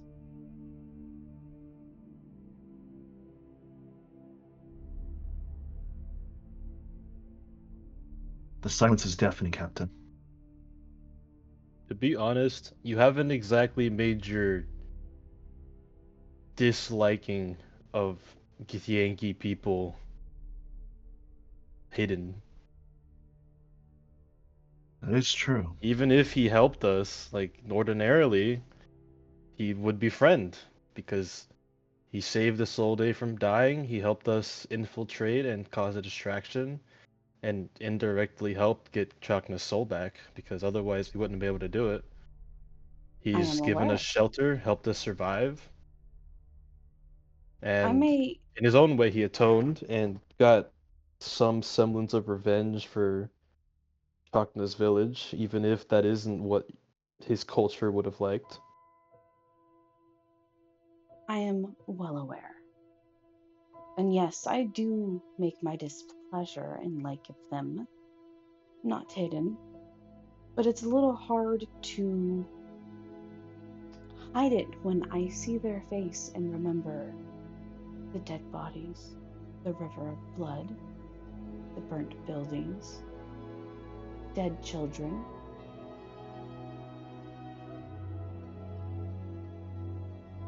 The smell of bodies on fire. It's a little hard to be kind to someone when you're looking at a face that you know took part in that slaughter. But I value all life. I have to take a life. It is for defense and protection of the many out of the few. As much as part of me would very, very much enjoy killing him, it would do no good. It'd be a senseless murder. It'd be a killing that would add to just more killing, as Chakma said.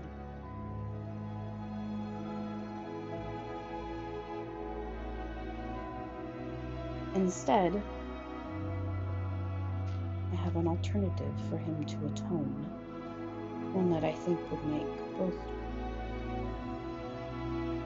the spirits and ancestors of Chakma's people happy, as well as Chakma.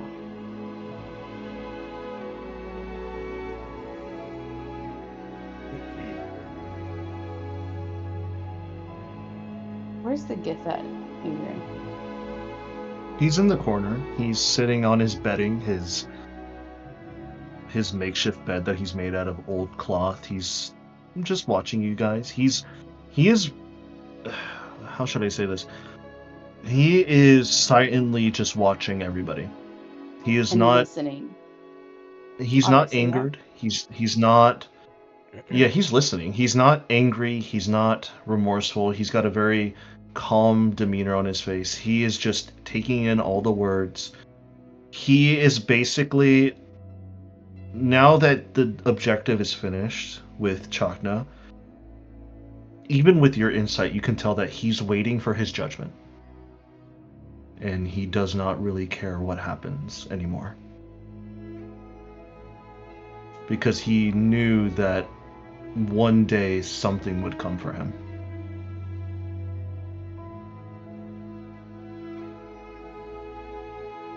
I'll raise one of my hands and gesture for him to come over. He kind of looks at you and he tilts his head a little bit. His ears kind of twitch and he gets up. You see, he's not wearing any armor. He just has his basic clothing on. His sword is on the ground. And he takes a few steps over to you guys. He's a little bit taller than you. Not as tall as Chakna or Fukler, but he's taller than you. Probably about as tall as Bayhorn. I'll stand up as he approaches, and I'll tell him to kneel.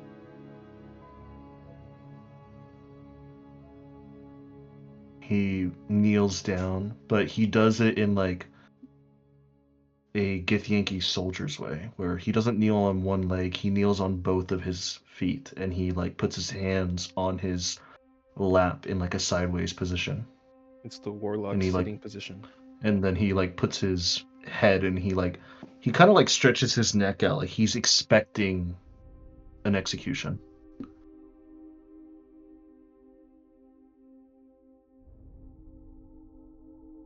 I'm speaking to you as two people. The first is the wife of the chief of Quinmaris. The people you helped slaughtered and killed, whose blood ran through this river, whose spirits are now broken and shattered. I also speak to you as the captain of the Valiant, a ship your people know very well.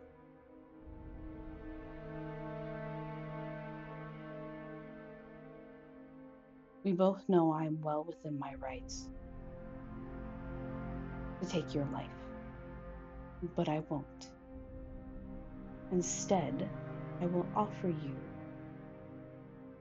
a path of atonement, and at the very least, my forgiveness as both his wife and the captain.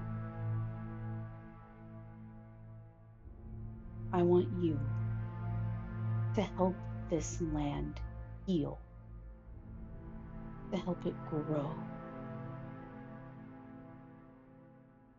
to help it go back where it was once before.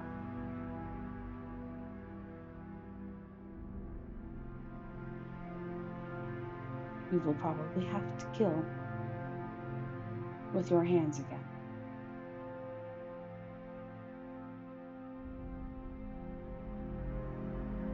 You'll have to hide, and your life will probably be in danger with those pirates and anyone else who comes to take this land.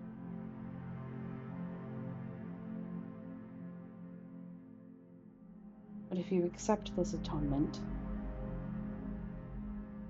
and help bring this land back to a peaceful environment, you will have my forgiveness. If you don't wish to take it, then all I ask is you leave this rock and go to another one.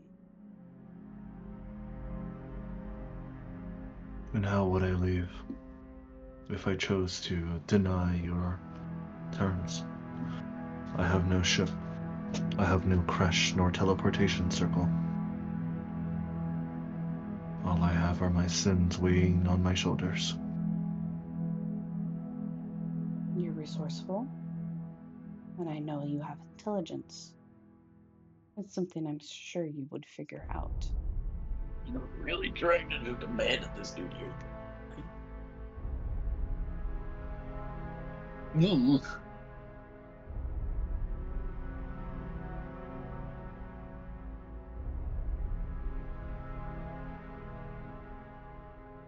You think too highly of us, Gith. We are not engineers. We are not professors nor scholars. We are just warriors. Born to live and die under the blade, under the silver death. The Queen of Vlaakith takes us into her arms when we perish, but not those who are forsaken or scorned her, like I did. When I die, there'll be nothing for me. No afterlife, no triumphant noises, no celebrations of my victories from the past. Just pure, undoubted nothingness. Then take my atonement and learn the way of his tribe. Follow within their teachings.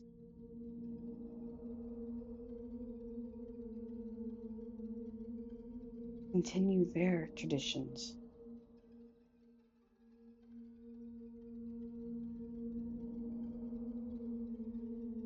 And perhaps your atonement could lead you to an alternate afterlife.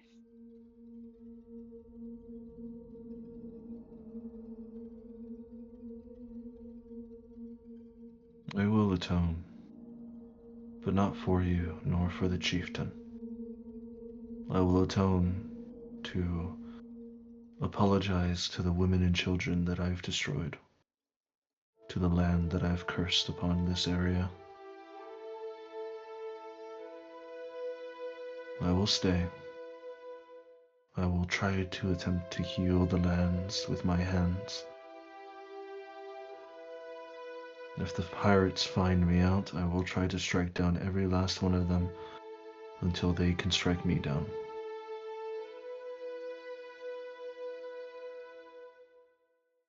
Until then, I'll be waiting. I understand that this will not be the last time we will see each other again.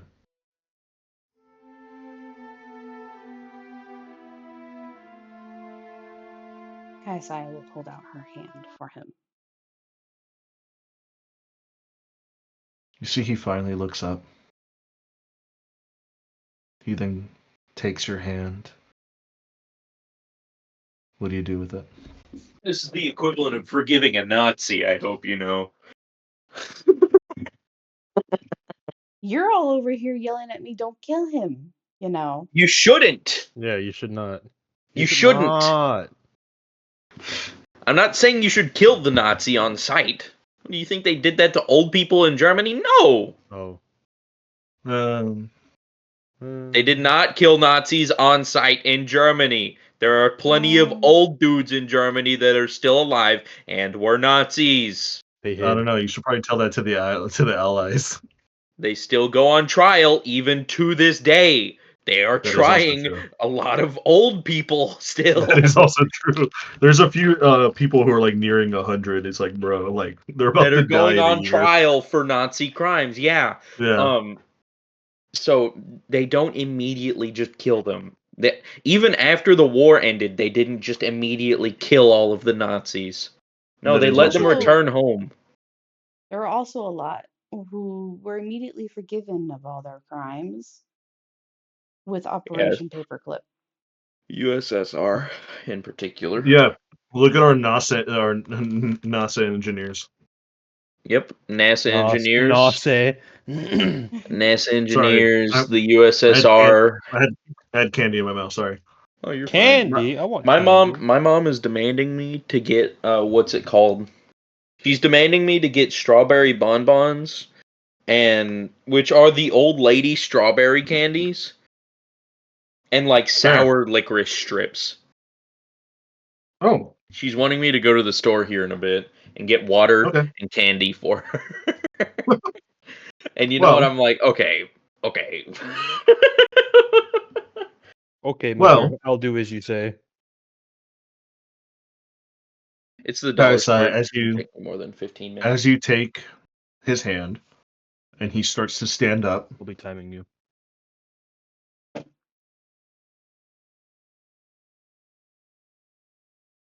I'll stay. I'll atone. I'll learn.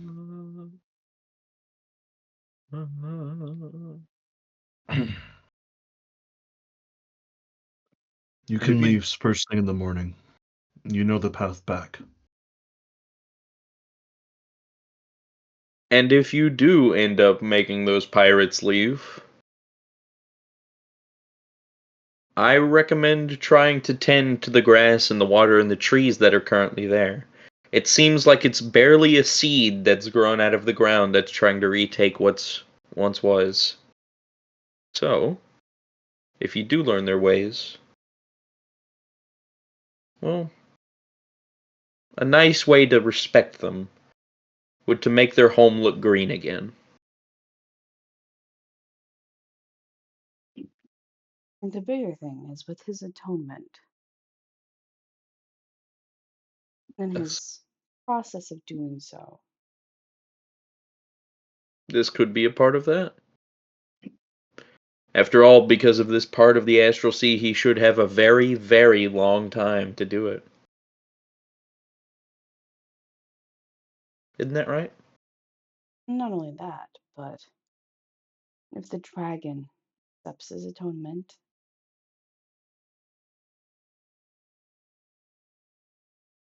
I think the land will heal. I do too.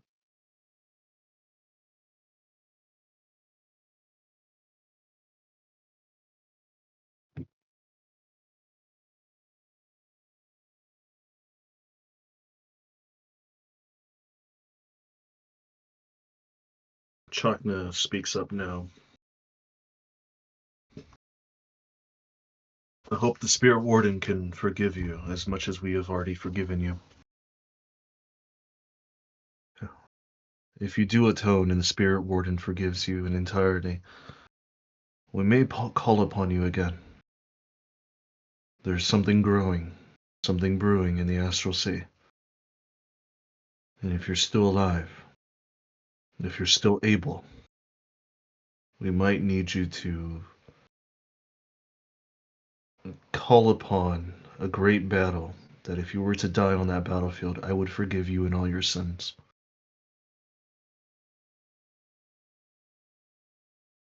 Isn't that right, Captain? It is.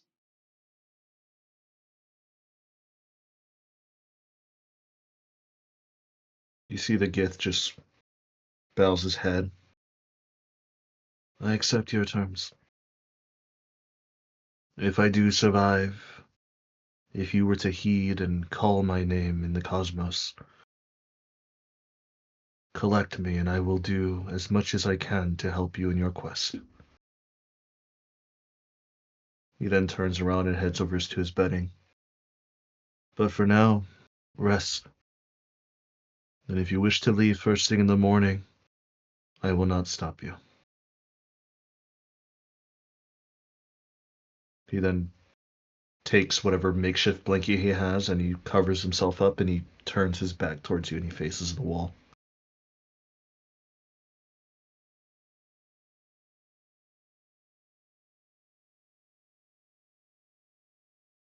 Chakna grabs your shoulder, Kaisaya, and with a telepathic link he tells you, I think he knows that he's going to attend to this land now. We should leave in the morning, when everyone's well rested. Agreed.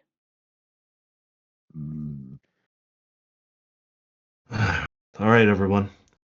Rest up. We got a long day in the morning. And we have a plan to make to go visit the Ruby Palace. Get some rest.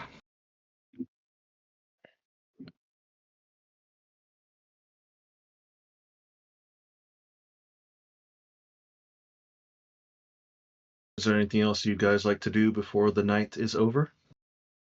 Not that I know of. All right. Bayhorn? I want to go commune with my sword again. Actually, no. Alright. Yeah, I want to look at my hammer. You bastard! Yeah, no, that's a good idea. you Well, you already said you didn't want to do it. I want to look at my hammer. I really do. okay.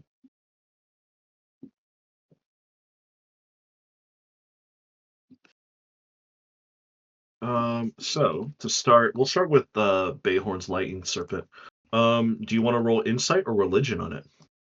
Religion. What does what am I gonna get cooler shit out of? They both have separate Cool shit. things. They have separate cool things about All right, it, I'll buddy. take insight then. You take insight? Yeah, until I write that fucking Bible, I don't have full religion checks yet. You have to write a Bible. No, it's a joke, remember? Oh yeah. Because I created Christianity, I got half proficiency. That is true. You did I have create to Christianity. I have to go write the Bible to get full proficiency. I forgot about that. Oh, man, How's your you guys son can doing, do by the way? anything. Ah, you bitch. Why did you do that? Is an 18 enough, or do I need another better another?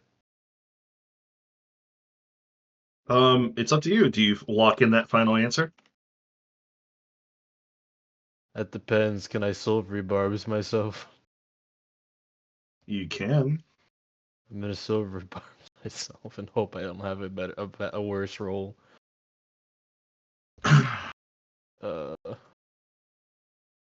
Yeah. Well, it was marginally better. A 20. I A 20? don't think I can do it again, can I?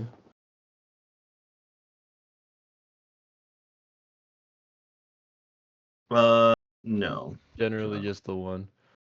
Just the one. Do I have guidance? Does anybody want to give you guidance? I don't have You want to guidance. ask Okay, it's around? okay. I got 20. You got 20? You got 20? I got 20. Okay.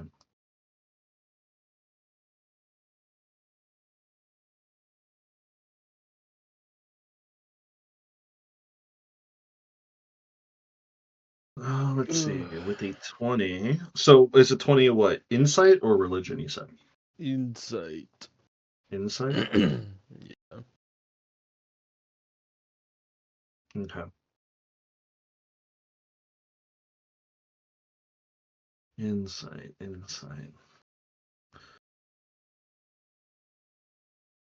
Let me grab the thing here for you.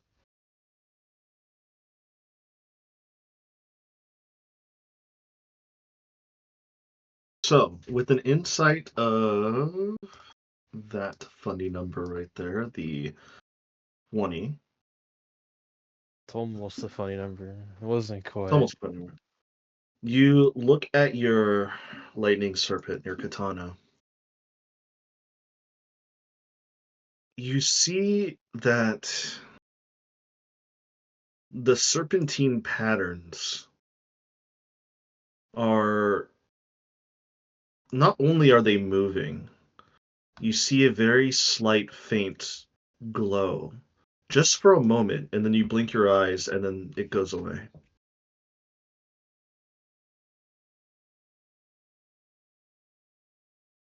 Is this all I see?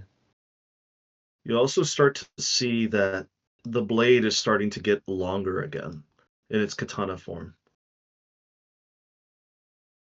And fast as lightning, as fast as your eyes can catch it, you can barely see the very faint crackles of blue lightning arcing on the blade and the pommel.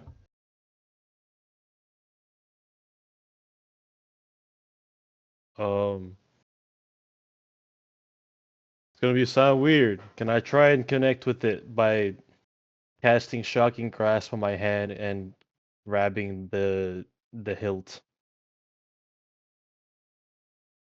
Okay. Do I have to roll to hit my sword? Yes, you do. Do I actually? You do. Oh no. Oh no. What's the DC? What's the armor class of a sword? What's the armor class of a sword? Is it the armor class of me? What'd you roll? An 18? 18?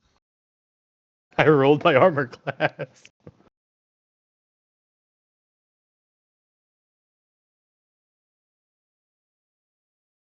You feel your shocking grasp electrify and almost bounce off slightly off the black leather wrappings of the handle or the hilt of the sword. And you feel it start to charge up with energy before it fades away again. So you're not too sure if that did anything.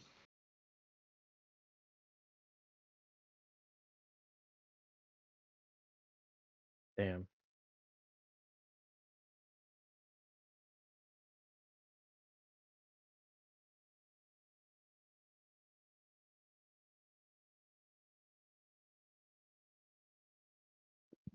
I don't know what this means,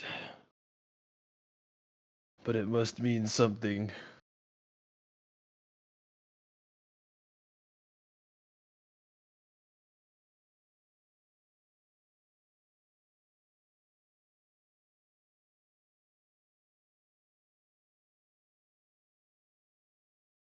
So, Fugler, Ah. what are you looking for in your hammer? Changes. Changes. I wasn't able to recall it before. Yeah, you were not. Something's up. Something is. After Something Chakna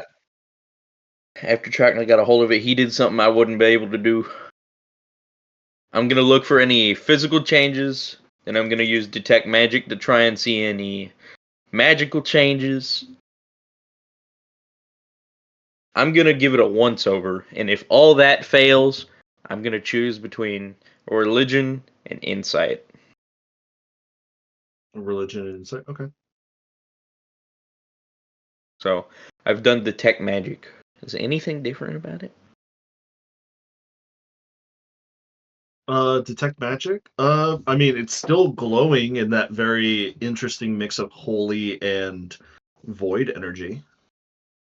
Or necrotic energy, sorry. However, you do sense a very interesting twinge of returning magic has now appeared. Hit. What is it, an enchantment? It's not an enchantment. It's more like it. How should I say this? More like it grew into it, like it evolved slightly. Oh no! Oh It's no! it's like the more you're using your weapons in battle, and the stronger you personally are becoming, more change is happening to your weapon.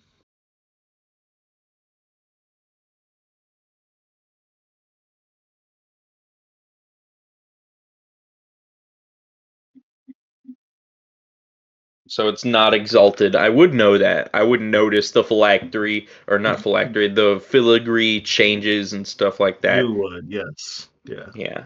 It's not exalted. It's still awakened, but it's a bit different. Yeah? It is a bit different. Alright, I'm gonna roll insight on it to see if I can notice anything. Is that okay? Yeah, that's fine.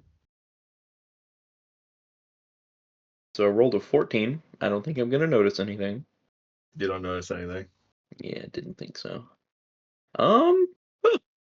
Neat. Useful. Very happy about it. Mm-hmm. Oh yeah. I'm actually really happy about this. Good. And as you inspect your weapon once more and you settle in for the night, even though you all feel pretty well rested, the night continues on as your companions are still snoring soundly. And before we get to our break, I will say, upon successfully defying fate once again and getting Chakna's soul back, as one of your main quests is now completed, I believe you all have earned a level up. Yeah. So we will do a level up mid game after our break. So you'll all turn into level 13. Gives you some time to inspect, ask questions with one another instead of just going off to bed and be like, I gotta level up later. Paladin level 10. So so it shouldn't take up too much time, but I know level 13 is a big level for some people. For some people. Some people. Who are some Looking people? at you, Kaisaya. What, does No, she I get don't. 7th level spells now? That would be really dumb. That'd be wild.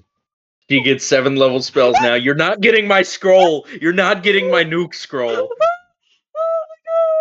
I am definitely not giving her that book. I'm selling it now. Yeah, that's what I said. Level 13 is a big level. I'm And selling here's that the damn thing. book. You guys have done a lot already, and you guys haven't leveled up. I told you level ups are going to be a lot slower. Oh no, yeah. This was a couple missions without a level up. I was like, damn. Yeah. This is Yeah. going. Oh, but You no, guys I done. enjoy it. I enjoy it because it Yeah. allows me to figure out what I have and how I can use it better. Yeah. But Kayasaya has big girl spells now. She got big girl spells. So we're gonna take a break so that you can go to the store and grab your things. Yeah, no, Preston. it's just down the road. It's Yeah. Dollar General. It's not going to be too far. And It's then 15 minutes. Shelby and I might look for something snacky to eat while Cedric finishes up his dinner, I suppose. I already I- finished it. I'll be What'd back. you eat? Chicken stew. Stew. Oh, that sounds good. All right, we're gonna take a quick 15 to 30-minute break then. All right. So I'm gonna go mute, and I'm Can I also level gonna up turn off the now? YouTube. You can level up now, yeah. I rolled a 4 on my HP. I'm kind of sad about that. Oh wait, are you doing Druid or Rogue? It doesn't matter. Are you sure? Because there could be something in level 12 Rogue, no? No, like the dice doesn't matter. No, I know, but like, what level are you going into? Oh, I'm going I in a want to know. rogue, Okay. and I'm taking a feat. It's either a feat or I do 2 in charisma, so I stop having plus 0s in charisma. Plus 0s. I'm getting tired of it, man. Well, I mean, you got yeah, that's true. Yeah. So what feat are you going to be looking at then?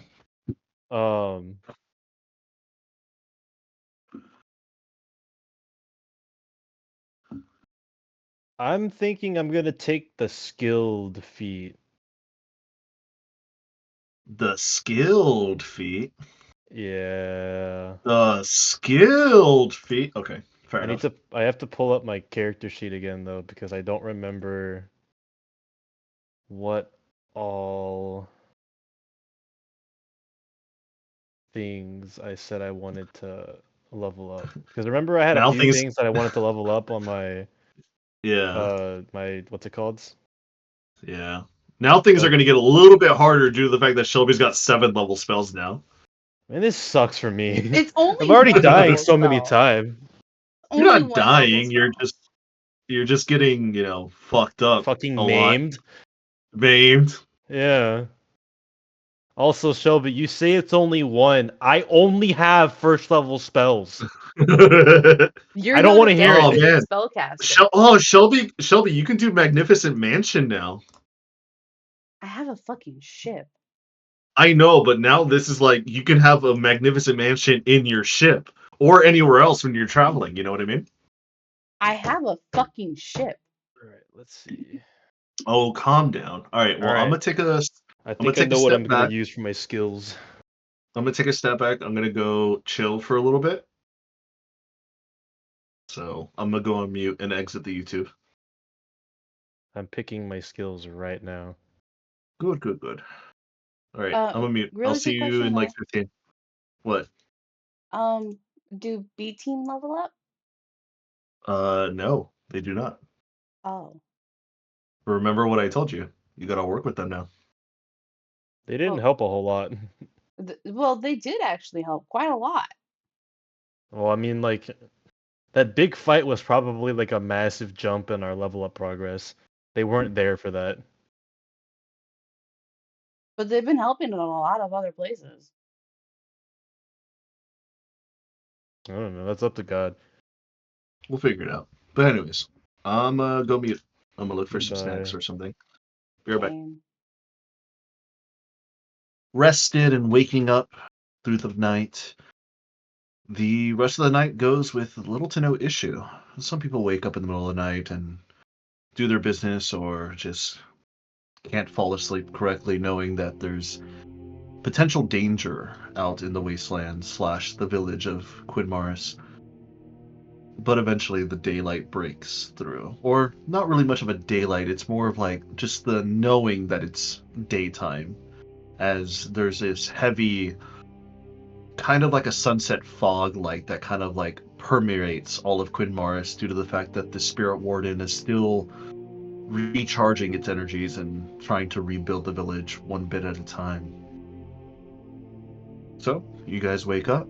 You notice that the Githyanki is already, he's already keeping guard, out watch at the open cavern, leaving you guys to discuss or do anything by yourselves until it's ready to go. So, the morning is yours. What do you guys do? Adrian, you're gonna love hearing this, but it doesn't apply to our game because this is new D&D. But Divine Smite is now a spell, like a spell spell. It is a spell, and it's a bonus action now. Mm-hmm. It doesn't just happen. Yes, but that does not apply to our D&D. I mean, depending on what happens through this D&D, Campaign 3 might change that. If it does apply, that means Fukler would have wings, a tail, and dark vision. No, so, we'll see what happens. No, you just get nerfed. That's all. If I just get nerfed and not cool stuff in return for getting nerfed, I'm gonna be real sad. No, you just get nerfed, man. They did nerf paladins pretty hard. They did. 2024. The paladins were too good.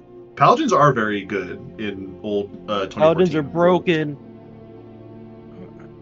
I might crucify you, Cedric. Paladins are broken. Damn, calm down. Calm down. Anyways, Nerf pal. I'm just kidding. What are you guys gonna do for the early morning? Unless you guys are just gonna pack up and go on. What are we gonna do? Well, as if no one has anything to do, we can head out to the surface. We should go kill the bandits. Someone's already been tasked with that. We should go help the person tasked with that kill the bandits. We have other things to do, and that includes your vacation. I want to go kill the bandits. Do you not want a vacation, Bayhorn? I do want a vacation, but You I gotta also want to pick. go So do you kill want them all. So do you You want a have to vacation pick. or do you want to kill the bandits? I want both. You gotta pick. Well, you can't. You know what? Ask Timora for help. Flick that coin of yours. Flick Titan. Oh man. Tamora's not gonna answer me. I don't know. Try it. I got a 13. 13. So you flick your coin, and what do you decide? Heads is what and tails is what?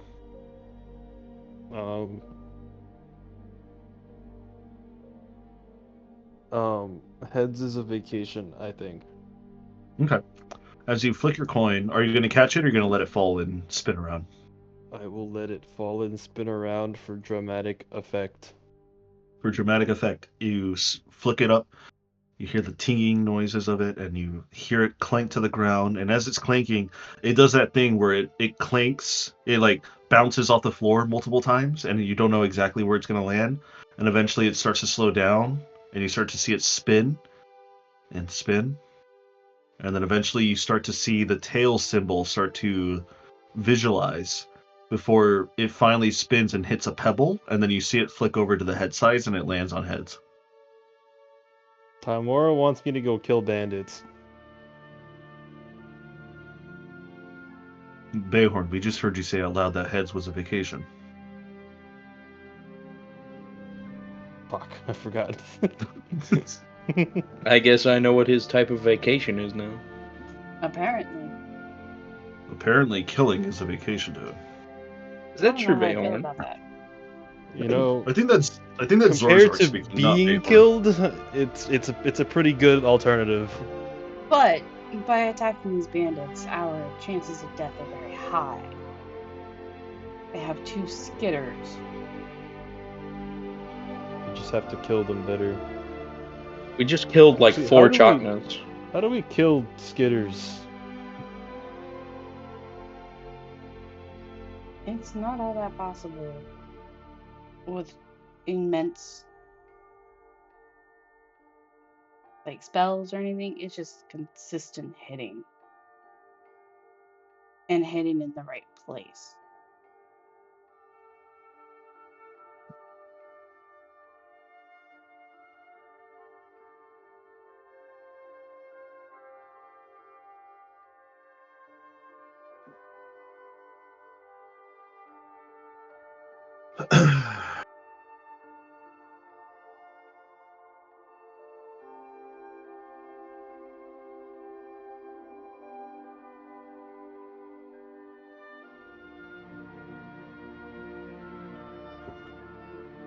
Alright, whatever you want to do.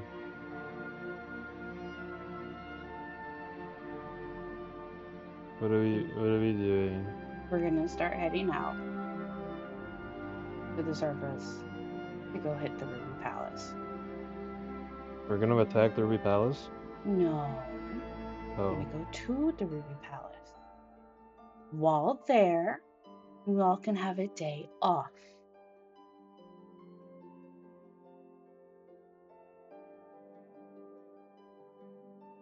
And then we start continuing on. We only have less than a year.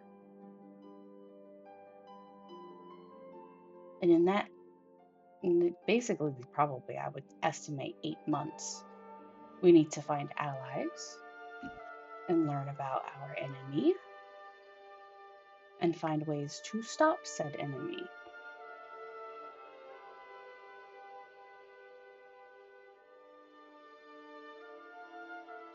On top of that, we need to become stronger. The ship needs to get improved. We all need better gear.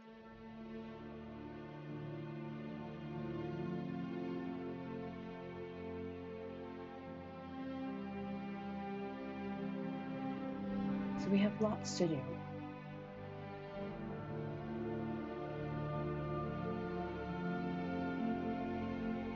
That is why someone else has been tasked with the bandits. And if they're not gone, by the time we've hopefully succeeded against the architect, we'll come straight here afterwards and you can go to town on them. Are we expecting to beat the architect if we can't beat bandits? We Because should use between this now and- time to limit test. Between now and then, we're going to continue getting stronger, but also gaining more allies.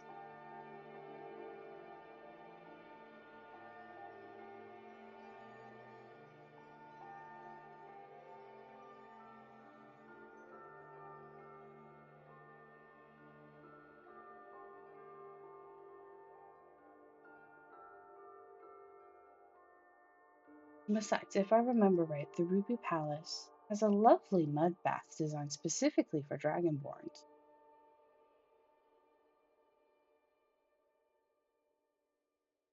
Ookler slowly turns his head to you. Was that discrimination in your voice, Captain? No, Did I apparently, hear a sign of ignorance in your voice, Captain? no, it's apparently really popular within the Ruby Palace. It's known to help your scales like glimmer. Okay, Brings out so the radiance in your scales and helps with any shedding. there's Really, really popular. two ways this can go. Fukler can go pure queen and say, "Oh my God, spa day," or accuse the captain of full-on racism, and I'm at a loss for which way I am supposed to go. You should The accuse your way racism in the she's trying queen to voice. go is, oh my god, spa day. Oh my God, spa day! Oh my God, yes. Preston, you Captain, should you're accuse so her in a fucking queen racist. voice. There you go. Good lord. I didn't think you'd do it. Alright, let's go. Let's go. We'll start heading out. Yep. All right.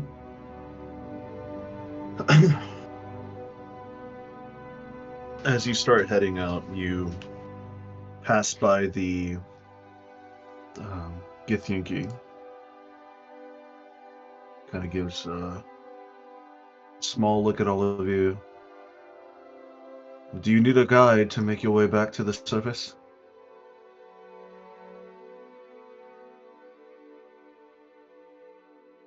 Huh? A guide Would back you to like the it? surface? Yes.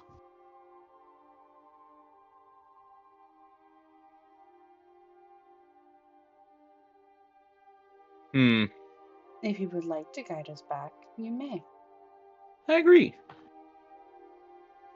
You might need extra protection if the skitters come after you.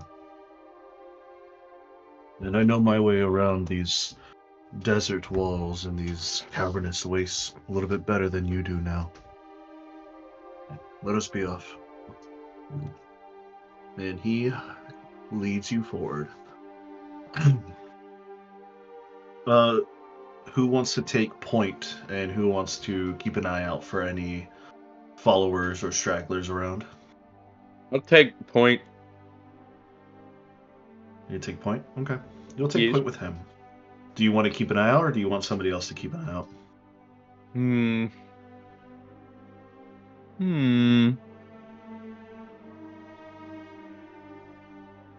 I am bad perception.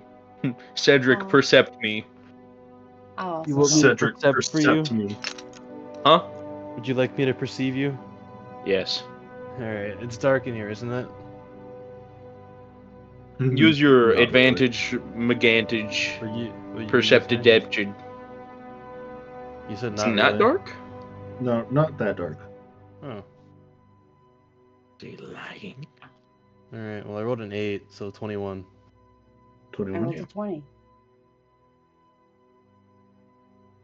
Okay. With a 21 and a 20, as you guys are currently leaving the vicinity of the abode of Arzak Veth, you don't really see anything too particular. You do notice that, of course, the farther away you're getting from the village, the less and less greenery and the more decayed and destroyed nature valleys that once housed Quinn Maris is starting to get worse and worse. But for the next 3 or so hours of you guys protruding along, you find no issues. No skitters following you, no pirates, no nothing, thankfully.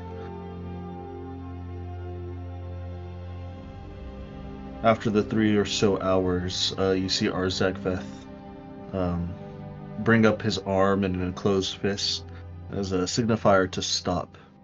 As he turns over to you, Bayhorn, and he says, "Would you like to come with me on a quick scouting run? Skitters usually like to hunt around this area before the pirates came around, but you can never be too careful. I don't want to bring the whole crew through this dangerous path unless we know that there's nothing dangerous there to begin with." Sure. Let's go look around. Good. We'll be back. We're going to take a quick rendezvous in a scouting party ahead. Myself and Bayhorn here will only take about 15 minutes. Okay. Let's go. You see he flips his coat over his body and he puts his hood up, and you see him wave some sort of magical insignia in front of his face, and he goes completely invisible. And then he'll just go into stealth. He'll just go find cover. Okay. He's not gonna cast invisibility unless he needs it. Okay.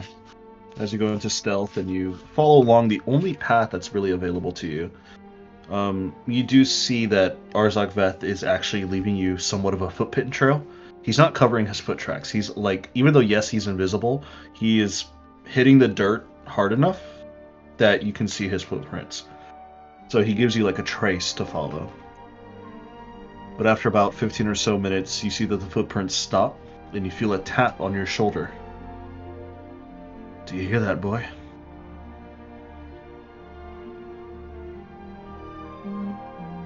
Nope. I rolled a 23. Did I hear it? You To hear perception? that the ground is starting to rumble ever so slightly, like a very light earthquake is happening. I assume that feeling is a skitter. With the skitter looking for its next meal. We must have tracked something along the way. Most likely not us, but something up ahead. Keep low.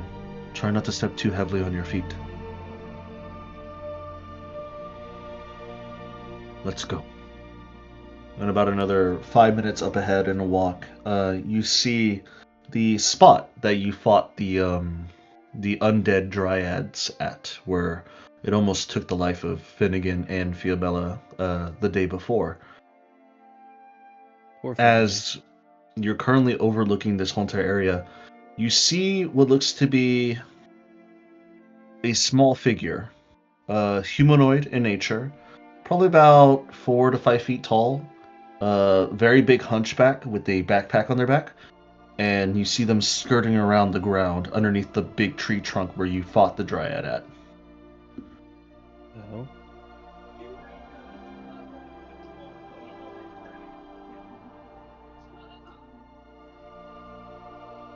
It looks like we found the skitter's next meal. Scavengers usually come to this asteroid in search of treasures or food or any sorts of semblance of anything that they wish to take.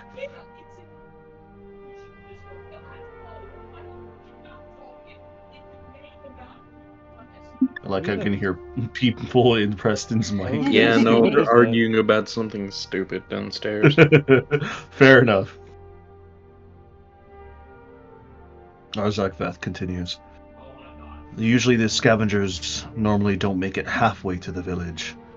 They usually get picked off by the skitters or the dryads that at least you've taken care of recently. So I'd expect more and more scavengers will be able to get closer to the village, but probably still fall to the skittering horrors. Just watch, unless you wish to save them. But if you do, we might have to come back against the skitter. Yeah. It'd be nice to see how they fight in case we have to come back and cleanse the area. And keep an eye out. And if they start screaming for help, do not engage. I don't want you to be this next melee either. After a few minutes of watching this humanoid figure, you can't exactly see who they are. They're fully covered in robes, but they do have a huge hunchback and a backpack on them, so you're not exactly too sure of the race of a creature they are. But eventually you see that their foot gets stuck in some bushel, and you start hearing grunts and like struggle noises coming from their direction before your ears pick up that same earthquake vibration once again. And as that's happening, you see that the humanoid figure starts to struggle even faster. They start to get worried. They're starting to try to take off their shoe, trying to get out of this bushel. They immediately take off their shoe and they start to run.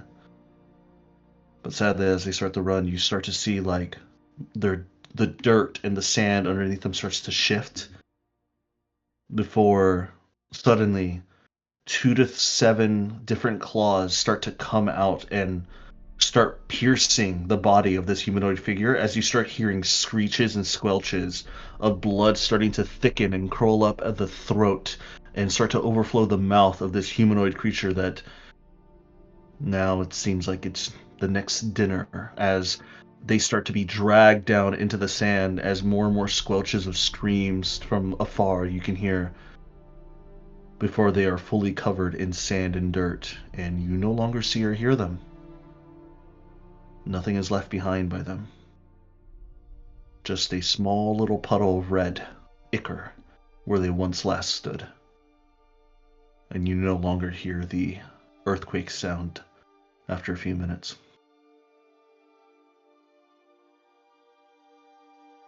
That's how they fight, boy. They sneak up from underneath you. It's usually dangerous to walk against the sands and the dirt, but if you need to do so, you have to do so quickly and quietly. Let's head back to the group. Now that the skitter has found its meal, it should, no pun intended, skitter away to feast upon its bones. Well, let's keep going then.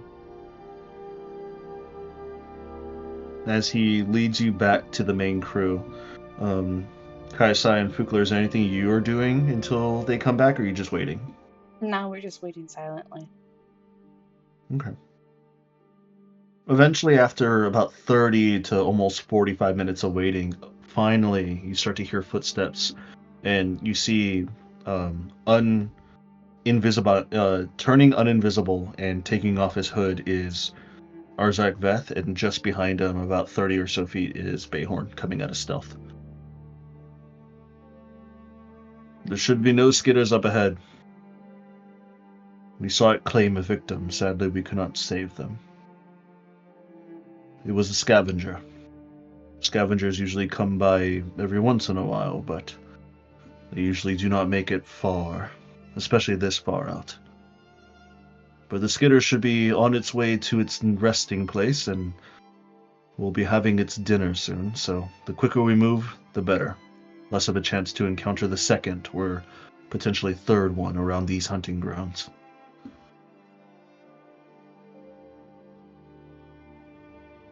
You ready to move? We're ready. Let us continue. He then leads you down further and continues off to the same path that you guys took last time. He leads you through the underbrush and through the decayed giant tree that fell over where you once fought the dryads before. As you are crawling underneath the giant tree root, you do see that there was some action here, as there is now a new spot of freshly covered blood in like a little semicircle, where it seems like he wasn't lying. Somebody did get snatched up by a skidder and sadly was taken victim. Pay no mind to the blood. They're long gone now. I wish we could have saved them, but with just the two of us, it would take us too long to get back, and we would not be able to handle the skittering horror by ourselves. Somebody had to die today, and sadly, I'm afraid it had to be the scavenger. May they rest. Come over this way. Let's move up to the higher ground and stay away from the sand as much as possible. He takes you in a smaller detour than you guys originally found the path that last time. It only adds about like 30 extra minutes to the trip, but this extra detour lets you climb up to the more rocky variations of these plain lands, and it kind of helps you stay away from the dirt and the sand, which is seemingly a more dangerous spot to be in, especially for the skitters, who are able to dig under the ground and into soft dirt and sand. But eventually, after another 2.5 hours of continuous walking and silence from the whole entire crew, unless you guys wish to just talk about random things, eventually you get back to the same surface cave of when you climb down into Quinn Morris's asteroid center. And Arzak Veth kind of turns and looks at you, Kaisaya. I assume this is the spot that you came in from last time. It is. Good. Well, you've arrived. Is your ship waiting for you outside? Sorta. Do you need any more guidance or any more protection? We should be fine from here.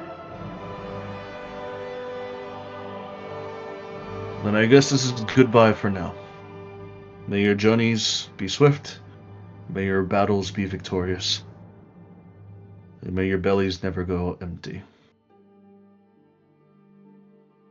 It was an experience to have you here. The first time I had any meaningful, friendly contact in the last 20 or so years from the 50 that I've been here. I wish you all luck on your future journeys ahead.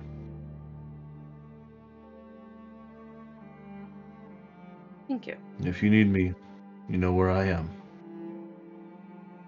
And he walks past each and every one of you. He kind of takes a quick stop and he turns to look at all of you before he puts his hoodie back on.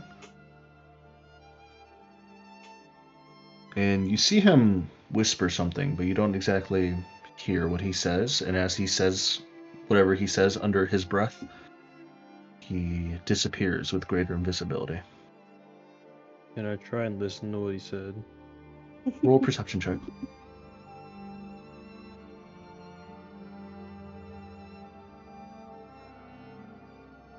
27. 27? 27. You did hear something, however, do you know Gith? No. No, you don't understand. However, sorry. You do understand the phrase, but you don't understand the definition of the phrase that he said. He says,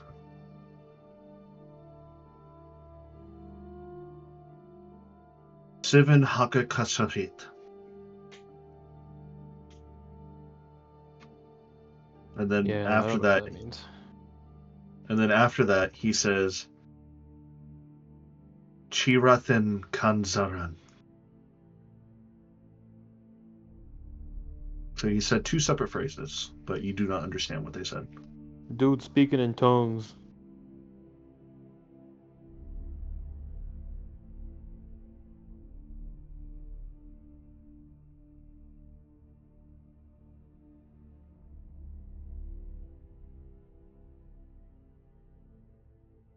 But as he is gone and you guys climb your way back up to the surface is as cold and as silent as ever, as you are now seeing the astral stars once again from down below.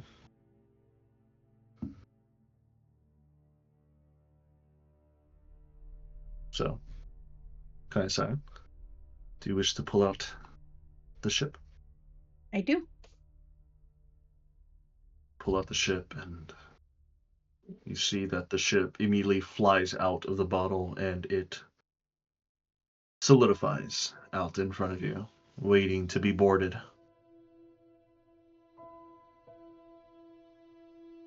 Hear Finnegan go, "Finally, at least I can sleep in my bed again. As much as I like roughhousing it out on the cold, hard floor, I think I've gotten a little bit used to a bed."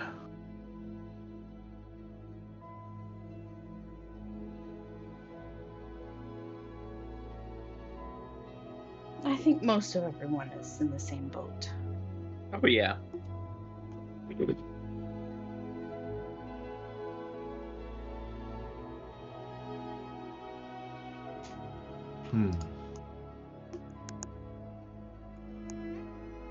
Shockner looks at all of you and says, "Are you, everybody ready to leave?"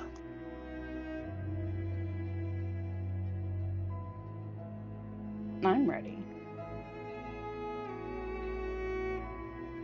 I'm ready too. What about the rest of you? Bayhorn, Fugler, everybody else? What's up? I You all have ready to no go? further business. Oh, I'm pretty ready to go. Let's start boarding. Wonder our if way Bubbles out. is still here.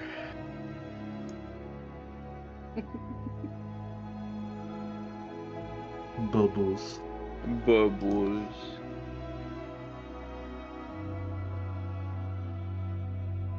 As you guys board the ship,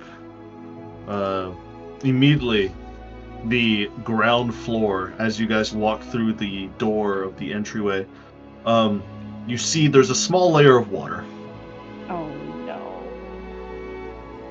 In the entire ship? Well, like when you step in and like when your room has been flooded, it's kind of like that. Guys, I think somebody left the faucet on before we left. No. I would bet money it was one of the sharks. But No, which it one? can't be. However, They're so well behaved. are they? The children are not that well behaved. But Bubbles isn't that far behind. They're so well behaved. What do you mean? Points at floor. That was obviously one of us.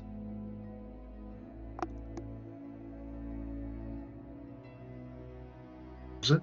Could not have been the sharks. Then who else could it have been?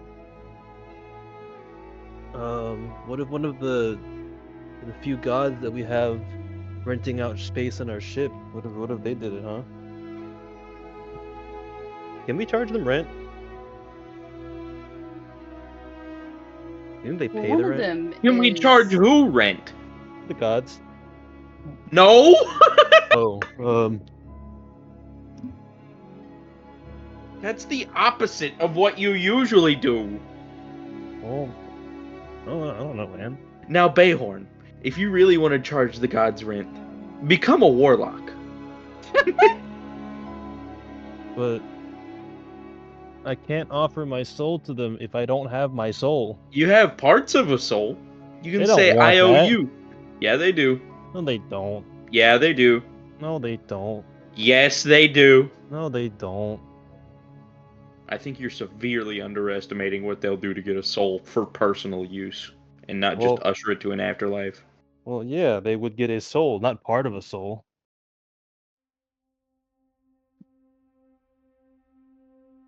We need to get him mentally checked. We need to bring him to some sort of doctor.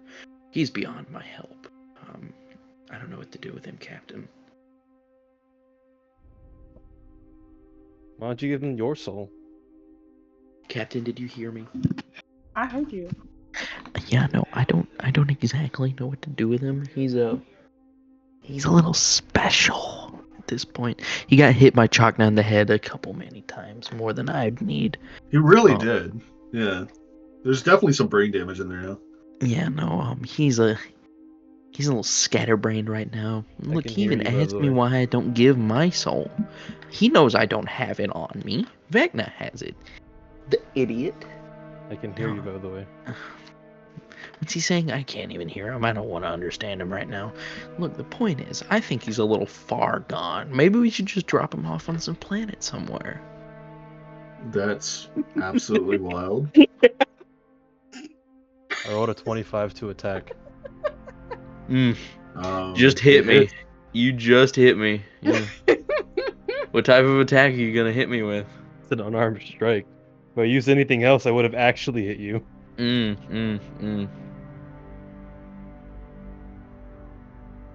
Actually, you know what? Where is it? So that's a 27 to hit. It's an unarmed strike. There we go. Oh, and since I leveled up, guess what, Cedric? It's going What? to be 7 damage to your head. Shocking grasp to hit. You're a bitch. You're wearing metal armor. I get advantage anyway. What in the Oh my god, I forgot about the worm in the face. The what? I forgot about the worm in the face. He's being dumb. I forgot about these guys. You That guys was on the ship me. now. That was me. I did that. The worm in the Taking ship? these. Oh. Taking No, keep these him guys there. out. I'm taking these guys out. No. Fine, I'll Also, I'll leave be them right back. there. Where are you going? I need to find some. Find what? Bastard is There it right. is. Preston, look in the stone block chat. Look what I sent. Look at their stone block chat. Beautiful. Raccoons praising their raccoon god. Yeah, exactly. I love My fantasy raccoons, race, humans based. Incredibly Based. based. That's gonna be my next character. Human. Yep. Human. Never ask a Skyrim Nord what their wife is. Have you seen the Solaris mod for Skyrim? Oh my god, dude. Solaris mod? No, I have not. Solaris, not Solaris. Hold on. It's been so long since I played Skyrim. Ariel. Mm-mm. Oh no, I have not. Wait, hold on. 1 second. No, Dagoth Ur. Have you seen the Dagoth Ur Dagoth? mod? Yeah. Yeah. Of course I have. Excuse me. It's been a long time since I played any Skyrim game. Oh You're man, great. that You're was fine. probably back in my like Xbox 360 days, dude. That game's old as hell. Mm-hmm. I've been playing games for a long time. Jeez Louise, I just realized I've been playing games for a long time. Mm-hmm. I was playing on my DS when I was a toddler. DS toddler does Yeah. not compute for me. That does not I compute for remember when me. the DS No, came that is- out. DS That is Lite. disgusting. No. Yep, Don't the say that you're a toddler with a DS. No. DS Lite. When did the DS come out? All right, hold on. The Nintendo OG DS. The fucking brick. Released globally in 2004. Yep. That's when I was born. Oh! Dude, during 2004, I was a fucking 8-year-old. No. Yeah, and the DS Lite No. came out 2 years later. No. Mhm. Uh-huh. I remember the DS. I had the DSi. I had the OG DS. I I never think I got the still OG have it. DS. You still have it. You have your fucking I, st- Game Boy Advance. yeah, I still have my Game Boy Advance. I still have my DS. I even still have my first fucking, like, it has a SIM card for me to actually make calls on phone. Mm-hmm. My fucking green flip Motorola. Remember, Nintendo was made in 1889 as a trading card company. I mean, just listen to this phone. Definitely. The flip. Oh, I'm picking up on my mic. I don't know why. Oh, I have a Wii because I bought a Wii secondhand at a store here. my dad has my Wii. And then they're gonna have the Switch 2 come out later this year. I'm actually very excited.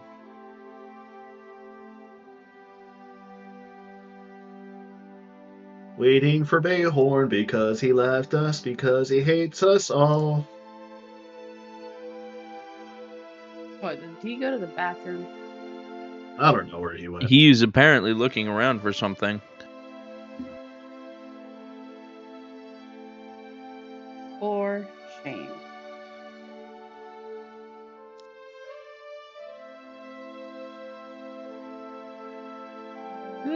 La la la la la la la.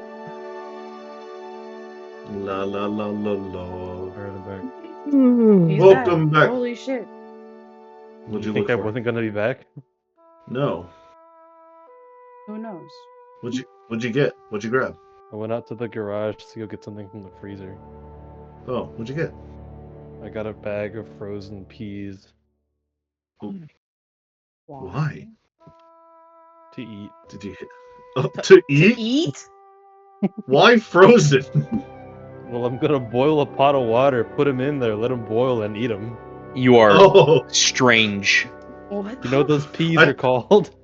It's called edamame. Okay. Okay. All right. See, All I was about to say. you're pulling this shit on us. Okay, come on. No, I was about to call you a British creature because only they eat peas by not themselves, you. dude. I am not a British I'm- creature. I was about to I'm accuse not you of being you. one. I'm not you. That's Don't crazy, dude. compare me with those people. Yet you're Those about to eat a people. pot of boiled peas. I am. Really don't want to hear it. I'm going to. It's gonna be delicious. You better salt those edamames. Been eating these Please since I was salt the 4. edamame. I always salt them. I Good. salt them twice. I do Good. it in the water so that they boil in salt water, and then I do them when they come out so they have salt on the shells so I can eat the salt. Good. I know my green beans. You should eat edamame skin in public and see what would happen. Concept wrong. Green beans and peas are not the same thing, idiot. I know. You just called them the same thing. I know. What type of stupid are you infected with? I'm genuinely curious. Are you I don't know. You infected gave it to with me, the so what do you have? stupid? I didn't give it to you. You were born like that, dude. Does It would takes a Bayhorn real get artist. would Bayhorn get brain damage even though he got smacked around in the ethereal form? Yes. I think I would just feel like it for a few days. Fair. Takes a real artist to craft the type of stupid that you are. And I don't have the time or patience to learn how. I'm just that good. Yeah, that's one way I'm of putting just that good. it. It's definitely a way of putting it. Too Ugh. cool for you, man. It's okay. I Shelby got the haven't. hiccups. Yep. Oh, damn, that was loud. So Yup. is D&D over? I don't think it is. I don't think it is it? Do you want it to be Do over? you want it to be over? No. We just haven't got done. sidetracked. We got hard sidetracked. Yeah, we did.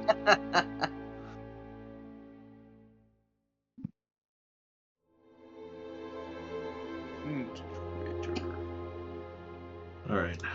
So, as you guys all enter in the slightly flooded Valiant, as you have no idea where the water is coming from, because if the holodeck is down below, where is this water coming from? I immediately go looking for the source of water. Make an investigation check.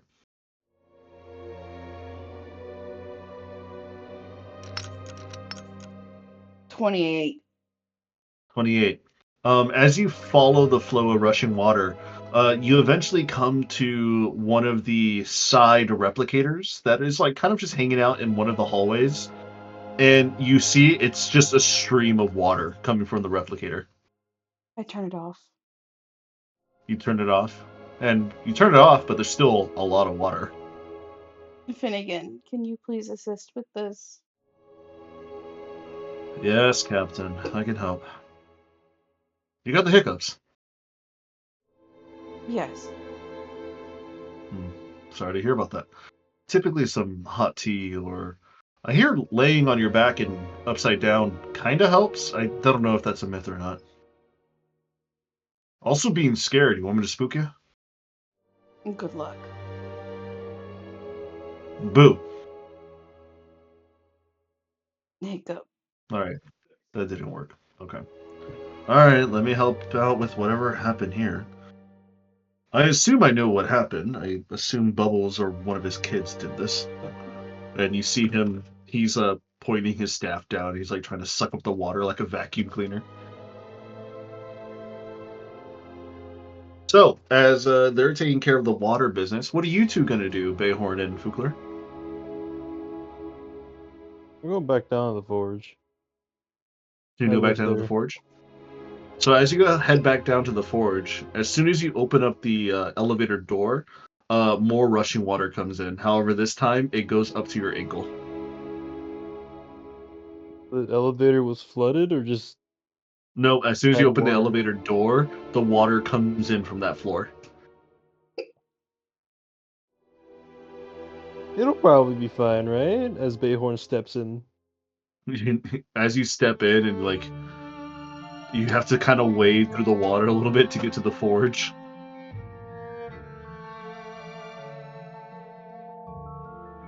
All right. How we looking? Poor Shelby. It's just here. Yeah. As you make it to the engineering room, you see coming from Vorthecaron's big crystal, water is flowing out.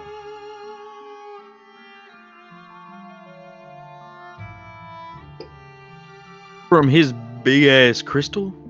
From his big crystal, yes. Bayhorn's gonna like go up and knock on the crystal and be like, "Hey, Vorthecaron, are you like leaking water everywhere?"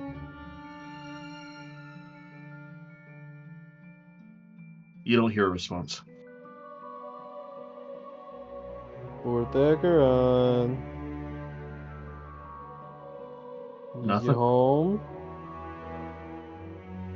After about a few minutes, nothing still. Bless you, Shelby. This was pretty funny.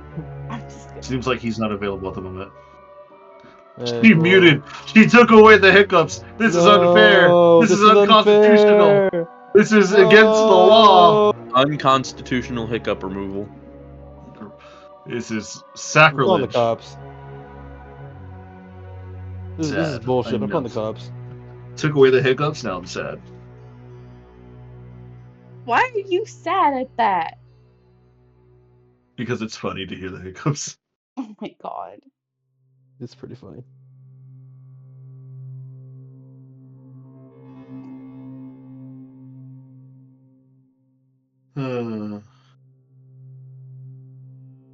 Anyways.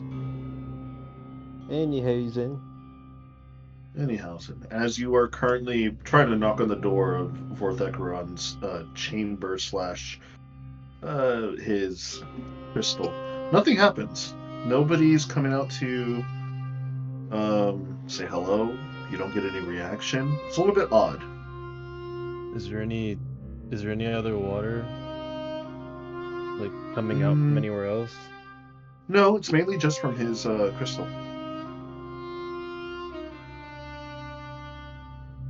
Can I tell it to stop? Tell it to stop. How are you going to tell it to stop? Do you just persuade it? Yeah. All right, roll a persuasion check. I'm gonna pull some orc magic. Jesus. I rolled a 15. 15? You see it doesn't stop, but it does lower its pressure slightly. That's so funny.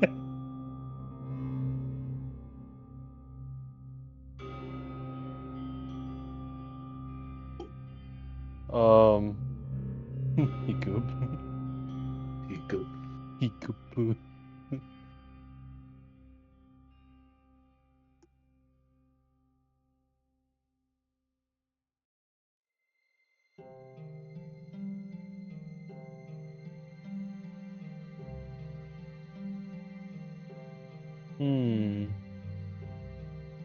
It'll probably be fine. Are you going to forge and relax in a bed of water? Not a bed, like in a small layer of water? No, probably not.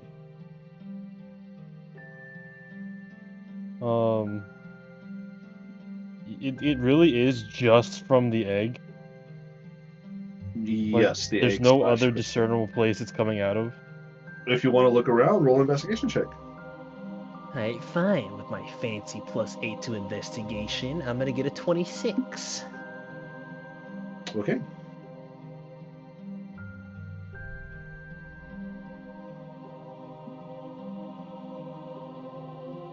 Did I pass? You did pass. You look around, and it's not flowing from any other direction except for Thekaron's crystal slash egg. Man, what in the world is he doing?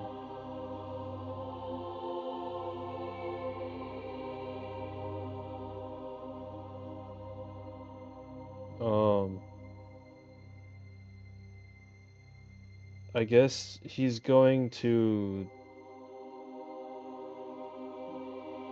call in his comm badge and be like, well, I found where the water's coming from, and you'll never believe it. It's actually not the land shark's fault this time.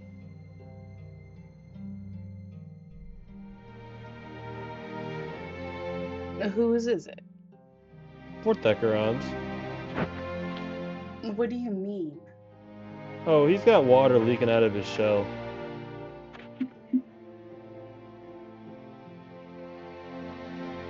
I will go to the engineer room. Shit's fucking everywhere, hiccup. man. Shut up. The engineering. Goofy. Have you tried drinking copious amounts of water rapidly? That doesn't help me. That's unfortunate.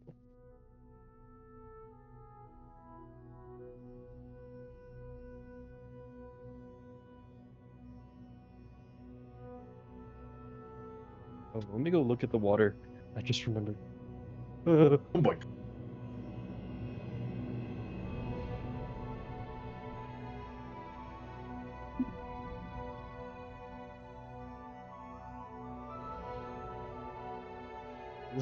So, Kai-san. Oh, hello? Mm-hmm.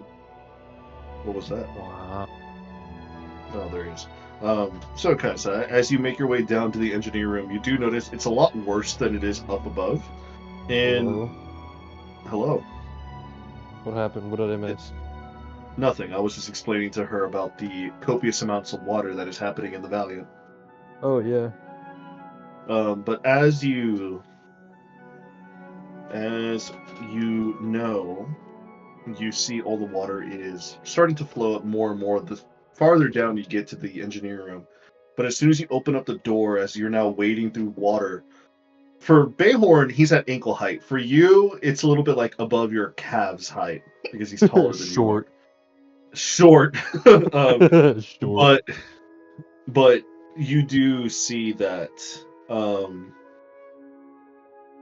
there is water coming out of Vorthekron's egg / crystal. And it seems like the water pressure has been lowered just slightly. You're not too sure how that happened. I will telepathically call out to him.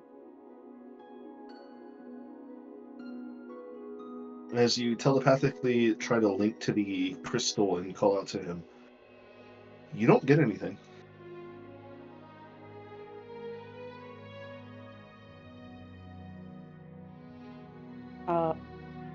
I can't reach him telepathically.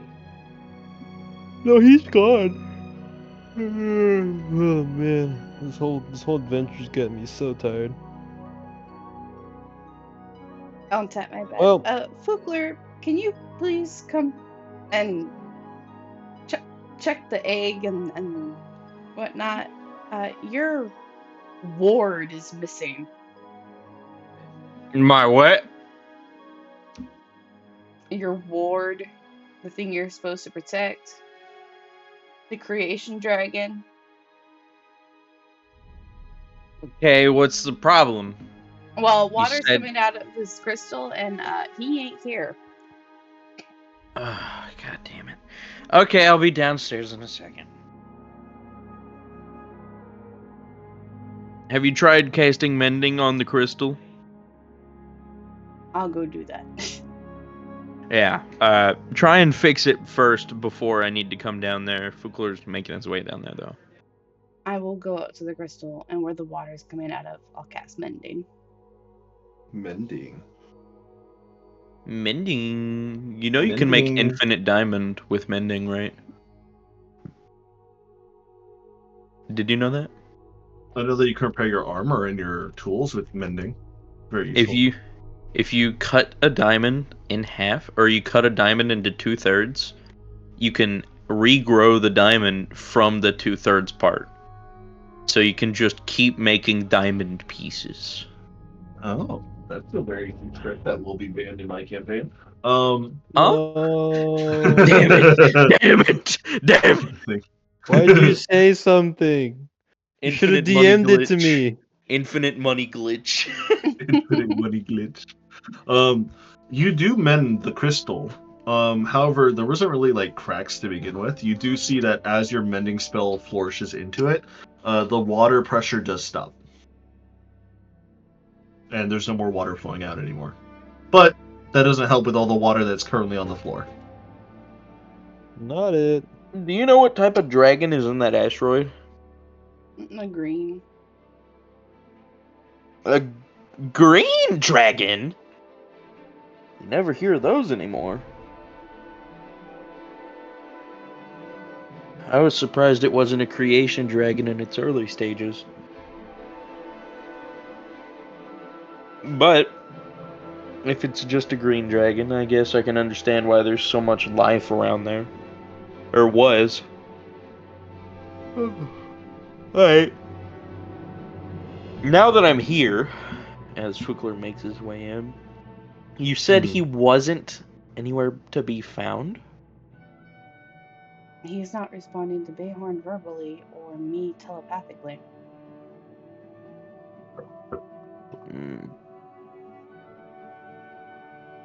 You tried the sending slab, right? Guess not. Well, if he's not being able to be here, it means he's somewhere in the astral sea or the ethereal plane, one of the two. And we're not going to be able to find out from here. Sure, why not? And Fugler's going to turn around. I'm going to go up to the main deck and use the sending slab to see if I can get a hold of him and get an explanation as to why there was water pouring into our ship. Is that okay with you, Captain? Yeah. Rad. And Fugler's going to make his way out, up to the bridge. Okay, you make your way up to the bridge. You still see a small amount of water that is still kind of floating around, but you do hear Finnegan kind of walking around with like you hear him making these loud watery footsteps as he's continuously casting destroy and create water to suck up all the water to his staff.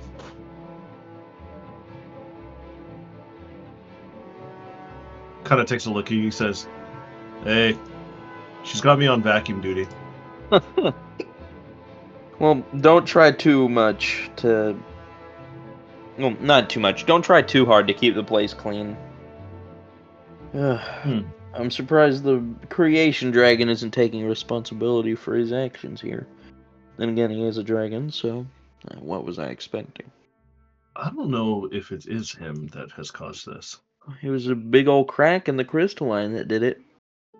Was it a crack or was it just a magical influx that happened? It Because looked it's like two a different things. steam. Best ask the captain. She had it fixed by the time I got there. You see him hit his comm badge and he starts speaking. Hey Cap, it's Finnegan. Was that a physical crack or more of like the magical wall between the crystal and magic itself kind of broke? Which was it? It was not a crack. It seemed like the magic was just spewing out of nothing. A dolphin again. Magical Alright. influx it was. Then I don't think it was. I mean, it still could be Vorthecaron's fault. Oh, but definitely. I think it was less of damage and more of just an oopsie. Maybe somebody wanted something a little bit too hard and it caused it. Where's your kid? Where's who in the what now? Where's your kid at? Your Bubbles. Oh, my little man? Yeah. That actually is a really good question. Fukler's gonna think in the back of his head, Bubbles, where are you? Father? Yes? Yeah, you're home. Hello. Yeah. Just got back, saw a big old magical seam in the crystalline in the engine room. Oh. Okay. Did you happen to do that? No, We're not Father, mad. I'm real father. Okay, buddy. Well, if it was you, I'd like you to tell me because I don't know how you did that, and I kind of want to avoid doing that from now on, if you don't mind. Or if you know how it happened, at least, and someone else did it. You know what I mean? It was my son. It was your boy? It was my son. Okay. What'd he do? He wanted to swim. He wanted to swim, and what, did he use the, what's it called? The holodeck?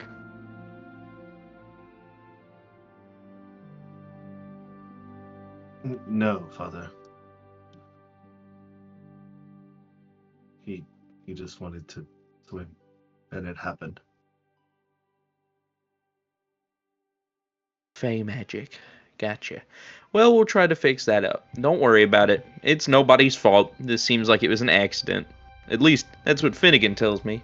And I'm inclined to believe him because it doesn't look like it was Vorthecaron's doing, otherwise it would have probably been a much bigger problem.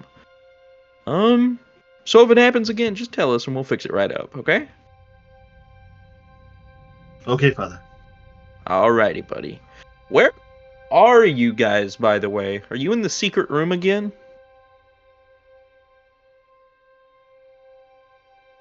Because I haven't seen you guys since I got back on the ship. We're in the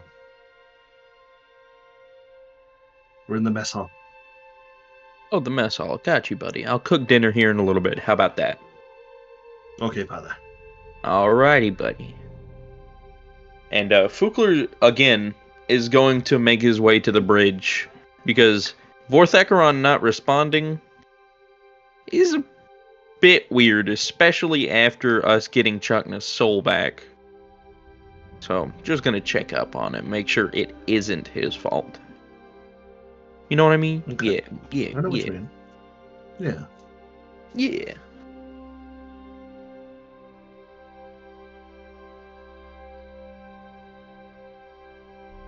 So, you make your way up to the sending slab, and it's right there in front of you waiting. What do you do?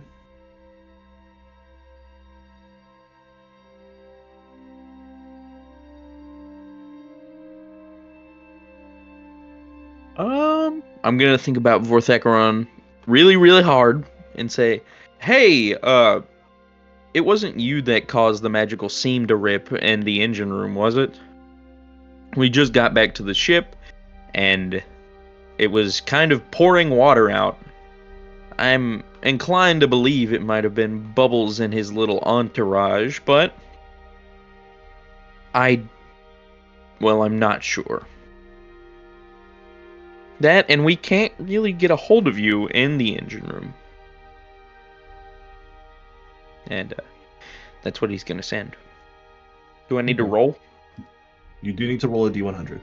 Yeah, because I don't think he's on the same plane of existence. 77. 77. You feel your message go through, and after about a moment or two, he responds, "Good, you've made it back home.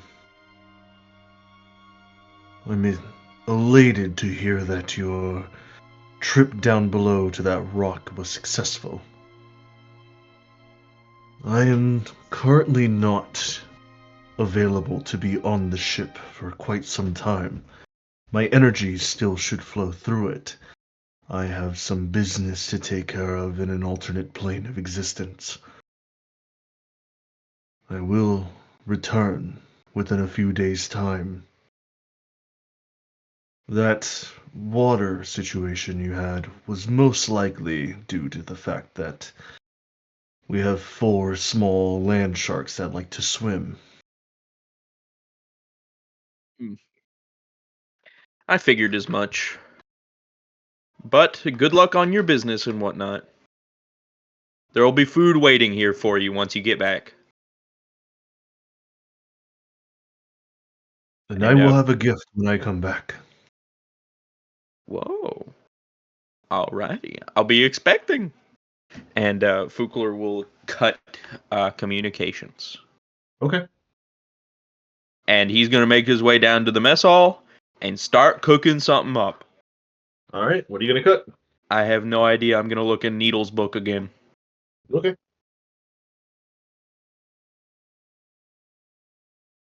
Hmm.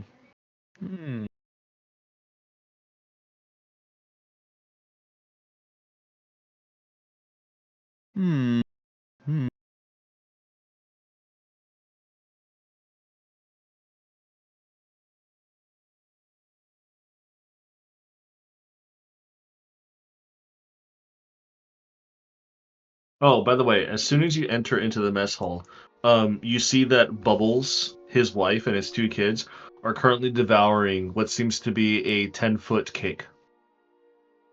Oh. You see Bubbles kind of just stops, looks at you, and he just goes, "Father, welcome home." Where'd you get the cake, bud? He points his little nub of a foot over to the replicator. That's a lot of cake. Well, it's good to see that you guys stayed okay while we were away. Did you find a way to entertain yourself? He just nods his head. Good, good. Do try to stay away from the engine room for a little while if you could, though. Okay, Father. Alrighty. You hear him, like, murr and, like, slightly growl to the kids as the kids kind of just look at him and give him a nod. Seems like they understood what he said. Gotcha. He fathered up for a little bit.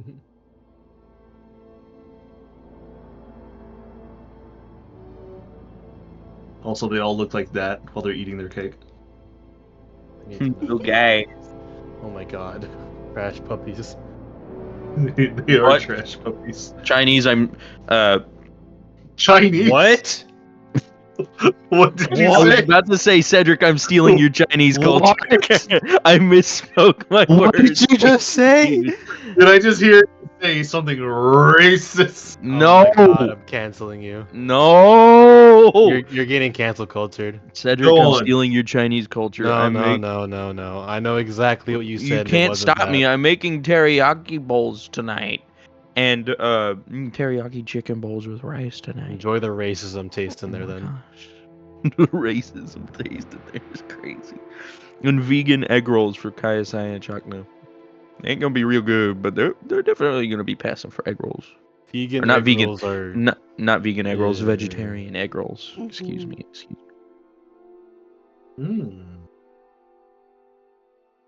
maybe. So I got a roll, right, Sid? Right? Wait, did you just What? almost call Adrian? Yes, What? I haven't Oh my- eaten you're- food, dude. I am Dude, falling apart. offending I'm gonna- people left I'm and sorry. right. Oh my God. god. I haven't eaten Damn. food, dude. I'm hungry. That's fucking. Adrian, are Go we gonna eat. take that?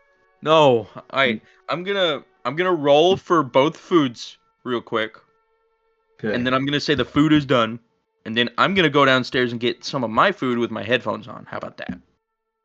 Okay. Perfect. All right. So 53 for the first teriyaki chicken and rice. Not bad. Not bad. Definitely could be better, but not bad. With your Edible. high plus, though, it's really good. Yeah. Mm-hmm. And then the vegetarian egg rolls, 93. Wow, I cooked on them. Oh, Damn. They are. I'll some make of the a lot best of egg them. rolls. They're some of the best food ever. Vegetarian egg rolls for everyone. And because of that, the food is now cooked, and I'm going to be listening, but I'm going to get food from downstairs because it's all pulled pork, and I want a pulled pork sandwich. Oh, go get a pulled pork sandwich. Well, as dinner has been served, does everybody want to eat said dinner in the mess hall? yes. Good.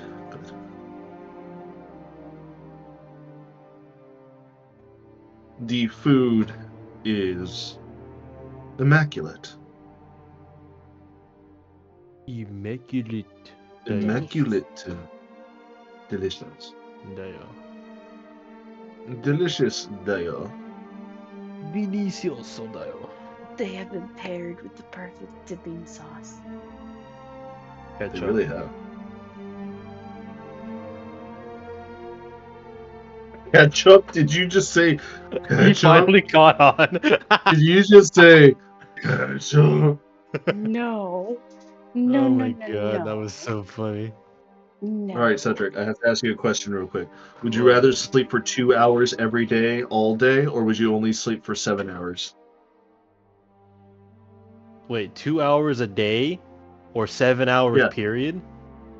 A day. Like, which one would you take? Would you rather take the 2 or the 7 hours of sleep? Does my level of like awakeness and fatigue get affected by my answer?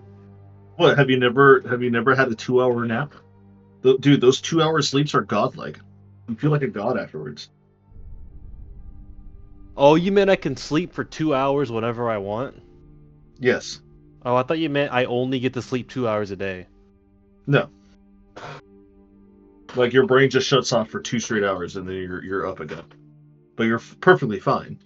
Or do you want the 7 hours of sleep? I think I'd take the 7 hours. You're like, I like sleep too much. No, I definitely enjoy being able to like sleep.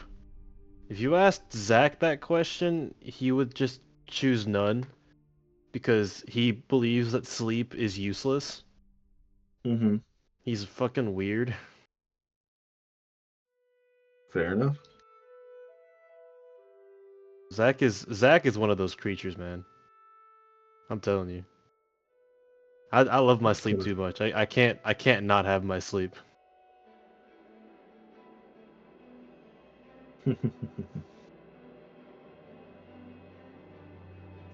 All right.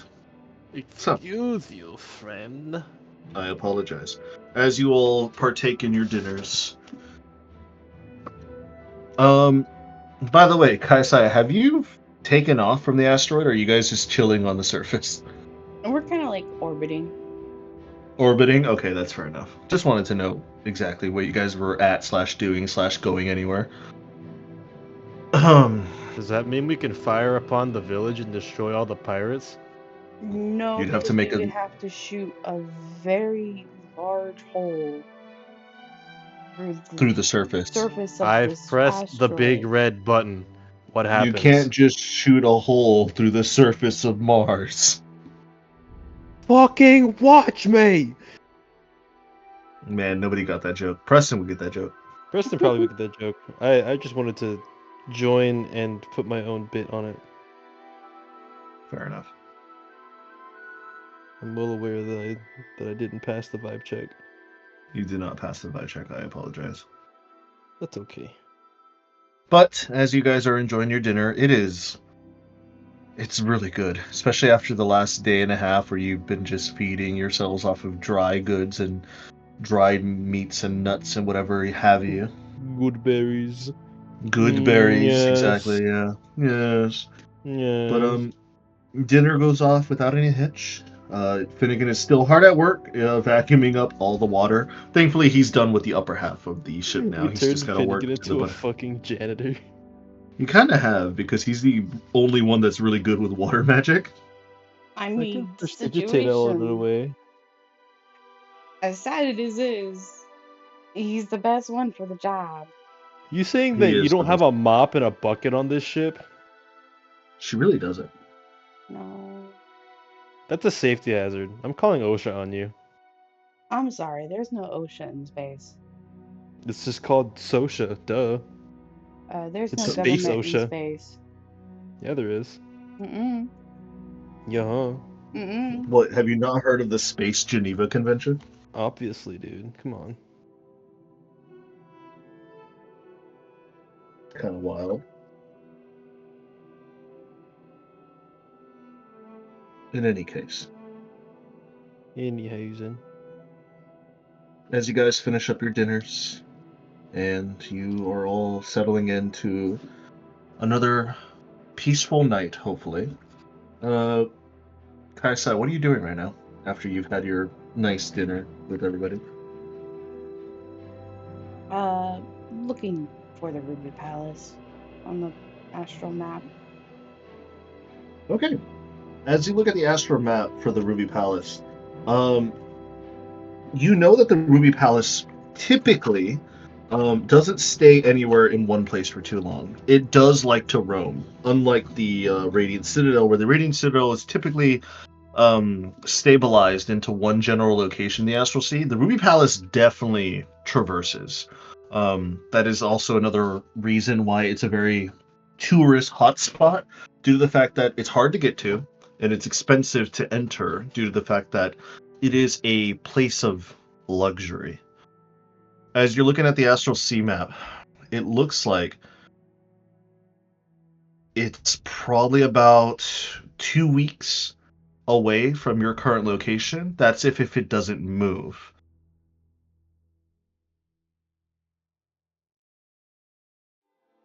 Hopefully it doesn't, because it's probably the closest thing to us.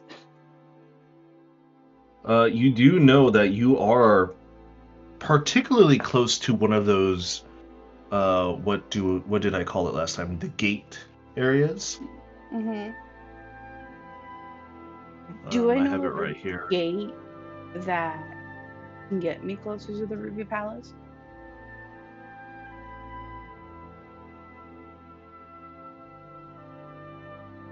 Let me see here.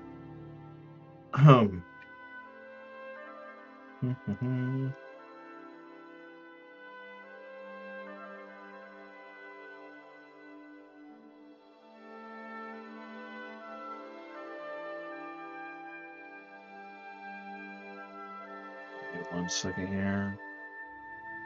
The Ruby Palace.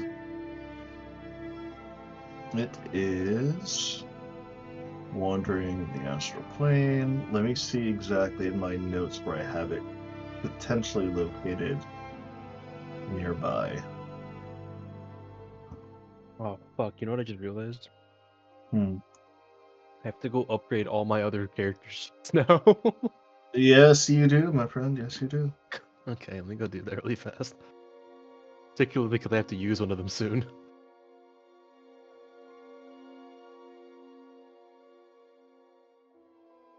Oh my god, I got a 4 for my other character sheet. I Congratulations. rolled the exact same thing as I did last time. Volcano Tragedy.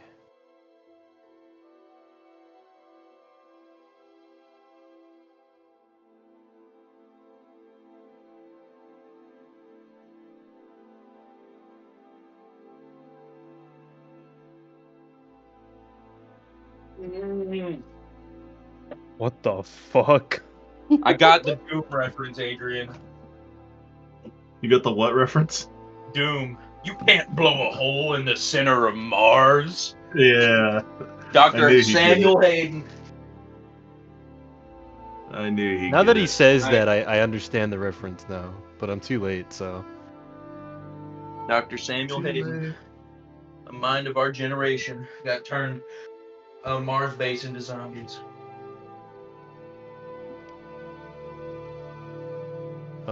Adrian, I'm taking skilled because I got a feat from my artificer. Okay. Crazy. Just so you know. Crazy. Alright, so the pulled pork sandwiches with barbecue sauce and melted cheese, along with cane sauce. You got This is about to cane be sauce? immaculate. Yeah, I buy more cane sauce than I want at Cane's, so I can eat it with other stuff. Oh, that's you just put in the fridge for a while, huh? Huh? You just put in the fridge for a while, then I guess, huh? No, I got this stuff today though. Oh, okay. Yeah, no, I always order like 3 things of cane sauce, and I only use like 1 or 2 of them. What'd you say? I'm switching my Sorry. headphones back. I only get like, Oh, 1 I second. get like I 3 can't hear things you of now. cane sauce, but Boop-a-doop-a-doo. Doop-a-doop-a-dop-a-doo. Okay, there we go. Say something. Hello? Whoa. Hello. What were you saying, Cedric? I said I get like 3 things of cane sauce, and I never end up using all of it. Yeah, I just put it in my fridge. Yeah. Alright. That'll do. Speaking of which, I need to buy you cane sauce or canes again at some point. Why? Bring it to your work so you can eat it. Why? You don't have to do that. Funny. No. Yes. No. Yes. No. Yes. No. Yes. No. Yes. No. Yes. No. Alright, let's see how this pulled pork sandwich tastes with cane sauce and melted cheese. I feel like it'd taste pretty good. I have invented a new type of food Here it is. that I am a really big fan of. So Kaisaya. You'll have to give me one day. It seems like the closest gate they could probably head for is either going to be Excelsior or Glorium. Excelsior. Mm-hmm. Excelsior! R.I.P. Stanley.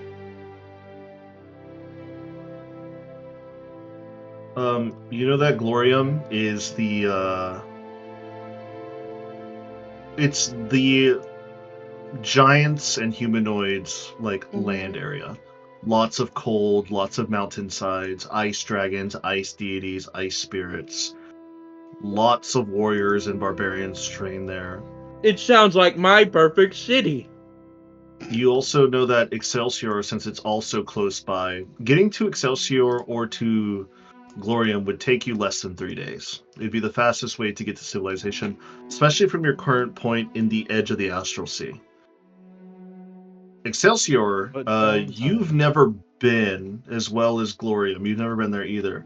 But you know that Excelsior's primary citizens has always been Celestials and humanoids.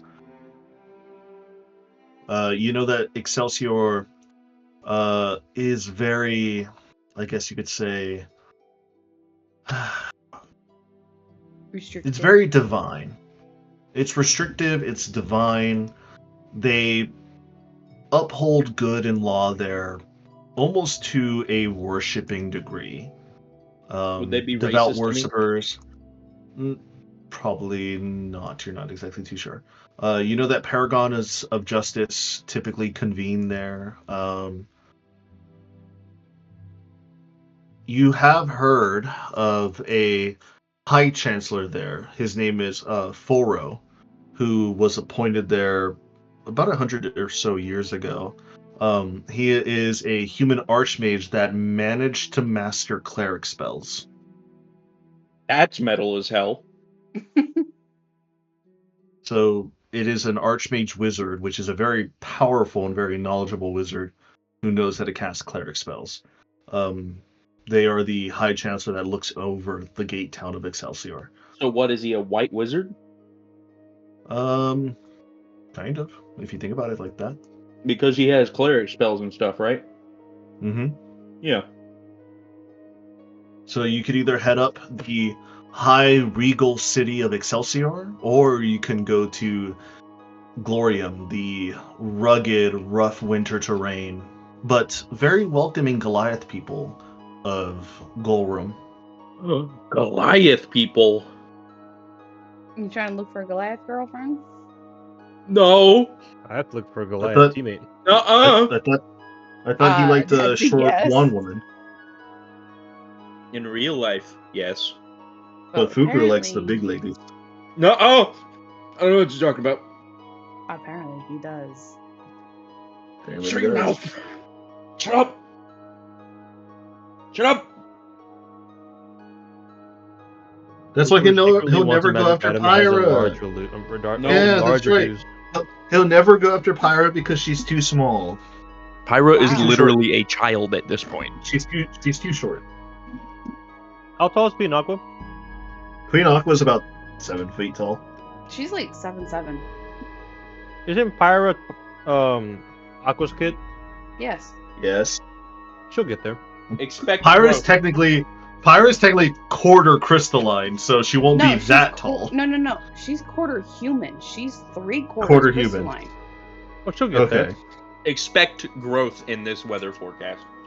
Mm-hmm. Expect growth. She's already. Don't worry, Pyra's already Preston. taller than Kaya You'll. That's. How does it feel for a child I mean, to be taller than that's not that hard, Kaisaya, to achieve. Have you Remember, seen the Kaisai, group photo?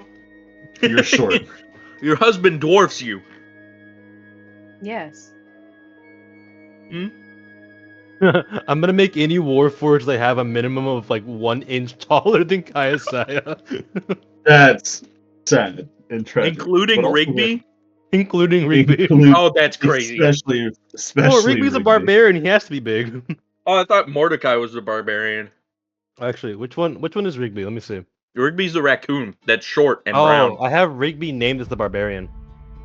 That's That'd crazy. be actually kind of funny if they were opposite. Yeah. There's probably an Kintsugi's episode of regular also show taller where than they both Kaiasaya. made in their image. He wanted to be tall, so you made her tall. Damn. He had Kaiasaya to be didn't build tall. the body. Like my husband. She just helped with the power source. And the magic. At least you're taller than some halflings. Some. Um, Why are we dogging on Kaiasaya right now? oh no, man. Look, Mm. don't knock fun size until you've tried it. That's crazy. That's crazy. Why would That's actually wild. That's my wild to dear say. viewers, cover your innocent baby ears. This lady is speaking nonsense and evil things. She's been touched by chaos. Cleanse her with the cleansing fires of the Emperor. Exactly. Her words of the words of Slanesh. Cover your ears. Do not listen to her. Oh no. What am I Repeat it doing, to dude? Me defending a cannibal in court. Your Honor, if you are what you eat, my client is an innocent man. Damn. That's Well played. Pretty solid evidence right there. Yeah. Might have to Let give him it. go. Let him go. He's free. Looks at it, dude. Shit. Wait, I just realized I can never use my Bayhorn the Druid page now. Why? Why not? Because I have one level in Druid.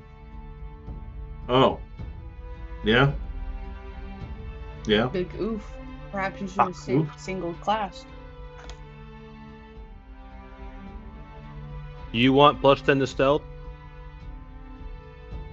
I mean, yeah, it sounds pretty useful for me, I'm gonna be honest. It does. And I thank you. That is a worthy sacrifice.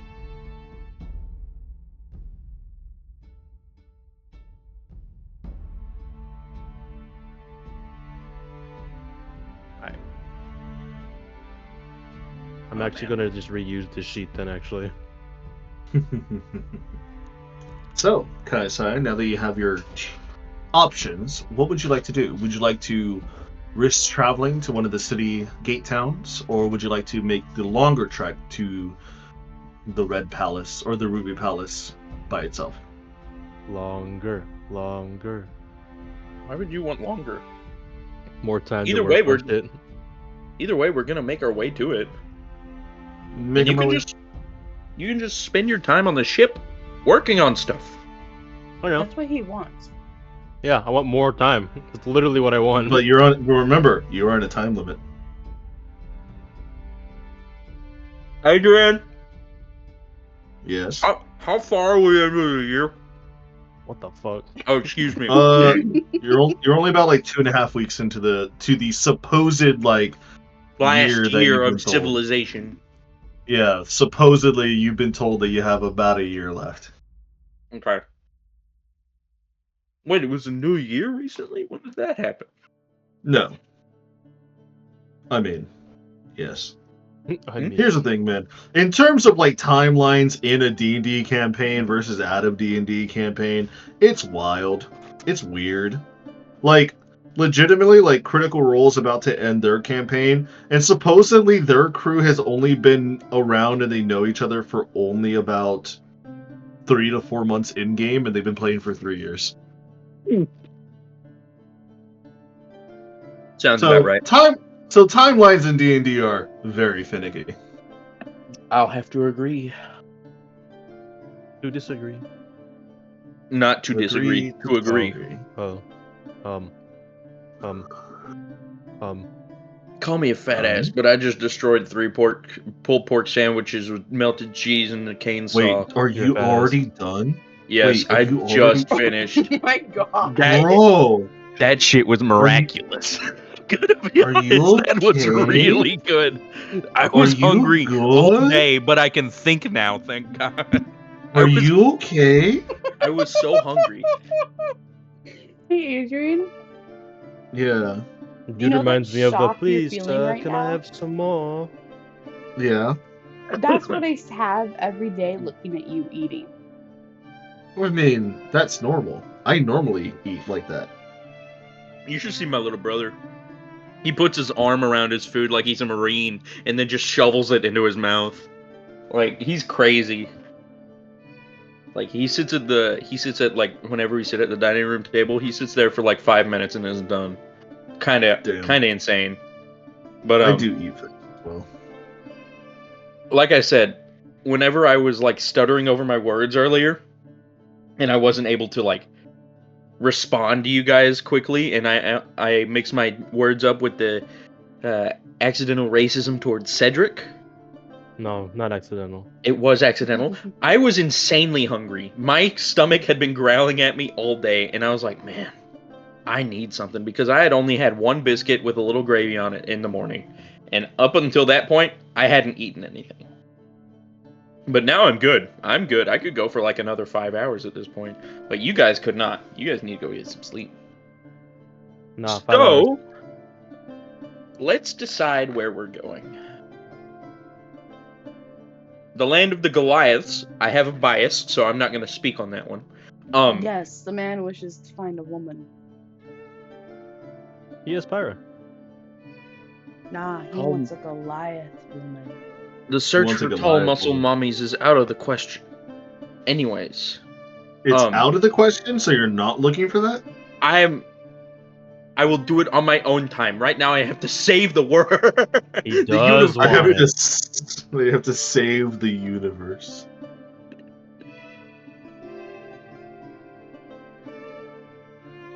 I want it a lot. I'm gonna be completely honest. That sounds like fun to me. Cold, Fair enough. full of people that are huge and can fight. Like, look at me. I am a white dragonborn. Chagna does chuckle a little bit as he's looking at you. He says, "I mean, it would be in your element." Exactly. It sounds like the perfect place to me, and I am very biased right now. So Cold weather, we could make tall, big cold weather. Goliath mommies. Yes. Yes. Yeah. But you would Or- also Being able to thrive very fight a lot. well in Excelsior. Yes, you would. Yeah, I'm a honestly. paladin. These just all sound like really good options.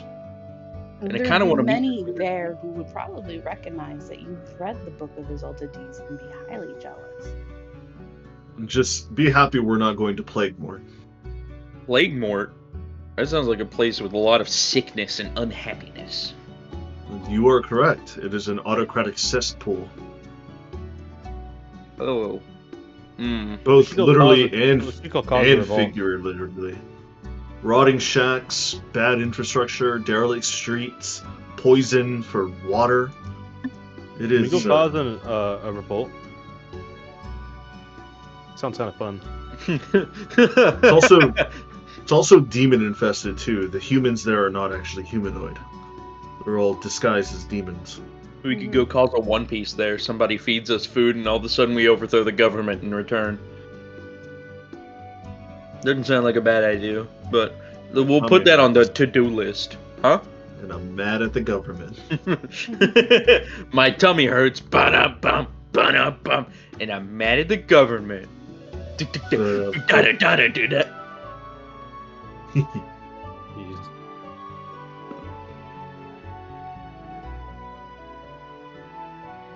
We could also just travel directly to the Ruby Citadel. As that would give Chagna and Bayhorn crafting time. I mean, yeah.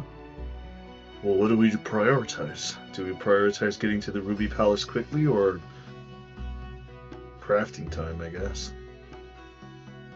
Crafting time is going to help us in strength. Not to mention, you'll be able to craft even if we are docked at a separate station or planet.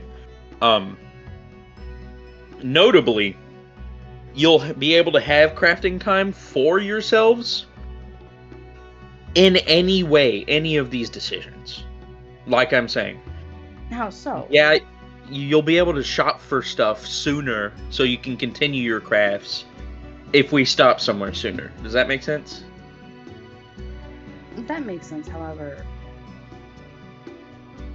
Some people might want to explore and also perhaps help me look for allies or information.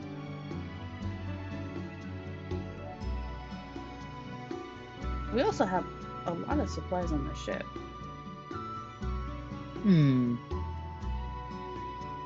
This is true.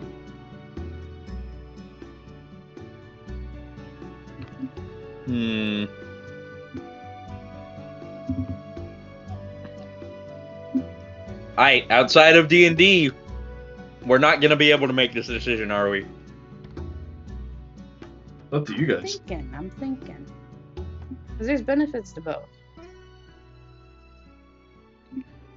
Because benefit one is Rigby gets to be built. Click to spin. Yep. We're spinning the wheel. Oh my I vote god. for more forging time. I don't know about you. Ruby Citadel. Okay. What is the next one called? What is the Goliath place? Glorum. Glorium. And then there's Glorum. Excelsior. EXCELSIOR. Okay. And you should put one more. It just, I don't know. What should be the mystery one be? Reroll. Reroll? Okay. It lands on that, so you just stay in space for like 3 days, just thinking. I would mind that. Alrighty, let's go. Whee! I would love if it lands on Oh my god, it's gonna land on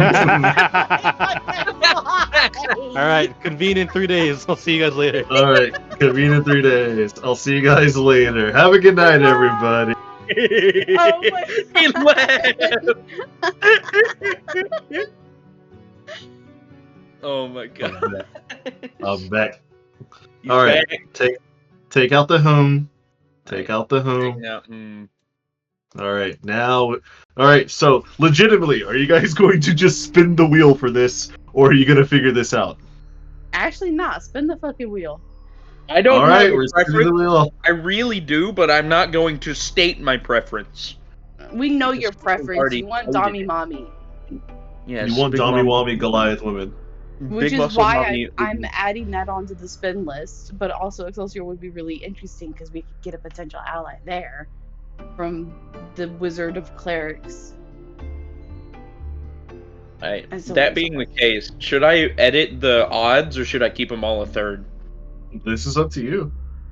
Nah, it's the thirds. Thirds? Keep them all thirds. I like to think you guys have like a magical, like, illusionary wheel. Glorium it is! Alright. Is that the thing that's closest to us? It is really close. Glorium? Yeah. Glorium and Excelsior are like 2 days away from you. You got 2 days of travel time. We're gonna be able to buy stuff at the places, so if you need more materials, Cedric, or I got plenty. like, well, yeah, but if you need like better tools or something, I can It's make called more. trade or getting a job there, Cedric.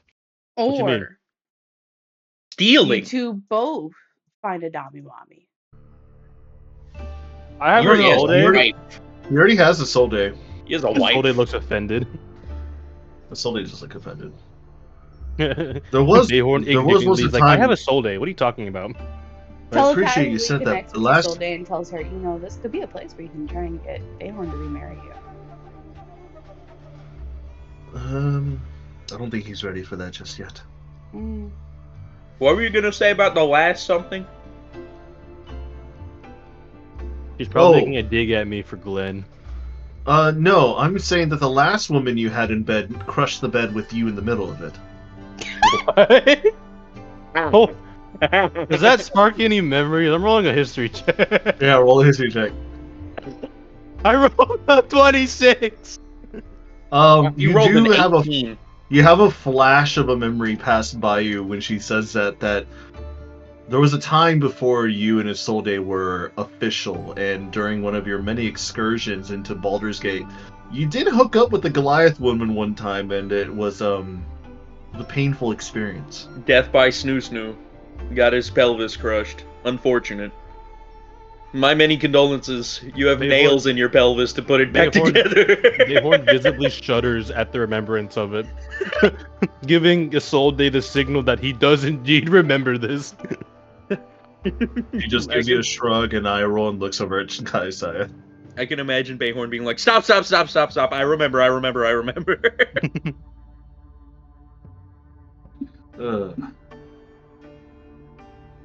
But Yes. I do want to meet that white wizard dude.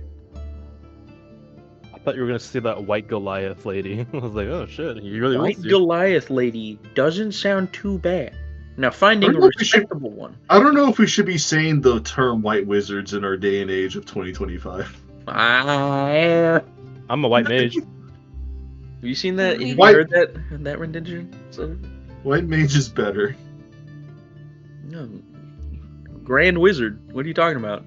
No. Wait. Hold on a second. What? We're talking about D&D, guys. Right? Are we? Right? Are we? Yeah, Are Grand we? Wizard. Grand Cyclops. Is Grand Fellow a Dragon. Grand Wizard? saying the N-word. What? How do you know? Add Grand onto any D&D thing, and it automatically becomes a clan rank. Just a Grand Paladin. yeah. The Grand Paladin. The I'm Grand pretty sure. Rogue. Don't know about Grand Rogue, Oh. but Grand Marksman is one. Grand Cyclops is one. Grand Wizard is one. Grand Dragon is one. There's a Grand lot of them. I only know this because I live near some racist people. Yeah, you're in Texas. I Just used go to have- next door. I used to have racist neighbors, but I moved away from them.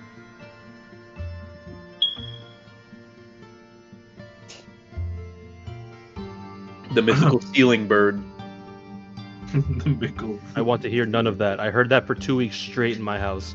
Did you? Yes, it was horrible. Right. Ugh. So, I do want to meet that white mage. Why can't we do all three of them?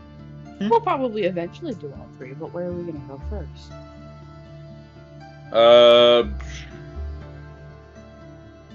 Glorium. How about that? Random pick. We'll go to Glorium. And we'll go to Glorium first. Yes. We'll get you a girlfriend first. Shut up. We'll get you I a will- girlfriend. We'll get you and Isolde remarried. I'll put both of your faces concave. Very indented. But I do agree. Let's go. Bayhorn looks at Chakna in a moment of like random recollection. I can't believe Like- future you has countermeasures against me. Anti-Bayhorn spray. Hey, who's to say I don't already have that? No. No, he is No, an no. expert in strategy. This was fucking stupid what you did to me in that fight. What was What? it? Actually, you know what, Adrian? Whenever Chakna did that to me, did he use his gauntlets and it came out of his gauntlets? It came out of his gauntlets, yes. He's gonna go over and he's gonna like inspect his gauntlets. Does he see the little ports there? Well, an investigation check. I hope we roll a nat 20. I'll roll silvery barbs for this if I have to. It's up to 18? you. 18. I see, but 18. I'll roll a silvery barbs. I have to. You see Kugler many different, sneezes, and you get you silvery see barbs. many different valves Actually? and holes and pressure areas. No. He knows exactly what he's looking for. Does he see the ports that had that fairy dust in it? You do- get silvery barbs. I'd You be do rolling see them. a port.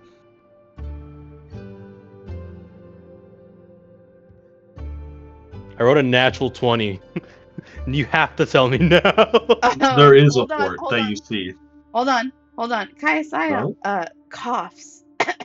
You have silvery barbs again. Re-silvery barbs. Reset? What? I have a natural 20. What are you talking about? She wants to get rid of your natural 20. Reroll at disadvantage. Kayasaya!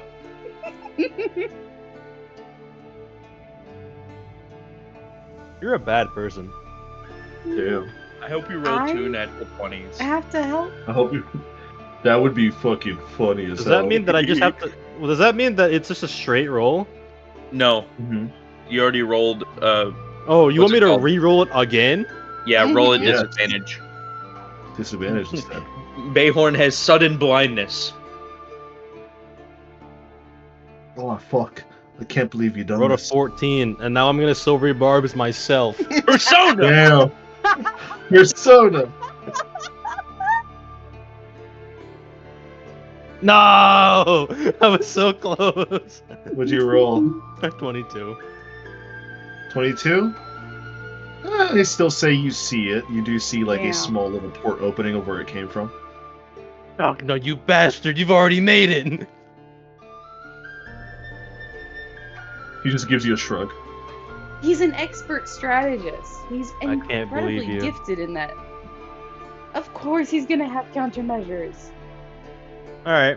What kind of measures do you have against old crazy wizard wife over there? I mean, depending on which countermeasure you're talking about.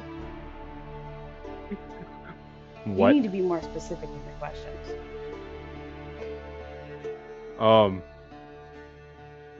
If you have to fight her, I don't know. You have to be more specific about your question. Just tell me, like, some of them. I don't know. Well, he kind of like leans over towards you. In my gauntlet, I also have anti-magic dust as well.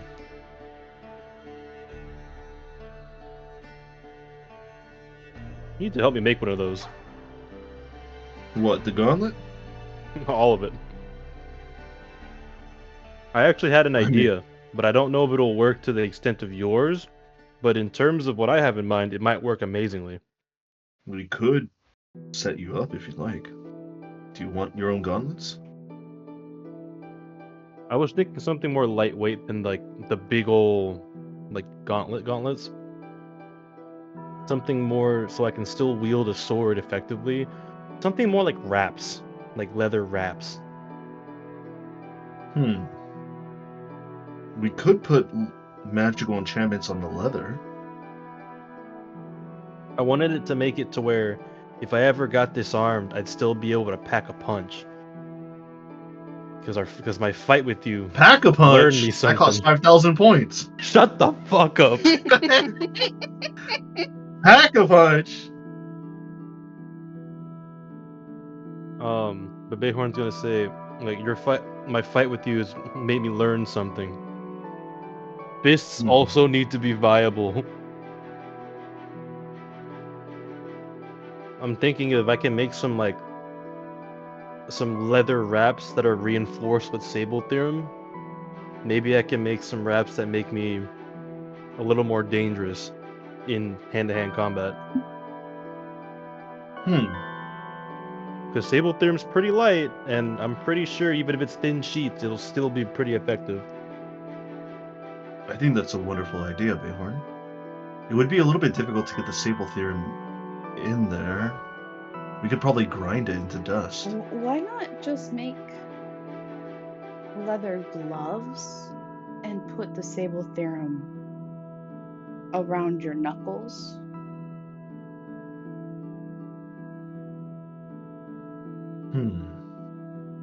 I was planning Like on plating some leather wraps with Sable Theorem. Well, why not just do Like- gloves and then have them be plated with Sable Theorem? And then the underneath level of the metal before it's attached to the leather has enchanted runes on it to assist with whatever you're trying to do.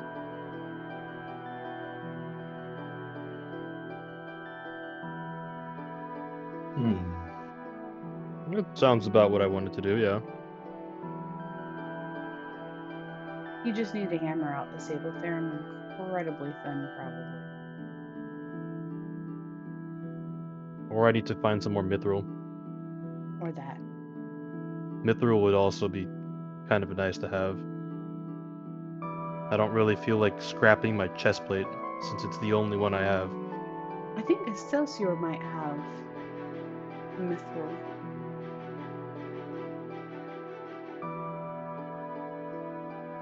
Well, maybe I've just found something that I'm going to be spending my thousands of gold on.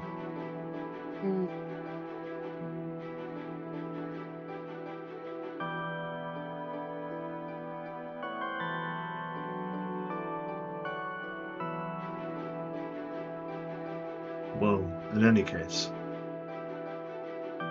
we should probably make our way over to Glorian. We do have one slightly important thing to do before we break orbit. And Blow up what the is town? that? Fukler. Huh? You do have ceremony prepared today, do you? I have ceremony prepared. Why?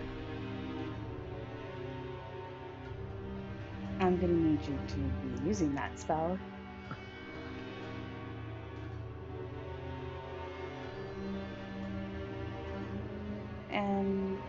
officiant.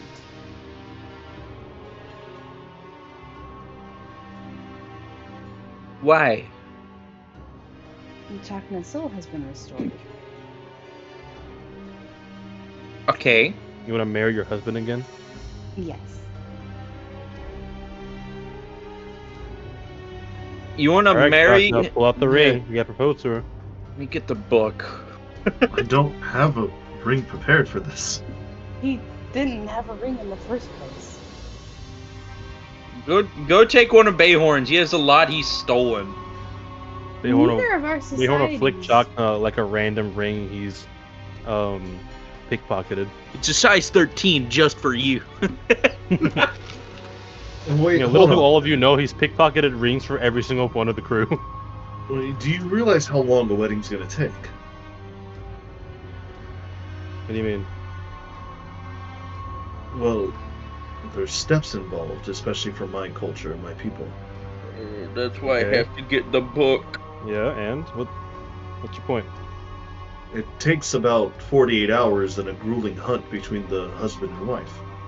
All right, well, get to it. Yeah, no, go to your room and do Get a that. holodeck. Well, my thought is, No. we originally... No, I'm talking about we have to hunt an animal, so one of you has to be the hunt. Bubbles. So, do you have to kill the animal? Bubbles. No, we just have to capture and tag him. I'll be the animal if that's what it takes. You nasty. Right, I could then. turn into a snake. I'll just hide the whole time. No. Go on. No, Go on. hold on. Start We going. originally married within your culture's traditions. Yes. With this time, I would like to change some things as precautions. In your tradition? Well, Just you to did add- tell me in your traditions we had to sacrifice somebody. I am not your sacrifice. Find No. someone else. No, Elvish weddings sound like a fun time, I'm gonna be honest. Everyone's gonna look at his soul like, did we have to sacrifice somebody? She kind of gives you like a nod, like, yeah. I'm gonna roll insight on him. Is she fucking with me? Roll insight. Hang on a second. I rolled a dirty 20. Is she fucking with me? Let me roll for her to see what she rolls. Oh my god, she is fucking with me. To you, she's telling the truth. She's fucking with me. Bayhorn can't tell though. Bayhorn can't tell. Bayhorn can't tell, but Alright. everybody else understands that she's fucking with him. Alright, IRL, she's fucking with me, right? Mm-hmm. Yes, but you Yes. yourself, Bayhorn, don't realize it. Alright, cool. Who did we murder? No, we don't. Isolde. Hey, she's a bard with 13 in deception. She could make you believe it. She definitely could. Like, you want to know what she rolled for Bayhorn? She rolled a 31. He believes it. Homie believes it like the Bible. He's terrified. Oh my god. Oh yeah, that was what verse was it? Was it like Leviticus 34 or something? What was it? What verse was it? I don't know, dude. Oh my god, dude. Holy shit.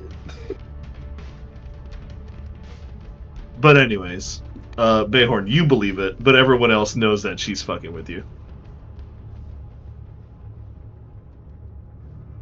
Bayhorn, she's just messing with you.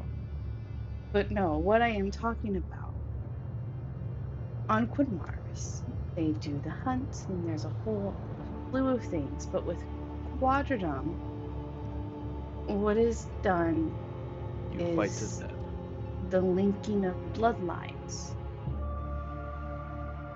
where we take a dagger and slice a wound into our arms and then match them together. Leviticus 34 is the golden rule, You want my dagger? And he'll flick his Treat dagger others up to the where he's holding the blade out, holding the hilt out to them. I have my own dagger. I thank you though.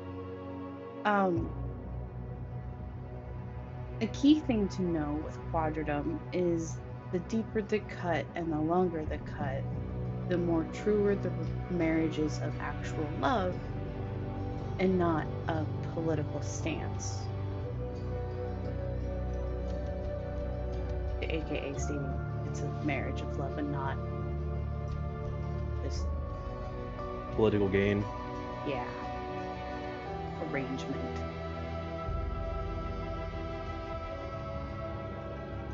And the thing is by doing it that way, if we ever do have to fight Finmaris, Chakna, if captured alive, would be given rights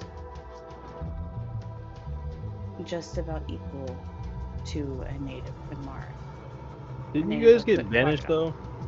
Yes, we got banished, but there's still this honorable thing with Quadrum. Man, we put a hole through their planet. They're not gonna give a shit about us anymore. It's this weird honor thing. Okay.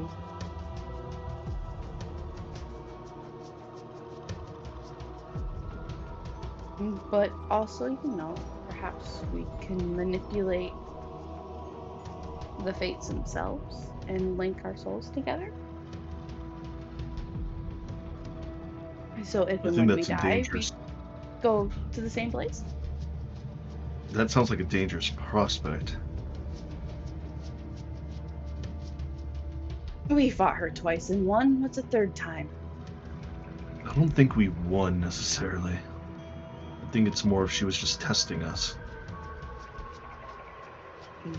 We tested twice and succeeded. What's a third time?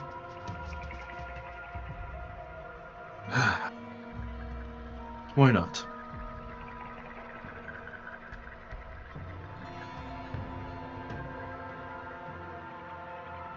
Well, Fugler, do you have the book on you?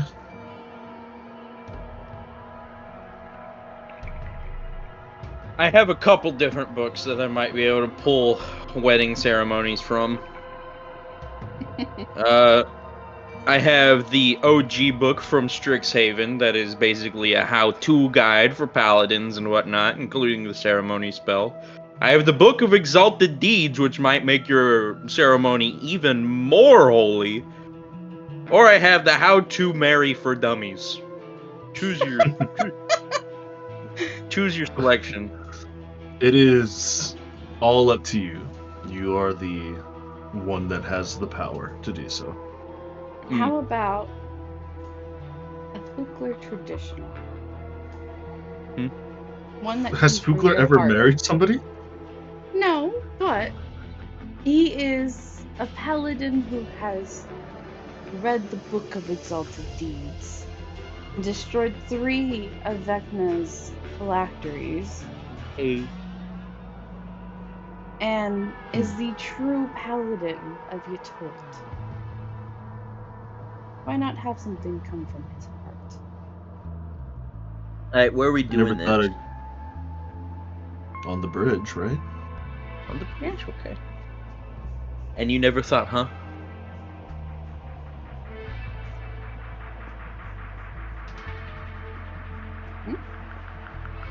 Hello?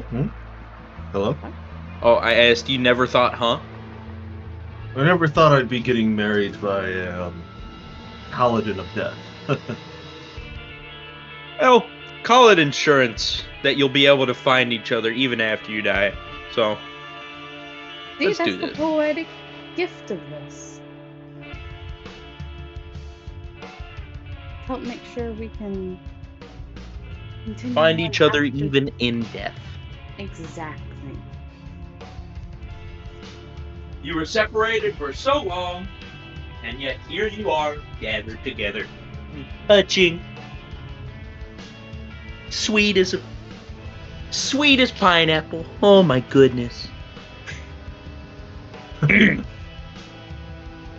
So, before we start, I know people usually like to ask for objections, but if you do, you will be subjugated to responsibility. So, I'm still required to ask, does anybody have any objections before we do this? Good. Okay. You hear in the back of your head, you hear Q just silently whisper to you, who cares? We have we have a very non-visual watcher watching the ceremony. I hate to inform you. But moving on, dearly beloved, we are gathered here today to reunite two lost souls that were gone for a very, very long time. A former widow who had been searching for her loving husband for so long, and a husband who had laid down his life to make sure she could continue hers. Truly romantic, don't you think? That these two would truly give everything for each other. And in today, we are here to reunite these two properly under oath. Messiah, will you, for sickness and health, and cold and warm, and happy and sad, take Chakna to be your beloved husband? I do. And Chakna. I didn't have any verses prepared for this, so I'm not going to read from the good book. But most religions say, treat your wife kindly, and you'll be able to have a happy life. Do you take Kayasaya in sickness and in health, in warm and cold, in sadness and joy?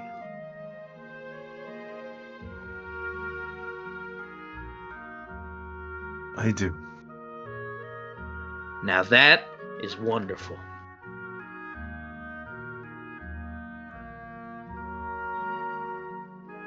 Dearly beloved, I am happy to say that you may now kiss the bride. Go ahead and give her a smooch.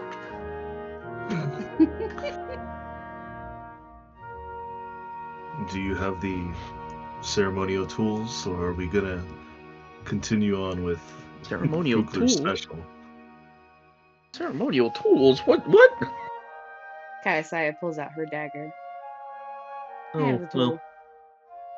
Fukler puts a bowl below you two. Blood for the blood god. Skulls for the skull throne.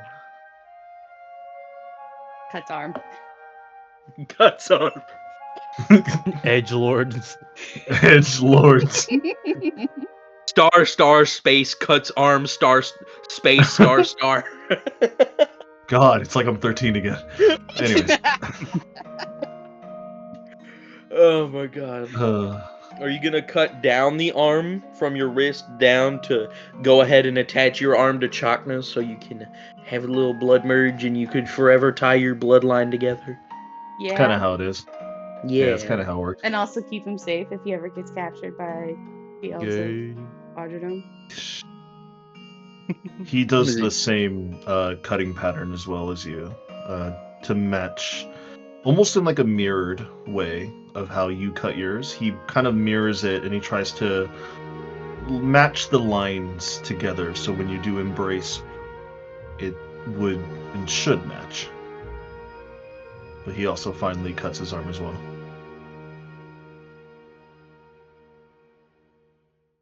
He holds out his arm for you as you see that there's blood dripping off of both your arms now. Well, aren't you two just romantic?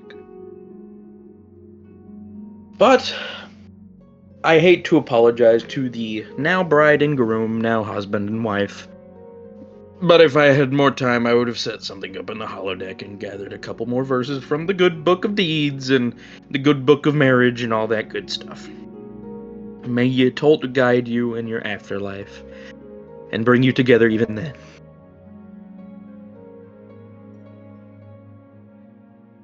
Give me a religion check, Fukler. Natural 2. I Silvery Barbs. Natural 2 for 8. Natural 2 for 10, actually. Excuse me. Silvery Barbs? Oh, Yep. goody. Wait, don't I have advantage in this because it's your toll? Oh, Yeah, that you is a do. good question. He does. Okay, I undo that. Well, no, you never. Well, I rolled a 19 plus 8 for a 27. So. Mm. You hear the chime of a church far off in the distance. But it's the chime signifying a death in the village, not a wedding. As you feel the connection of Yatolt and the blood that has been spilled by these two as they connect and embrace. It seems like you definitely did bless them with something with Yatol. Whether that's a good or bad thing, you're not exactly too sure. But you know that as you finish off your last words and they embrace before they lean into their first kiss again as a newly re-wedded husband and wife, thanks to the death of Chakna, you can't help but have some sort of feeling of intrigue and calm of what was blessed over them, because even you do not exactly know.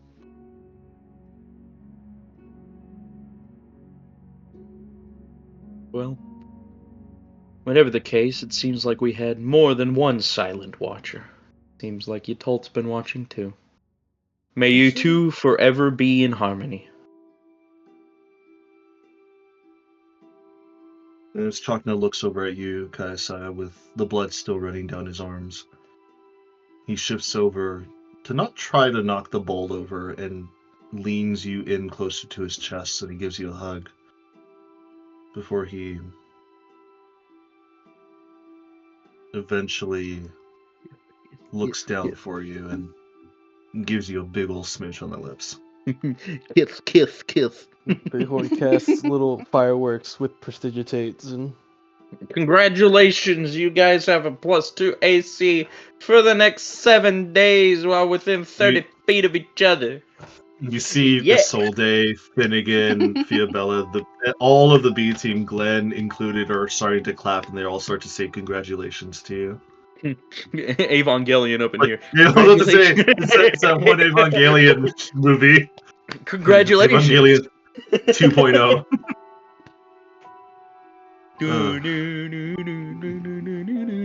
Congratulations, congratulations, congratulations, congratulations, Shinji.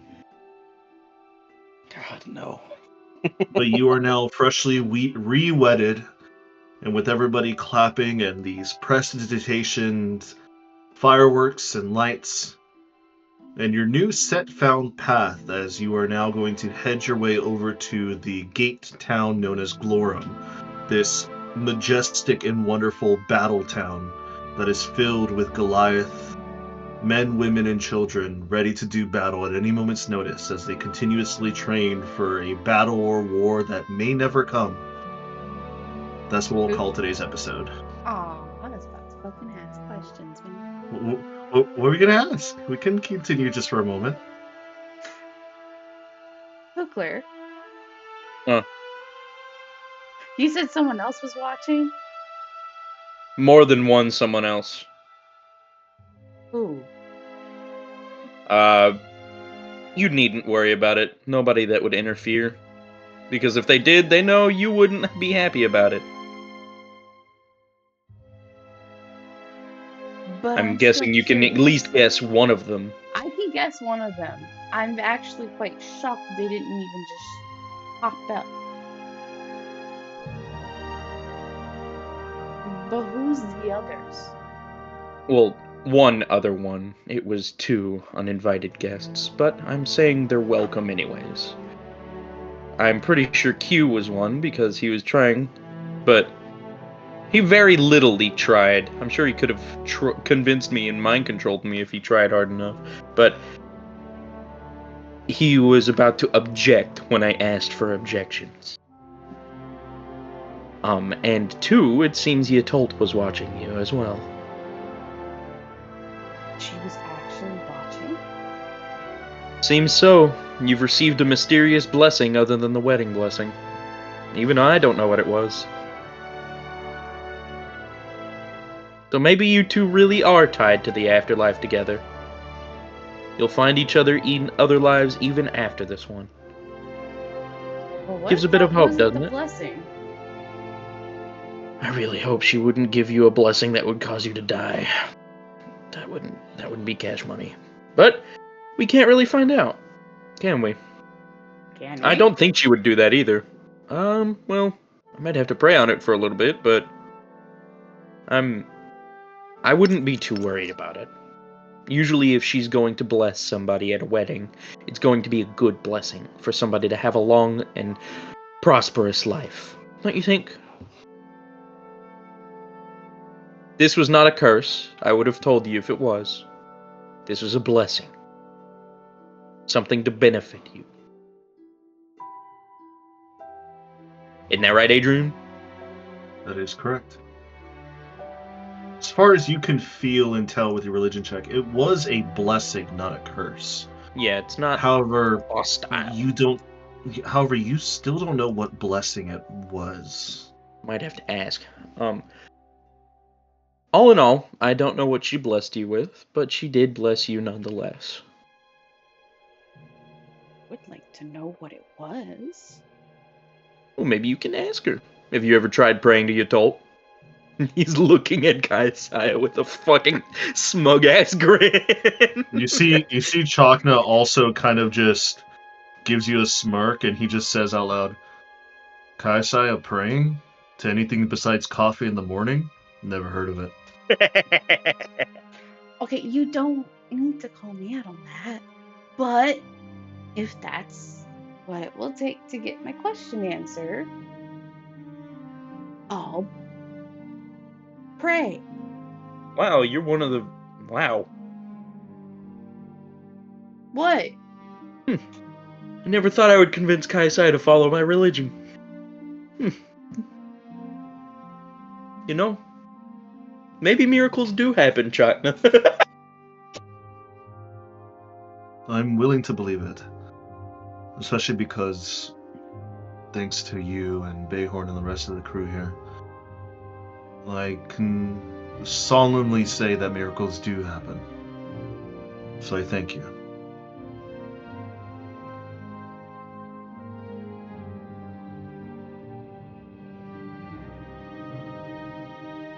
Oh, Claire. Hmm. How do you pray? If you're gonna pray to Yatol, I have a special little way of doing it. I even have a small altar in my room. But you can set up a bare bones one. Do you have a... Do you have a scale, by any chance? As in, like, a dragon scale, or a No, weight? no. Weighted scale. Oh, okay, because I was about to rip one of your scales off. I can make a basic materials one. So you're gonna need a scale. And I have a couple books you can borrow. You're gonna need 2 candles on each side of the scale. And, well, the thing I was gonna say you're gonna borrow is a basic book on Yatol. This will give you all the insight you need, and basically how to pray. And anything that I've accidentally left out, because it's been a while since I've touched the altar in my room. I pretty much have it set up for everything. There's a whole book on how to explain to pray to a god. Not how to pray, how to follow the right religion stuff. If you're just trying to pray, it should be somewhere in the intro. Welcome to religion. Congratulations. Now you know that I'm not just some mumbo-jumbo shouting at the top of my lungs guy. That's the fun part. I'm gonna be honest. I just thought ask. that. You just asked? I just Okay. ask, but that's because I think that's because we have a different relationship with our respective deities. And so you're patroned basically by the goddess of luck. She does whatever she wants. Yeah, no, I get lucky, pun intended, on if I get answered or not. I'm pretty sure. Yeah, no, Bayhorn's gonna- actually. Bayhorn's gonna flick a coin in the air. Swear to God, if it lands on heads, I'll laugh. Roll a religion check. I'll pray for you tonight and see Roll a if she gives 10. me an answer. How about that? But wait, A that's 10? persuasion, is it? No, that's religion. Never mind. A 10? A 10. It lands straight up on its side. See? What does that mean? Exactly. It means Google luck. has one hand on his head and the other pointing at the coin while his mouth is in the pog position. It means luck. I didn't say it was good or bad. I just said luck. That's Timora showing off. Thanks, Timora. As he picks up his coin. As you reach down to pick up your coin, it falls on its head side. See? Whoa. Bayhorn thumbs up, like, just the air in general as he picks up his coin. I'll pray for you pockets it. tonight. Don't worry about it. It shouldn't be anything too harmful. It should be something beneficial, if anything. You guys have permanent death ward. That would be kind of crazy. That would be kind of No, that crazy. was something else. What do you mean? Alright. If that's the case, is D&D over with today? Is that all you have to say to each other? Well, I was gonna pray about it, but I think you're gonna save that for next time on Dragon Ball You can Z. save it. You can save it for next time on Dragon Ball Z. Z. As the wedding ceremony concludes and you all are gonna set to gear up to head and fly over to Glorum, the land of the giants and the frigid cold, that's what we'll call today's episode for tonight. So, thank you for playing, and for those of you at home, if you've been watching this slop, thank you for watching. It was a fun session. You guys managed to secure and save his soul. And you got to saw some interesting things happen today. Alright, now I have to attempt to beat the shit out of Chalk, not for beating the shit out of me.